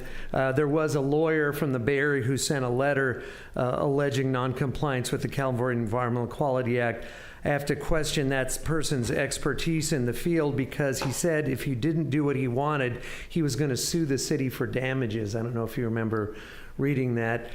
I hate to break the news to him, but damages are not available under the California Environmental Quality Act. The most a court can do is invalidate the action and require the agency to do it over again. So I don't believe you've been presented with any evidence that would be considered substantial evidence that would support not approving these projects eventually if you do so under the categorical exemption. Thank you. Thank you for your comments. Okay, let's make final comments now, so please come forward. I have a rebuttal here to the water piece, okay? Let's start at the beginning. They purchased the houses, they closed March 2nd, 2022. In June 5th, 2023, they came in with a plumber, a week in each house, and put in 2 sinks. In your packets, you will see the water board caught the middle house, okay, which I have pictures before and after, where they put 2 sinks in illegally, okay? The second house, and people were living in all 3 of these houses, so it wasn't like you can just get rid of the requirement that you have to upgrade your water faucets. They were renting all 3 houses out. You can't just get rid of the requirement that you don't have to come in and comply with what the regulations are. That's what started it. When they came back in and did an inspection, they found the 2 sinks in the middle house because they were so conspicuous. But they questioned the house that we're talking about right now, and they didn't have proof. So now in your packets, you have dated pictures of before, when they came in and put 2 sinks in. And matter of fact, they tried to put 3 sinks in, but they couldn't get the 3rd one, and they wanted to in the bathroom. So they fraudulently came in. We all live up to the rules. Like my wife always says, you know, a lion is, the truth is like a lion, okay? You don't have to defend it. You release it, it defends itself. The truth is, they came in first part of June, and they put 2 sinks in each one of the houses. The 3rd house, I don't know what they did because their friend lives there, okay? We haven't been in there, I don't know what. The house around the corner that's got non-compliance on it that you just approved on San Carlos, they have you saw the letter that came today. Do they have water credits? Did they put sinks in there? What did they do? Okay, they have a lien on that house also. So the truth is, they tried to virtually lie about putting those pieces in, which at that point shows me the dishonesty that we're dealing with here. And like my wife always says, the truth's gonna come out, okay? The lion's gonna defend itself. And that's exactly what's happened here. You've got the pictures, and then they came back in on June 23rd, and they caught the 2 sinks. And then they questioned the other 2 sinks, and I think, matter of fact, Tricia said they even brought those to you, Stephanie, and you couldn't conclude that they were put in later. But I have before pictures dated that shows them, and they're in your file. And so that kind of business, or that kind of illegitimate business, I would never deal with people like that. I would never give them a permit for something like that. Though they're going to get water credits now. Oh, I'm sorry, I didn't mean to rob your bank. I got caught, so I'm sorry about it. They got caught, okay? They were trying to bunk the system. I hope they get in trouble for it. We've actually filed some complaints with some of the agencies, and we're going to continue on with them. And I know that Stephanie works for the Monterey Peninsula Water District, and that's where I'm coming from with the water. As far as CEQA, I think Chuck wants to speak to it. All right, I think the applicant would like to answer that accusation. I don't recall ever having my integrity questioned as it has been done by these people, and it's just false. When we bought the house, we weren't aware of any problems with the water credits. When we added the 2 additional houses, what we knew throughout the process was there were plenty of water credits. And what I specifically recall about that is that we had way more water credits than we had in our house on Camino Real. So we were very pleased. We never added any sinks to any house. We never added any other water fixtures to any of the houses. We had no reason to do it because we never believed we were short of credits. And as either Tony or Eric explained, we have ample credits without the addition of sinks. I don't know where they got their pictures. From the time we bought the house, we've had renters in the property. So we had renters in Hapuna. They're still there. I've never been in that house. The renters were there when we bought it. They were renters of the owner, and the renter is still there. The middle house we rented throughout the process until about 2 months ago. And the third house had a renter when we bought it and now has a different renter who's an architect. We never did anything to add any fixtures. And frankly, these are blatant lies, and I deeply, deeply resent them. So thank you. Thank you. No, that's enough. Sir, that's enough. Sir, that's enough. That's enough. You've made your accusation. You've made your point. You've made your point. Please sit down. You've made your point. I appreciate it. We understand it. Anybody else can come up.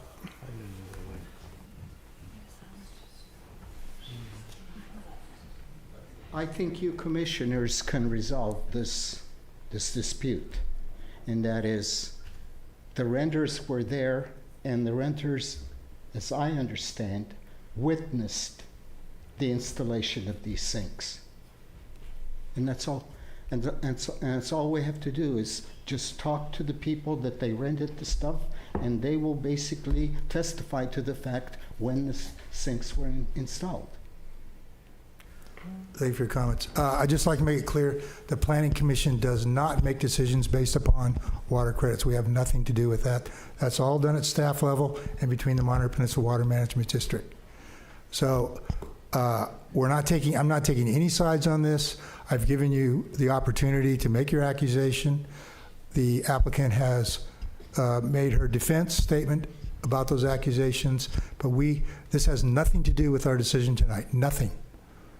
So I would recommend that you all focus on things which are under the jurisdiction, which we actually have the ability to make a decision about. And we will make a decision tonight based upon the land use documents, which are the only thing that give us any authority to make any decisions about anything that happens in this community. So having said that, I would like to invite anybody else that wants to make a last statement.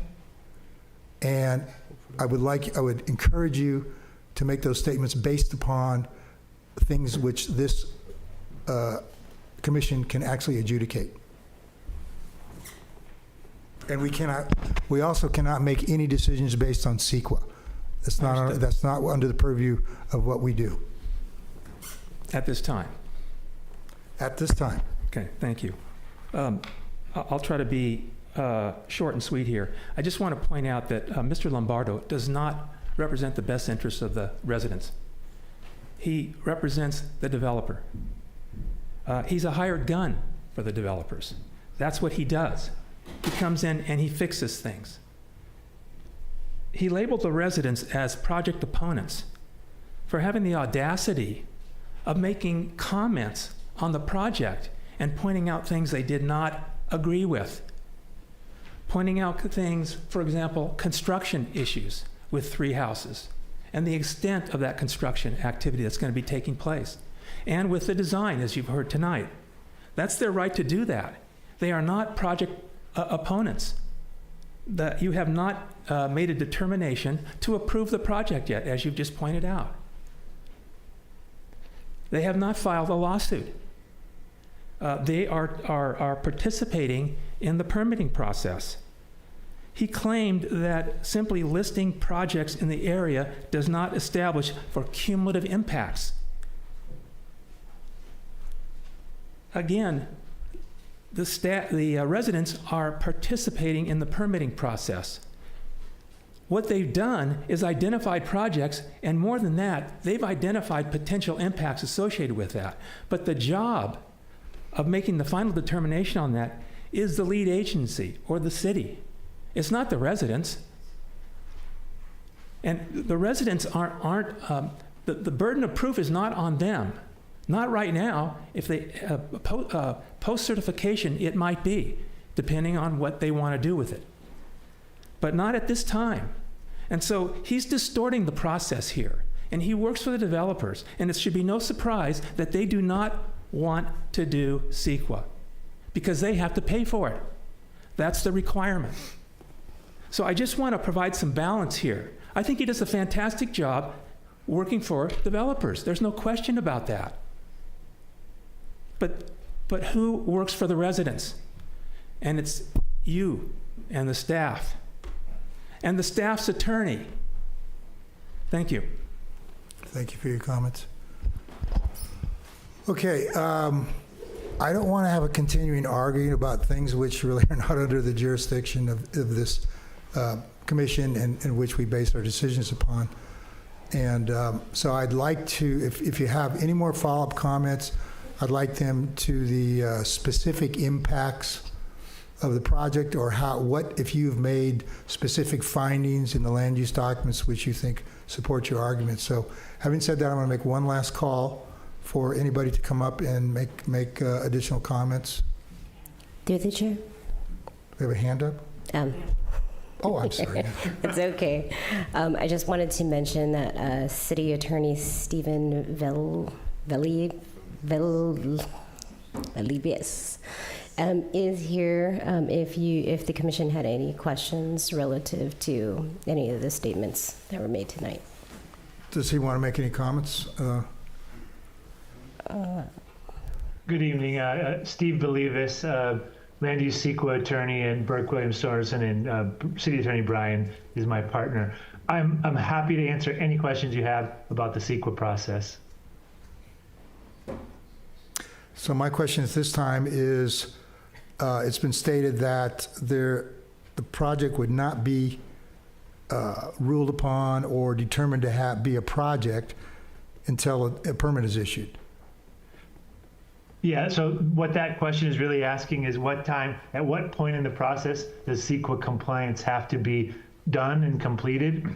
And the answer to that question is it has to be completed before the city issues an approval for the project.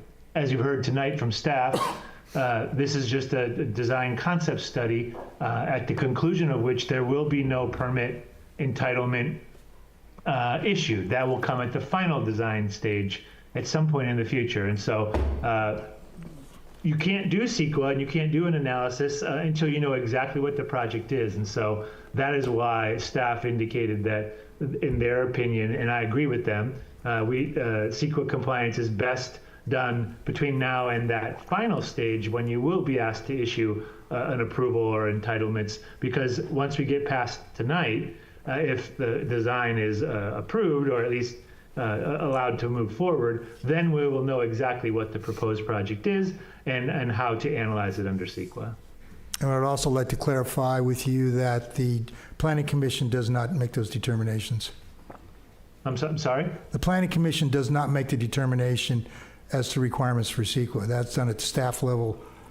Is that correct? No, the decision-making body has to make the determination of the findings. But at this time, we don't do that. Staff will do the work and will recommend to you when they come to the final design hearing. But yeah, it will be your decision as to what level of CEQA is appropriate. I mean, and we'll be here to guide you and make recommendations. But not at this time. Okay, thank you. We appreciate that clarification. Okay, I'm going to make my one last call. And then I don't see anybody, I don't see any hands online. I'm going to close the public comments. And before we get into the Planning Commission discussion, I'm going to have a break. So we're going to take a recess till 9:20.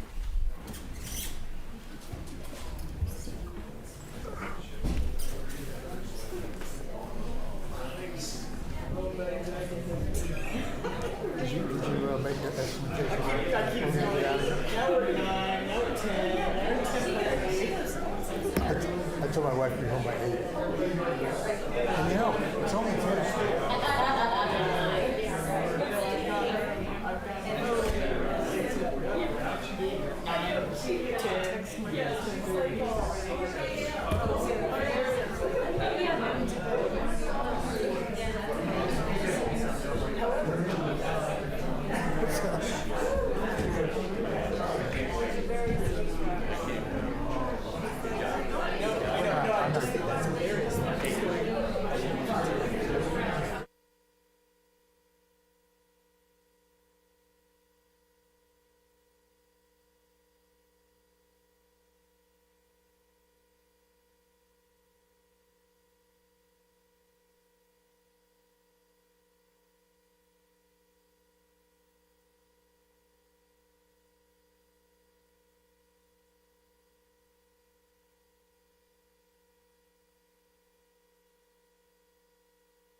I'm not on.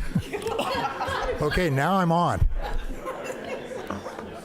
All right, thank you, everyone. I'm going to call the meeting back to order. Can we have roll call, please? Commissioner Alborn? Here. Commissioner Allen? Here. Commissioner Karapikov? Here. Commissioner Locke? Here. And Chair LePage? Here. Thank you. Okay, the public comments have been closed, and I'm going to bring it back to the Plan Commission for their discussion. Commissioner Locke, would you like to be in? First of all, I want to say thank you to everybody who commented today. It has been a very long meeting, and I appreciate comments from everybody. And I do want to acknowledge the letter with the 61 signatures that we did receive. And I think that there have been significant changes made to this project. And when I say this project, I speak holistically for the whole project, since that letter was initially provided.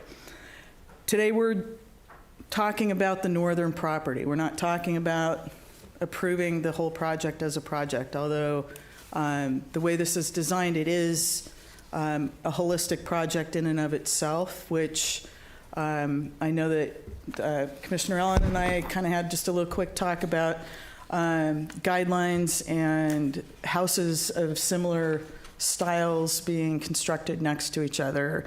The guidelines discourage that, but in my opinion, in this particular project, you're looking at, as it's been said multiple times, the how the forest character is being brought into a project where you have 3 parcels that are going to be vacant parcels, and you're building a single kind of group of houses that will be integrated into the forest that's existing right there, which I think is important. I did miss the November meeting, so I'm going to say I was not part of that hearing.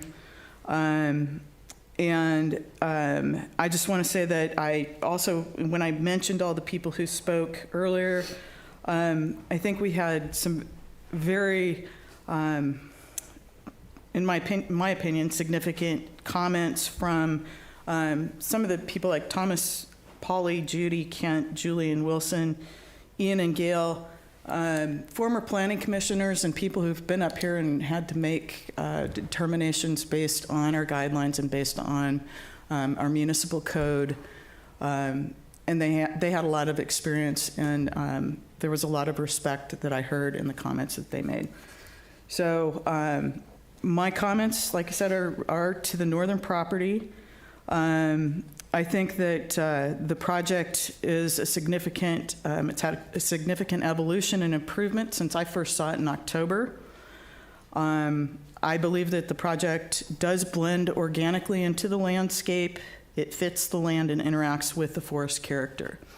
I mean, going back to the first iteration that I saw, it was a very large building. It certainly impacted the neighbors to the north and to the east, and it has been significantly changed.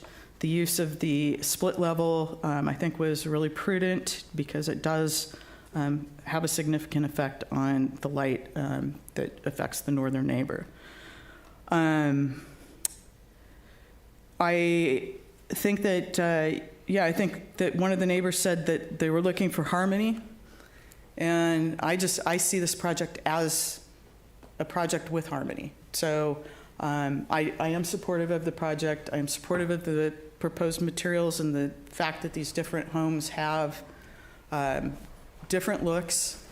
But I think that the way the landscape has been designed is, and it complements to the landscape designer. I just want to say that the way it's set up, it's a really interesting way of tying things together and yet having separate homes and separate projects, and a lot of respect for the landscape, and that to me is really an important thing. I think it fits in nicely with the character of Carmel. Thank you. Would you like to go ahead now? I can go. No problem. Commissioner Karapetkoff, your comments, please. Can we turn on the rendering that we had from the house, for the front of the house? Because I wanted to have a look at that one more time. Yes. The visual always helps. So I was looking at this rendering and I was thinking about my own house that I bought in 2014, and it's very similar. I also have like a garage, a winding road, a door, and then this corner window that goes down to, it starts about 2.5 feet from the ground. Very similar to the other rendering that we had from the front of the house that shows the entry door and the corner window. So, so that I was thinking about, the whole discussion about modern versus traditional, and I consider my house fairly traditional. It was built in 1956 and never remodeled.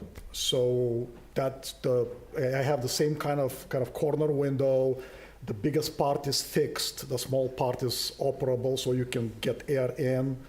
So you have the same kind of winding road. The only difference is obviously that back then they were doing red bricks and not stone. But when I kind of remodel my house and replace the red bricks with stone, it's going to look probably something like this. And it's a design from the 1956. So I cannot say that this is a modern building. It's, for me, very traditional. And with this, I think I can see this building fit into the neighborhood. It's not a Comstock house, definitely not, but I don't think that it's in conflict with the surrounding environment. And I think Eric did a great job in following on our recommendations from the previous meeting, reducing the size of the building, taking into account all the concerns from the neighbors from the north, and I'm happy to hear that they're satisfied now. Everything else, I guess, was covered by Stephanie. Thank you. Okay. Commissioner Alburn, you're next. Thank you, Chair. I echo some of my fellow commissioners' comments. I'm very sensitive to everyone that spoke on all sides of this project.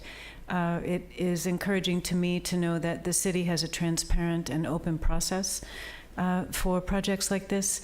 And I know of the architect, Eric Dyer, from his work on the Historic Resources Board. And I never knew the style of architecture that he designs until this project came up.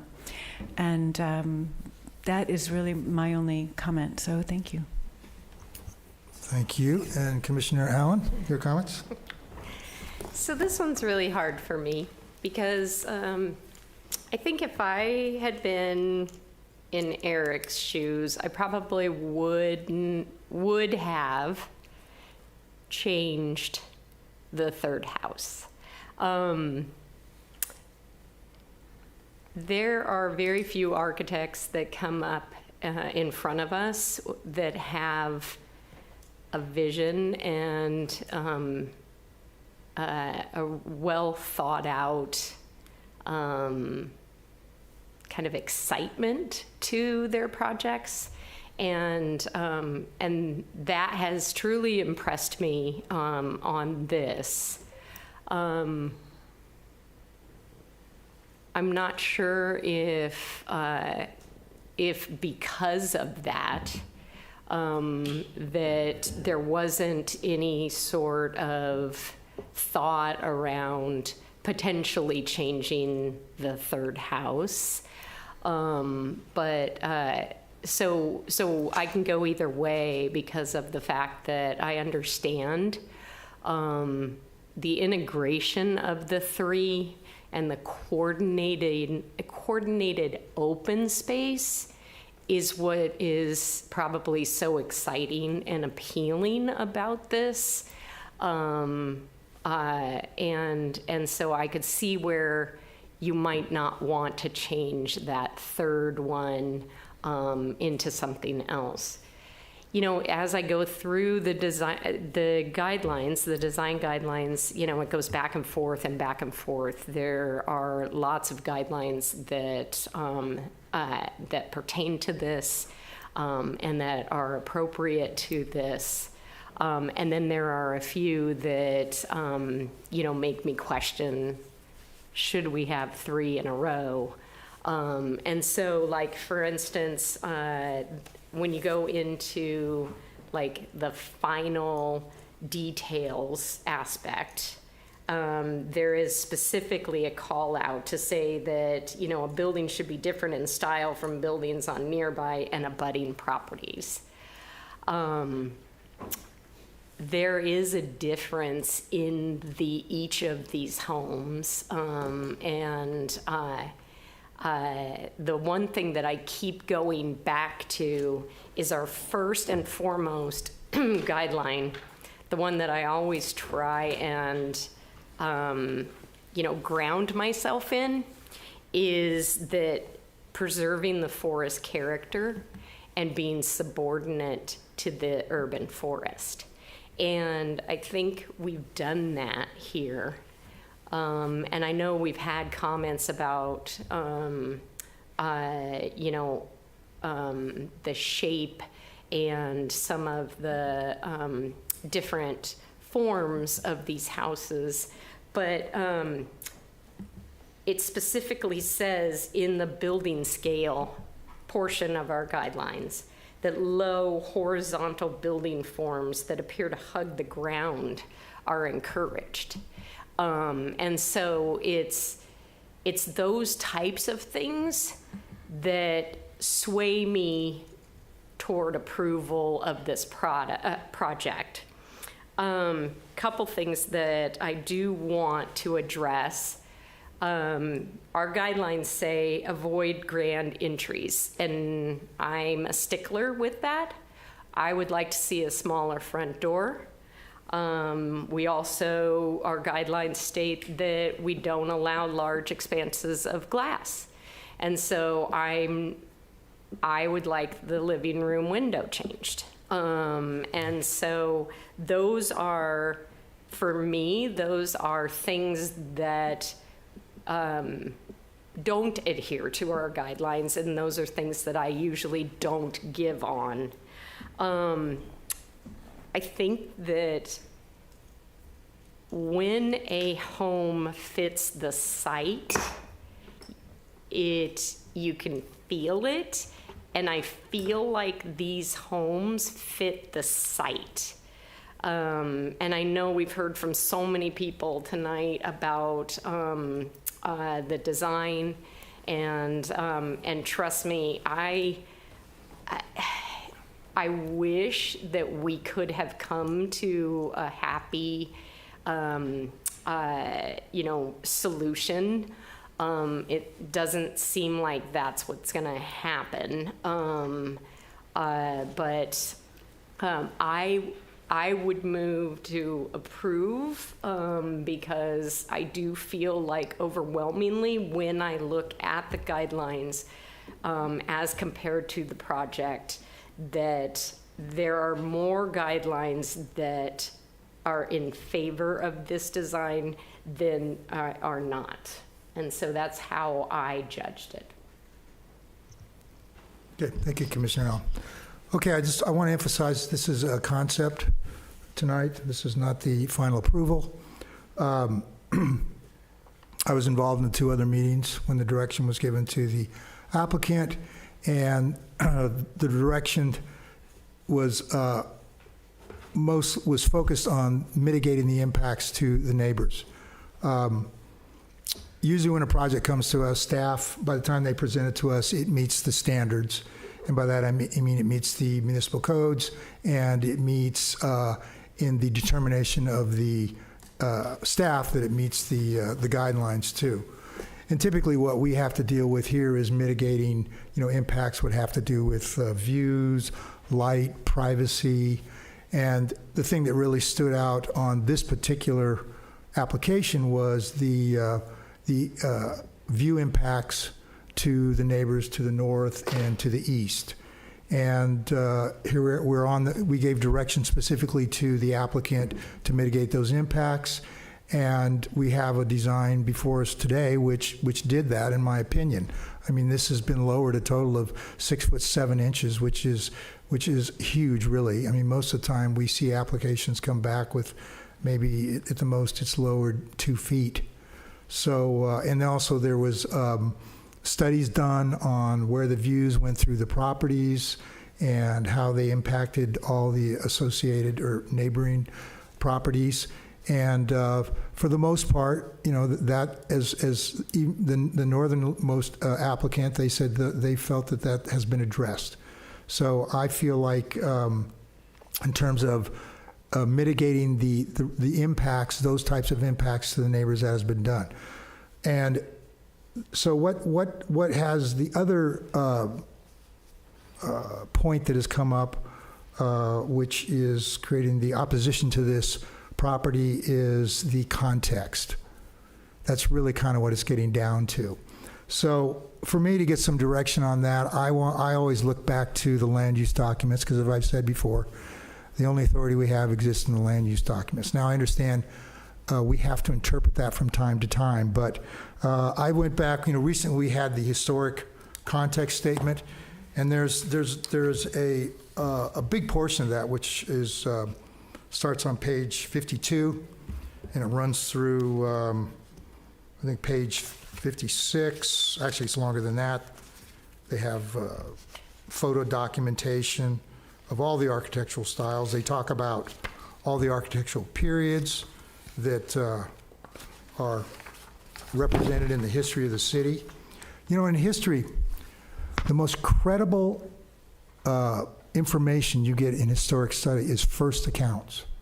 So if you're talking to somebody that was there and experienced a historical period of time, that is the most credible reference that you can get for historic documentation. And so you could conceivably contest some of the documentation in our historical context statements made about certain periods of time, the ideology, even what happened. But the unique thing about architecture is there is an example of it. You know, the first person account is because of the building that still exists, and it's there. So you really can't deny it. You really can't contest it. You may contest the ideology that went into the building form or whatever, but it's there. So it's like a first person account. It's a first object account. It's a representation of a particular style of architecture.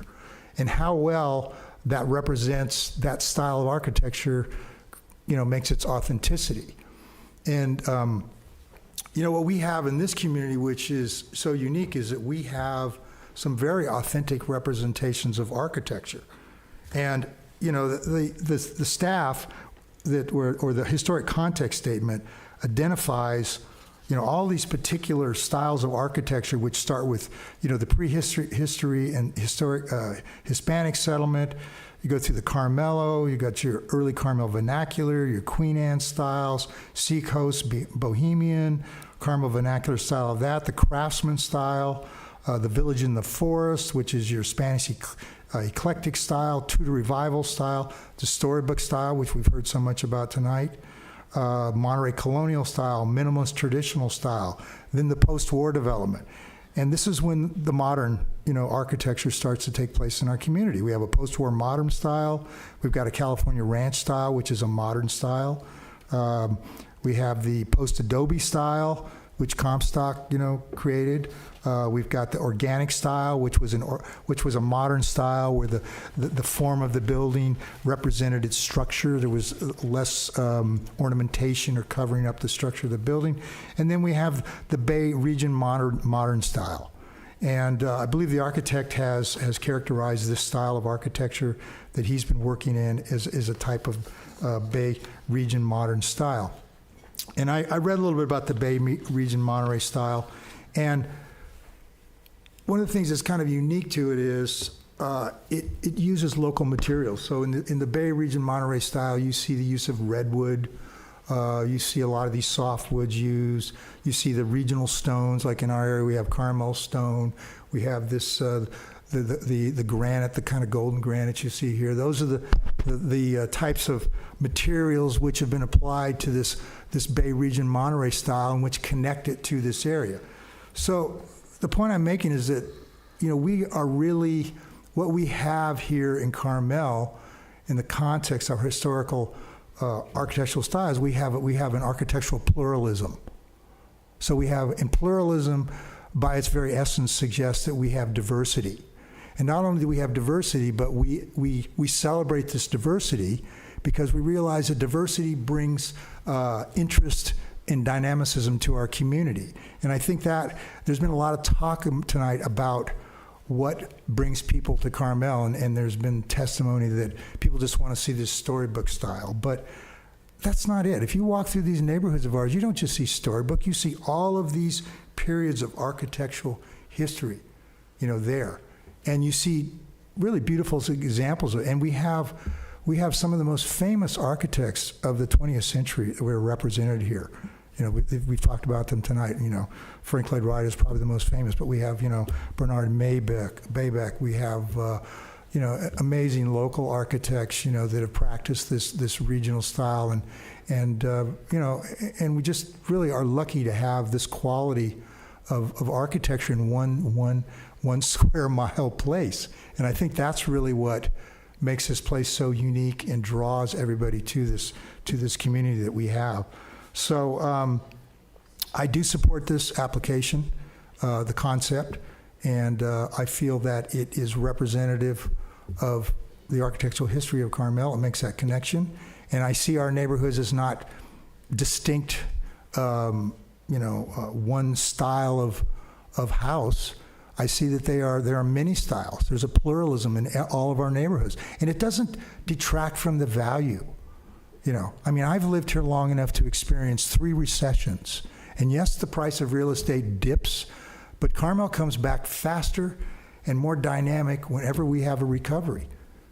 And that is because this place is unique. It has this beautiful eclectic and pluralism of architecture that everybody responds to, that adds to the quality and the value of this place. And to suggest that tourists are not coming here because of this, there's this Carmel carnage dialogue that's going on, which I just think it's wrong-headed. Yes, we will change as a community. All communities change over time. It happens. But what we do here, and I've said this before, what we do here, which is different than so many communities, is that we have a very active process of review and trying to direct that change. But we do it in such a way that we try to allow people to express themselves, because through the expression of their ideas, that creates diversity, and that's what creates a richer community. So yes, I'm going to support this application, and I look forward to seeing all of you in the final concept. We have a resolution by staff, it's a draft resolution. It doesn't really have a lot of draft conditions on it. If I were to make a motion, it would be that I would like to see the windows and doors taken down to human scale. Okay, we have a motion with the draft condition that the windows and doors be more reflective of a human scale. I'll second. Okay, all right, we have a motion made and seconded. Is there more discussion? Roll call, please. Commissioner Alborn? Yes. Commissioner Allen? Yes. Commissioner Karapikoff? Yes. Commissioner Locke? Yes. And Chair LePage? No. The motion is passed. Okay, thank you all. I voted no, but the motion is passed.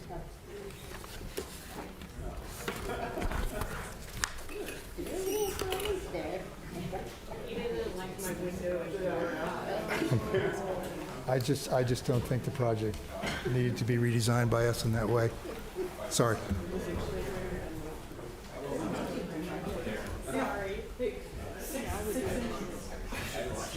Now I'll talk to Aaron about that because having a window like that is really amazing. You see the entire yard and the garden and everything. It's beautiful.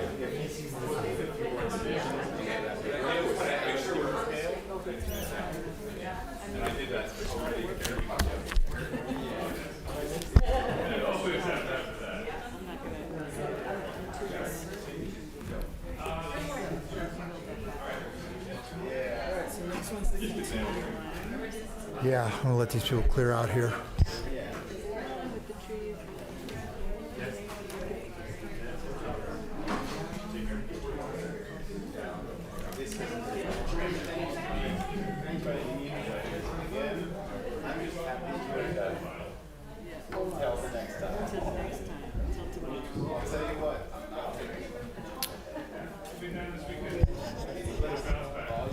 Okay, everyone, if you could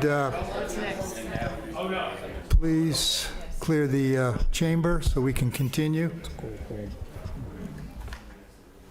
Okay, the next item on the public hearing tonight is item number 10. This is a design study DS 24014, the Lewis and McClellan Trust. This is a consideration of a track 1 design study referral, associated variance for the construction of a 39 square foot addition to an existing residence in a 200 square foot parking pad in the front yard setback. This has been requested to be continued by staff because they did not have time, I believe, to prepare the staff report for this. Yeah, and the this meeting agenda was full by the time, so yeah, it just wasn't feasible. Okay. So I am going to ask if there's anybody here in the public that has any comments about the continuation. Yeah, we hope. Seems like everybody left.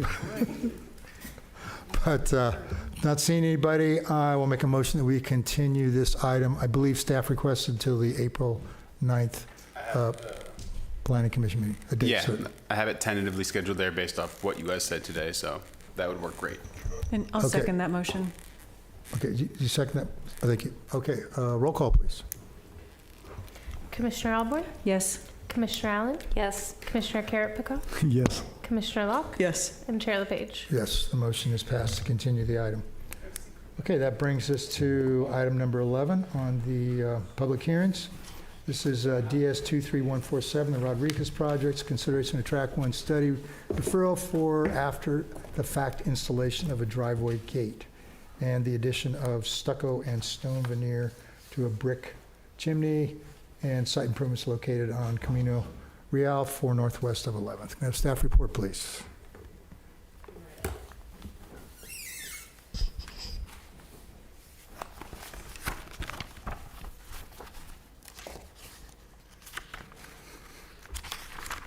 So this is the Rodriguez project. It's a non-historic home, and we are looking at an after-the-fact consideration of unpermitted work this evening. As you said, it's a track 1 project that's being referred to the commission. A quick summary: several alterations have occurred since 2020. The alterations in green were permitted, and the alterations in red were not permitted. Staff can handle the review of several of these unpermitted alterations, but the two I'm coming to this evening are the chimney and the driveway gate. Site coverage is something staff is still working with the applicant on. They are far over the maximum allowed site coverage for this site, and so we are working on solutions to bring that down into compliance.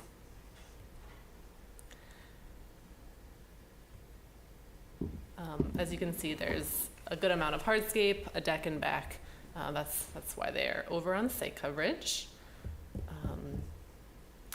Heading into a look at the chimney and the driveway gate, as I said, planning staff cannot approve deviation from the guidelines, but the commission may if you find that it achieves the design objectives as well as or better than complying with the guidelines. So the first project element I am looking for guidance on is the work done to the chimney. It was originally brick, as shown in the original blueprint here, and the owners did apply stucco to the brick chimney and applied a stonework pattern, stone veneer, what I'm calling floating stones. And our design guidelines actually speak to this precise application of stonework, and there's an image in the design guidelines that say it's discouraged. The random placement of individual stones or clusters of stones is discouraged. And the residential design guidelines do speak to how we want to see stonework applied. We want it to appear authentic, integral, structural, and the floating stone look appears superficial, applied, and non-structural. The second project element is the driveway gate. It's a 4-foot-tall ornate wrought iron driveway gate. Here you can see the gate, the full front property line, the low stone stucco wall topped with an iron fence, and the arched arbor with the door was approved. And in combination with the driveway gate, we do have a full physical barrier across the front property line. So as you know, neither the zoning code or the design guidelines explicitly speak to driveway gates. They speak to fences and to gates separately, but not driveway gates. So we usually use the guidelines for fences, and we're looking at preserving views into the property from the public right-of-way. And while there is a transparent nature to this driveway gate, the design guidelines specifically discourage the use of ornate fences. Ornate Victorian wrought iron fences are inappropriate. So that is why we are bringing this gate to you. In recent years, the commission has both required driveway gates to be removed from projects. However, the commission has also approved driveway gates. And so we're really looking at them at a site-by-site basis. Staff is recommending that the project be found exempt because we're recommending disapproval. So we have prepared a resolution denying the design study for the driveway gate and the stone veneer, and of course the site coverage. Alternatively, we could accept your feedback and come back, prepare a resolution based on your findings. And that is it for me on this one. And I do believe we have an applicant online with us. Oh, okay. Jeremy. All right. Are there any questions for staff at this point? Okay, thank you. All right. So the applicant is online. They'd like to speak to us. Hello, good evening. Go ahead, we can hear you. Thank you. Yeah, I'm just here to answer really any questions. I don't really have anything specifically to bring up. What's your involvement with the project? Oh, I'm just the building designer. I'm the drawer. I'm not the owner. Okay, so you did the plan? Correct. Okay, are there any questions for the designer from the commissioners? Well, what was the reason to put this floating stone on the chimney? I guess is the logical question, right? Yeah, if you want, do you want to ask him the reason? You can ask him the reason. Online. Was there a particular reason they wanted to put the stone on the chimney? You know, I was involved in the project after that was already done, so I'm not really sure the owner's motive behind it, but they would like to keep it. Yeah. Okay. All right. Well, thank you. We don't have any further questions for you. All right. We have Van has raised their hand. Van, you want to unmute yourself? Okay. There you go. Hi, good evening. Well, the reason that we changed the chimney. Are you the owner? Can you hear me? Yeah. Are you the owner? Okay. Because nothing with the house is linked to the brick design. So there's nothing that I can tie the brick to the design to the house. And I saw this chimney walking on Monteverde, and it was identical, almost identical. So I took a picture and showed it to my contractor, and he made the chimney just like that to fit with the design of the house. And that was the reason. Okay, thank you for providing us that answer. Did you have anything else you want to say about the project? Can we share our screen? If we share our screen, can you see it? Is there someone in the back that wants to come up to the microphone there?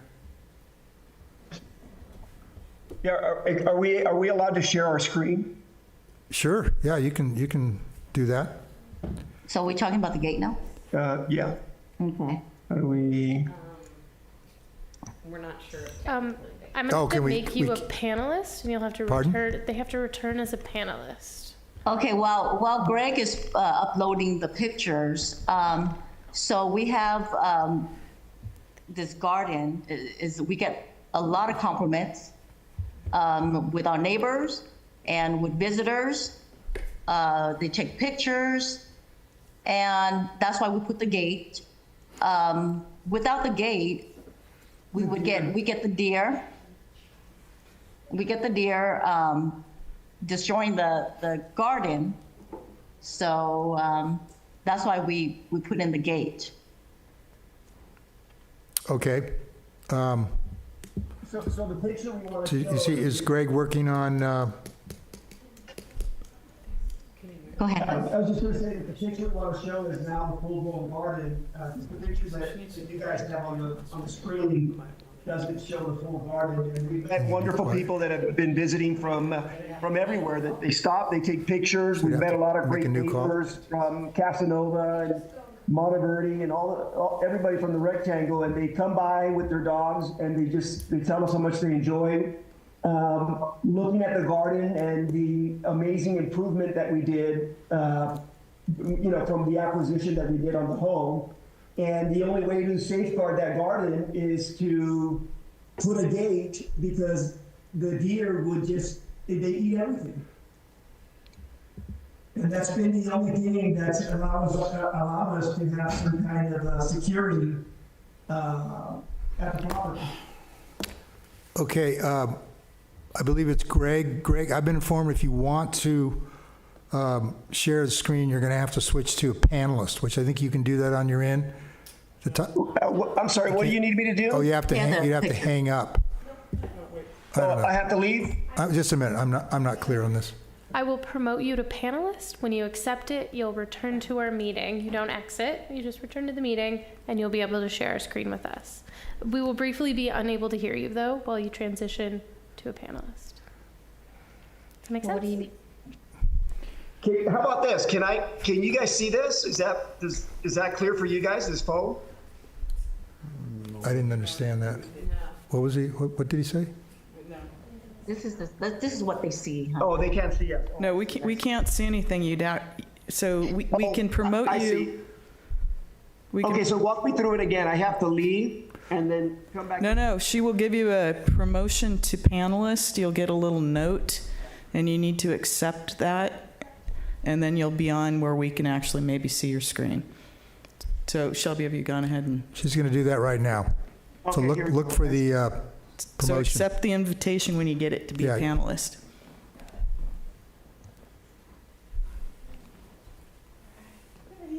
Okay, there we go. Okay, let me expand this here. Oops. And then share. Okay, let me share the screen. Want to share? Okay, there's one, I think. So that's our garden now. There it is. Great job.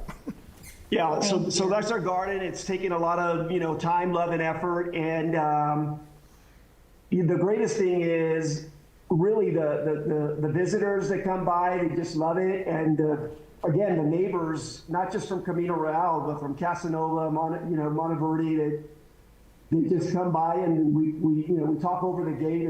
It's been a unifier, the garden, and be a sad thing to see the gate go and have the deer eat the garden. Share more. I don't know how to share. This is I have more pictures. I just don't know how to do. I'm having a little trouble hearing. Is he keep the deer out? Did he say people are coming in too? Yeah. All right. Okay. So all right. I think we understand what your concerns are and why you want the gate. Is there anything else you wanted to say to us before we move on to our discussion? Okay. I think that was all. Yeah. Thank you. Okay. You're good? All right. That Thank was you. all. Yeah. Thank you. Thank you. All right. Okay. Is there anyone else here in the chamber? How about you? No. The last man standing. Careful. All right, I'm going to close the public comments, open it up to the commissioners for their comments. Commissioner Allen, would you like to begin? Not really, but You can always pass. yeah.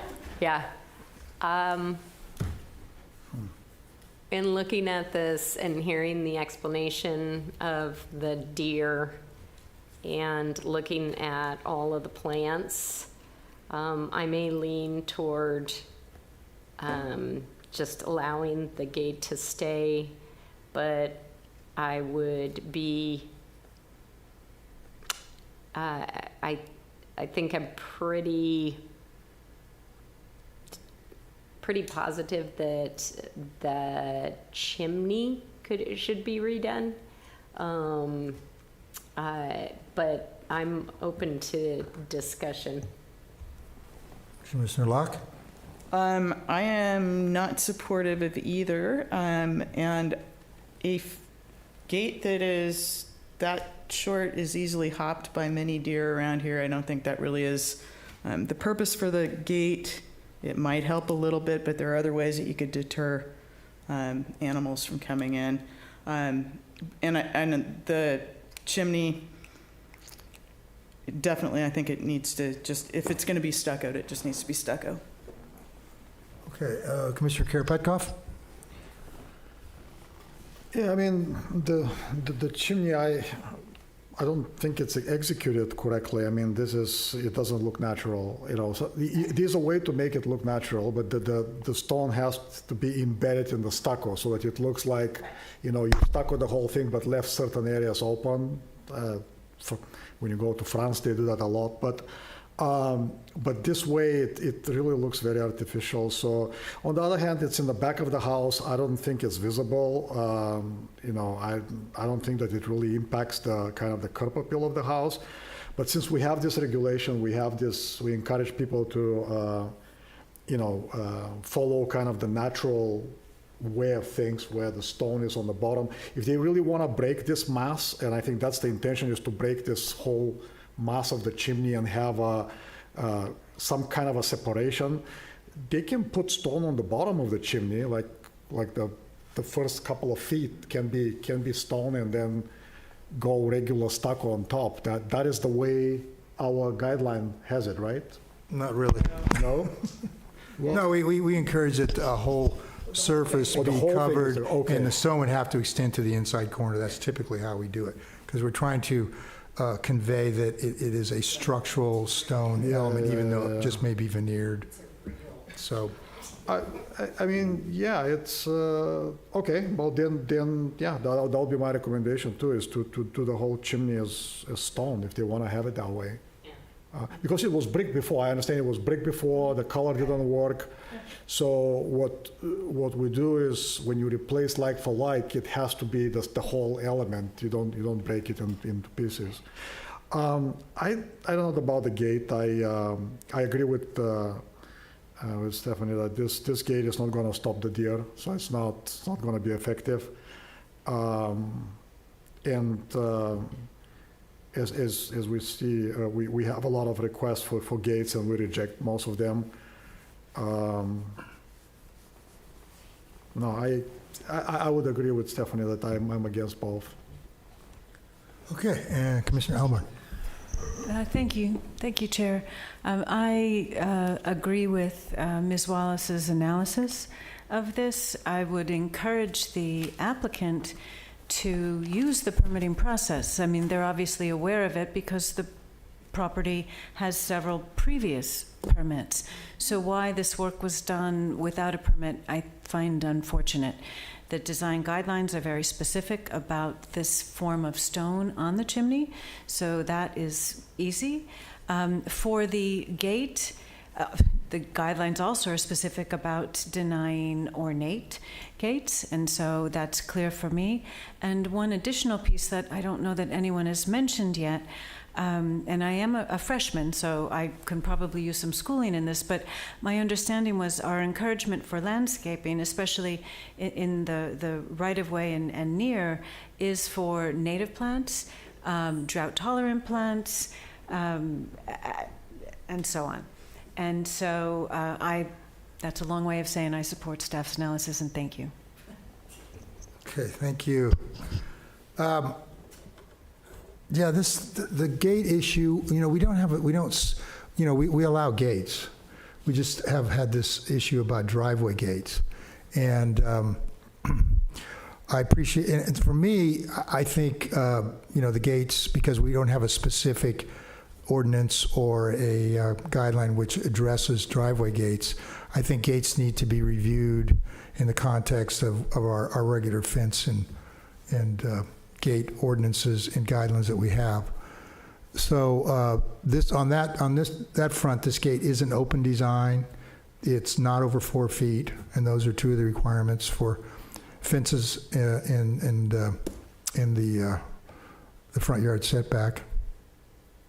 And I guess I'm kind of questioning, it seems like there was a permit approval process for the iron railing on top of the stucco wall.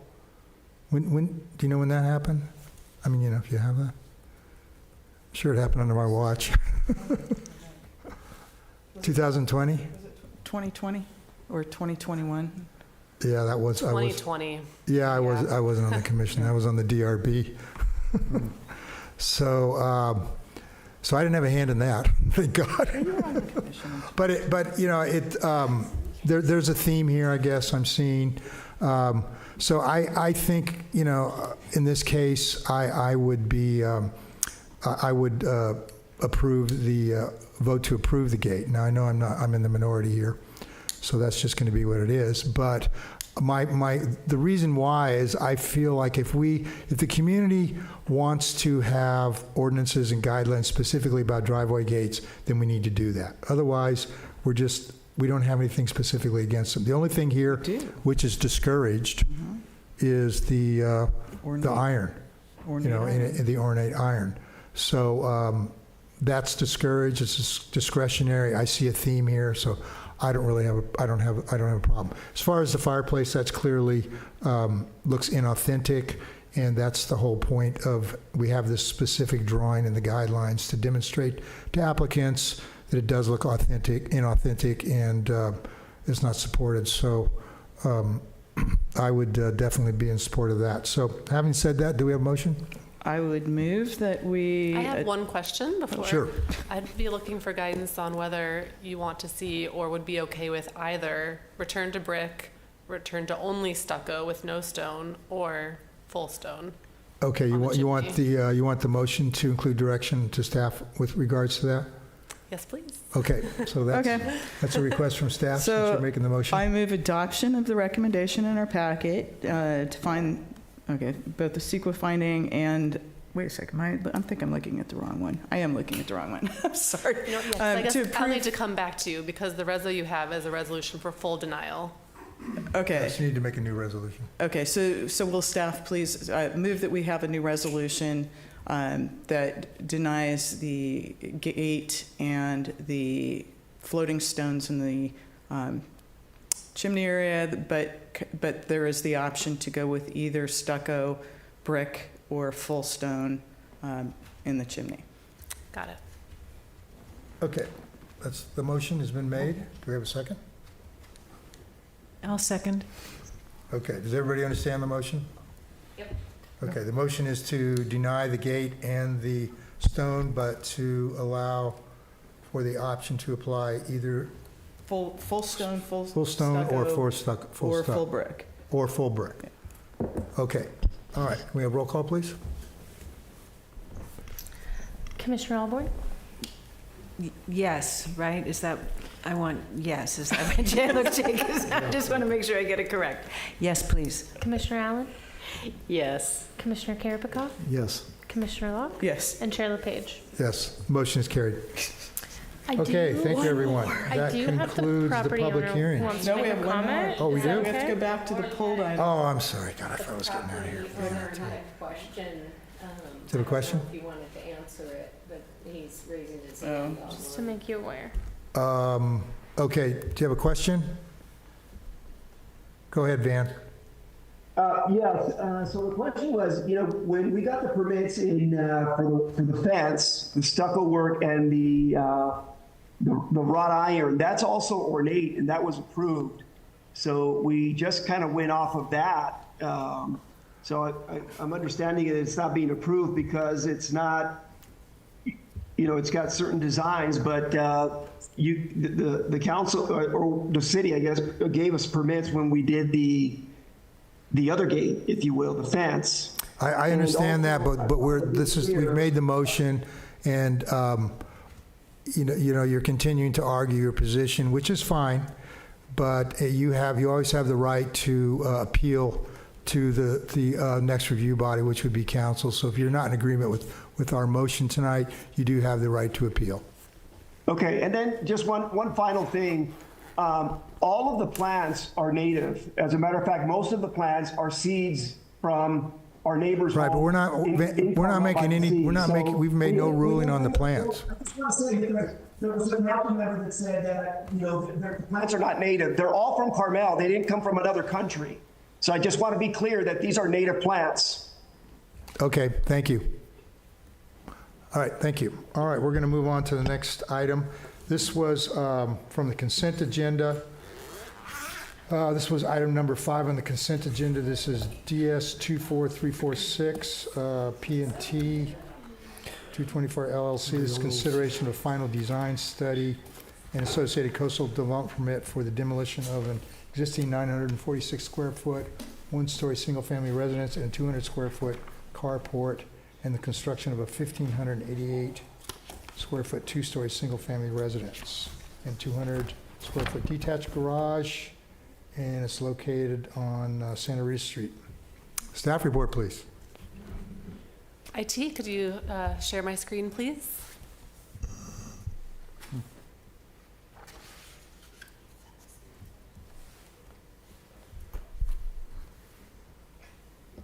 There we go. Thank you for the intro, Chair LePage. As you mentioned, this project was on the consent calendar because it did come before you in February. The commission did not have draft conditions of approval beyond one about the windows, so I did place it on the consent calendar. However, we did get a concern from a neighbor that was provided to you yesterday, so that's why it's pulled off the consent calendar. As you described, this is the project. It's a demo rebuild, single-story house going to 2 stories with a detached garage. Story poles have been up since January.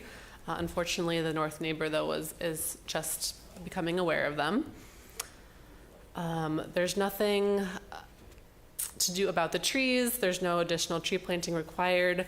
There is a significant tree right in the front yard, so that might impact a discussion that we have about placement of the home and why it was designed the way it was. There you go. There's your root protection zone for that significant tree 3 right in the front yard. There's a basement proposed. I'm going to go pretty quickly through these floor plans, but I will pause on the elevation views. The project meets all of the requirements in terms of height and setbacks. Not too much to say. The plans have not changed since you saw them a month ago, except when it comes to the windows. Here's our streetscape from Santa Rita with the north neighbor on the right-hand side of the screen there. The north neighbor is a single-story home. Here is our facade. It is quite set back from the front property line as designed, and the detached garage is also set back from that front property line. South elevation, and here's the north elevation where the neighbor has expressed concerns, a few concerns, one being privacy. So we do have a current single-story home going to 2 stories, and there are 2 windows proposed for the 2nd story, looking north. And then the rear elevation. Finished materials, again, haven't changed. Raw cedar, stone veneer, aluminum-clad wood windows, and a composition shingle roof. No changes there. The commission did have a condition on the concept approval that Based on the design guideline that window styles should be uniform throughout a building, they did have multiple different configurations, and the applicant has reduced it down to 2 configurations, just casement windows and just fixed windows. So that has been satisfied. They're planning to be well in compliance with their site coverage limits. Lighting is compliant. Landscaping is natural. They're using rain gardens and rain barrels. And then again, just to look at the north, impacts to the north neighbor. There's our north elevation. And I apologize, I had some photos. Let me pull them up from the north neighbor.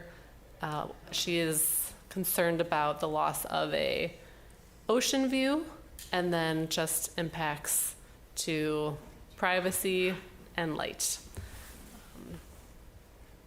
Let me pull up her letter. It is also printed in front of all of them as well, if that's Okay. Yeah.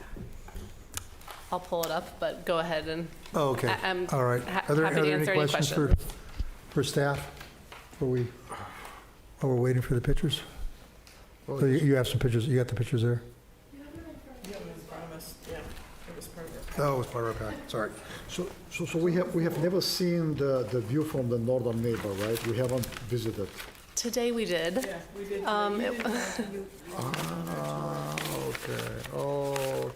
Okay, well, I'll rely on your opinion then. But Okay. these pictures will show you. These are, this is from the neighbor, Okay. so you can see how she sees things. Is this it?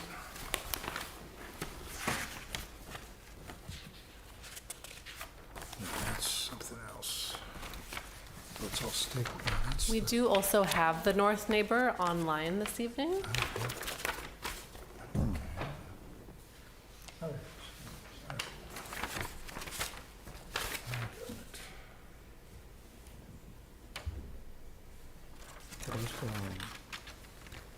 So were these taken So, from the yeah. porch?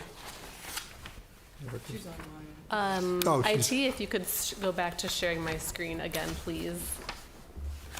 The north neighbor is online? North neighbor is online with us as well. We also have the property owner and the architect with us. Okay, why don't you do your presentation, and then we can ask you questions after your presentation. I'm not sure if that they have a presentation for you this evening, Okay. but they're available for questions. All right, have they unmuted themselves?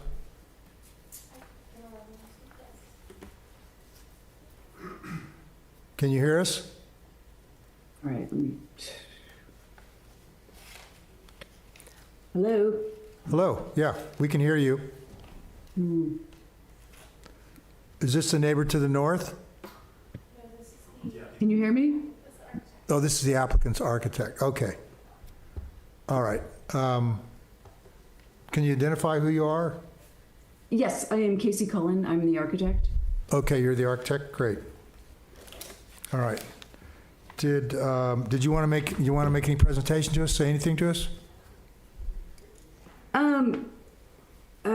Well, we only found out about this a couple days ago, so really, we thought we had complied with everything already. We're more than happy to work with the neighbor who was not aware of the project, I guess, until very recently. There are a few things we can do, but there are some things that we probably cannot do. Okay. One of the things she mentioned was the placement of the garage, and she asked if it could be moved further towards the street, which is where we originally had it. And planning suggested that we move it back so that there would be room for a car to park in front of the garage, in the driveway. We could move it towards the street again. Okay. Do you have any suggestions about mitigating the impacts to her view? I'm sorry, say that again? Do you have any suggestions or thoughts about mitigating the impacts to her view? Well, I'm not sure we can do everything. We set the house back where the existing house is because of the oak trees in the front yard, which are significant. And so if we move the house forward at all, those trees will have to go, for one thing. For another, I'm concerned that if we move the house forward so that she has that view towards the ocean, that the house will be even more of a block to her windows, because right now the house is set back behind, to the west of her house where the living room windows are. Does that make sense? Yes, it does. Thank you. Okay, are there any questions for the architect? You have questions or comments? Yeah, I'd like just to introduce myself. I'm the owner. Okay, you're the owner. All right. I'd like to say nice to meet you, to Michelle, who's our north neighbor, and happy to work with her on adjusting some of the smaller details. For instance, one of the solutions that we're happy to work with is that from a privacy perspective, we have 2 windows on the north side upstairs. There are 2 windows that are in 2 bedrooms, and we could frost them or even remove them completely, because we have windows on each of the bedrooms that have other windows. Anyway, I just wanted to say hi to Michelle. Sorry to drag you into this. And there's a great news for me as the owner, because I didn't know I had an ocean view at all. I've been on the roof multiple times. I've never seen the ocean from anywhere on the property or on the roof of the existing structure. So if we take out her view of the ocean, I don't think that's really a big thing. I don't think we see really the ocean from that place. We are in the pit of Santa Rita, so I'm not entirely sure what we are taking over. Thank you. Okay, thank you.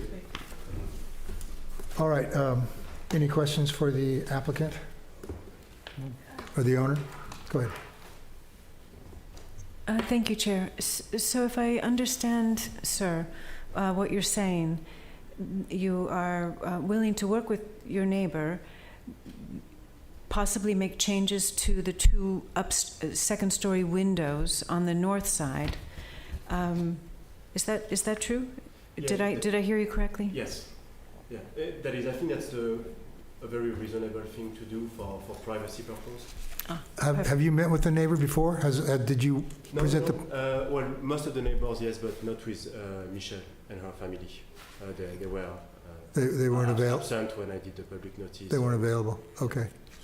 All right. Thank you. Thank you. Okay. Is there anyone else from the public had their hands up online? Okay. Would you like to speak to us? I don't know your name. I can't see the screen. Michelle? Yes. Thank you. Hello to the neighbor. They're, just lovely people. And I am usually in Carmel every weekend or every other weekend, but we had some family emergencies, so I hadn't been there. And when I went on March 1st, that was the first time I got the notice, because I didn't receive anything in the mail, though I did receive this second notice a few days after March 1st.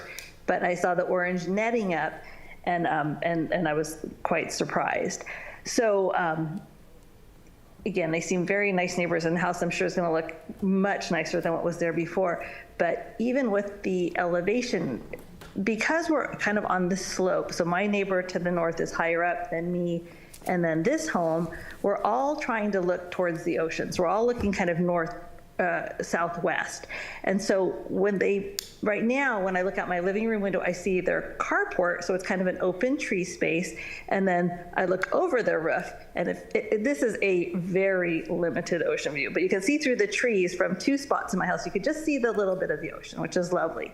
But with this new, because the garage is kind of actually, now when I look out my living room, I kind of see the garage, and then out of the bedrooms, I just see kind of the second story, and then the very tops of the trees, and then the sky. But there's nothing open when I look out any of the southwest windows. So already to the north, the other house blocks my view that way. So I just have fence, which is fine because that's the way it is, because we're all trying to look the same way. So now I can't look to the left or to the right.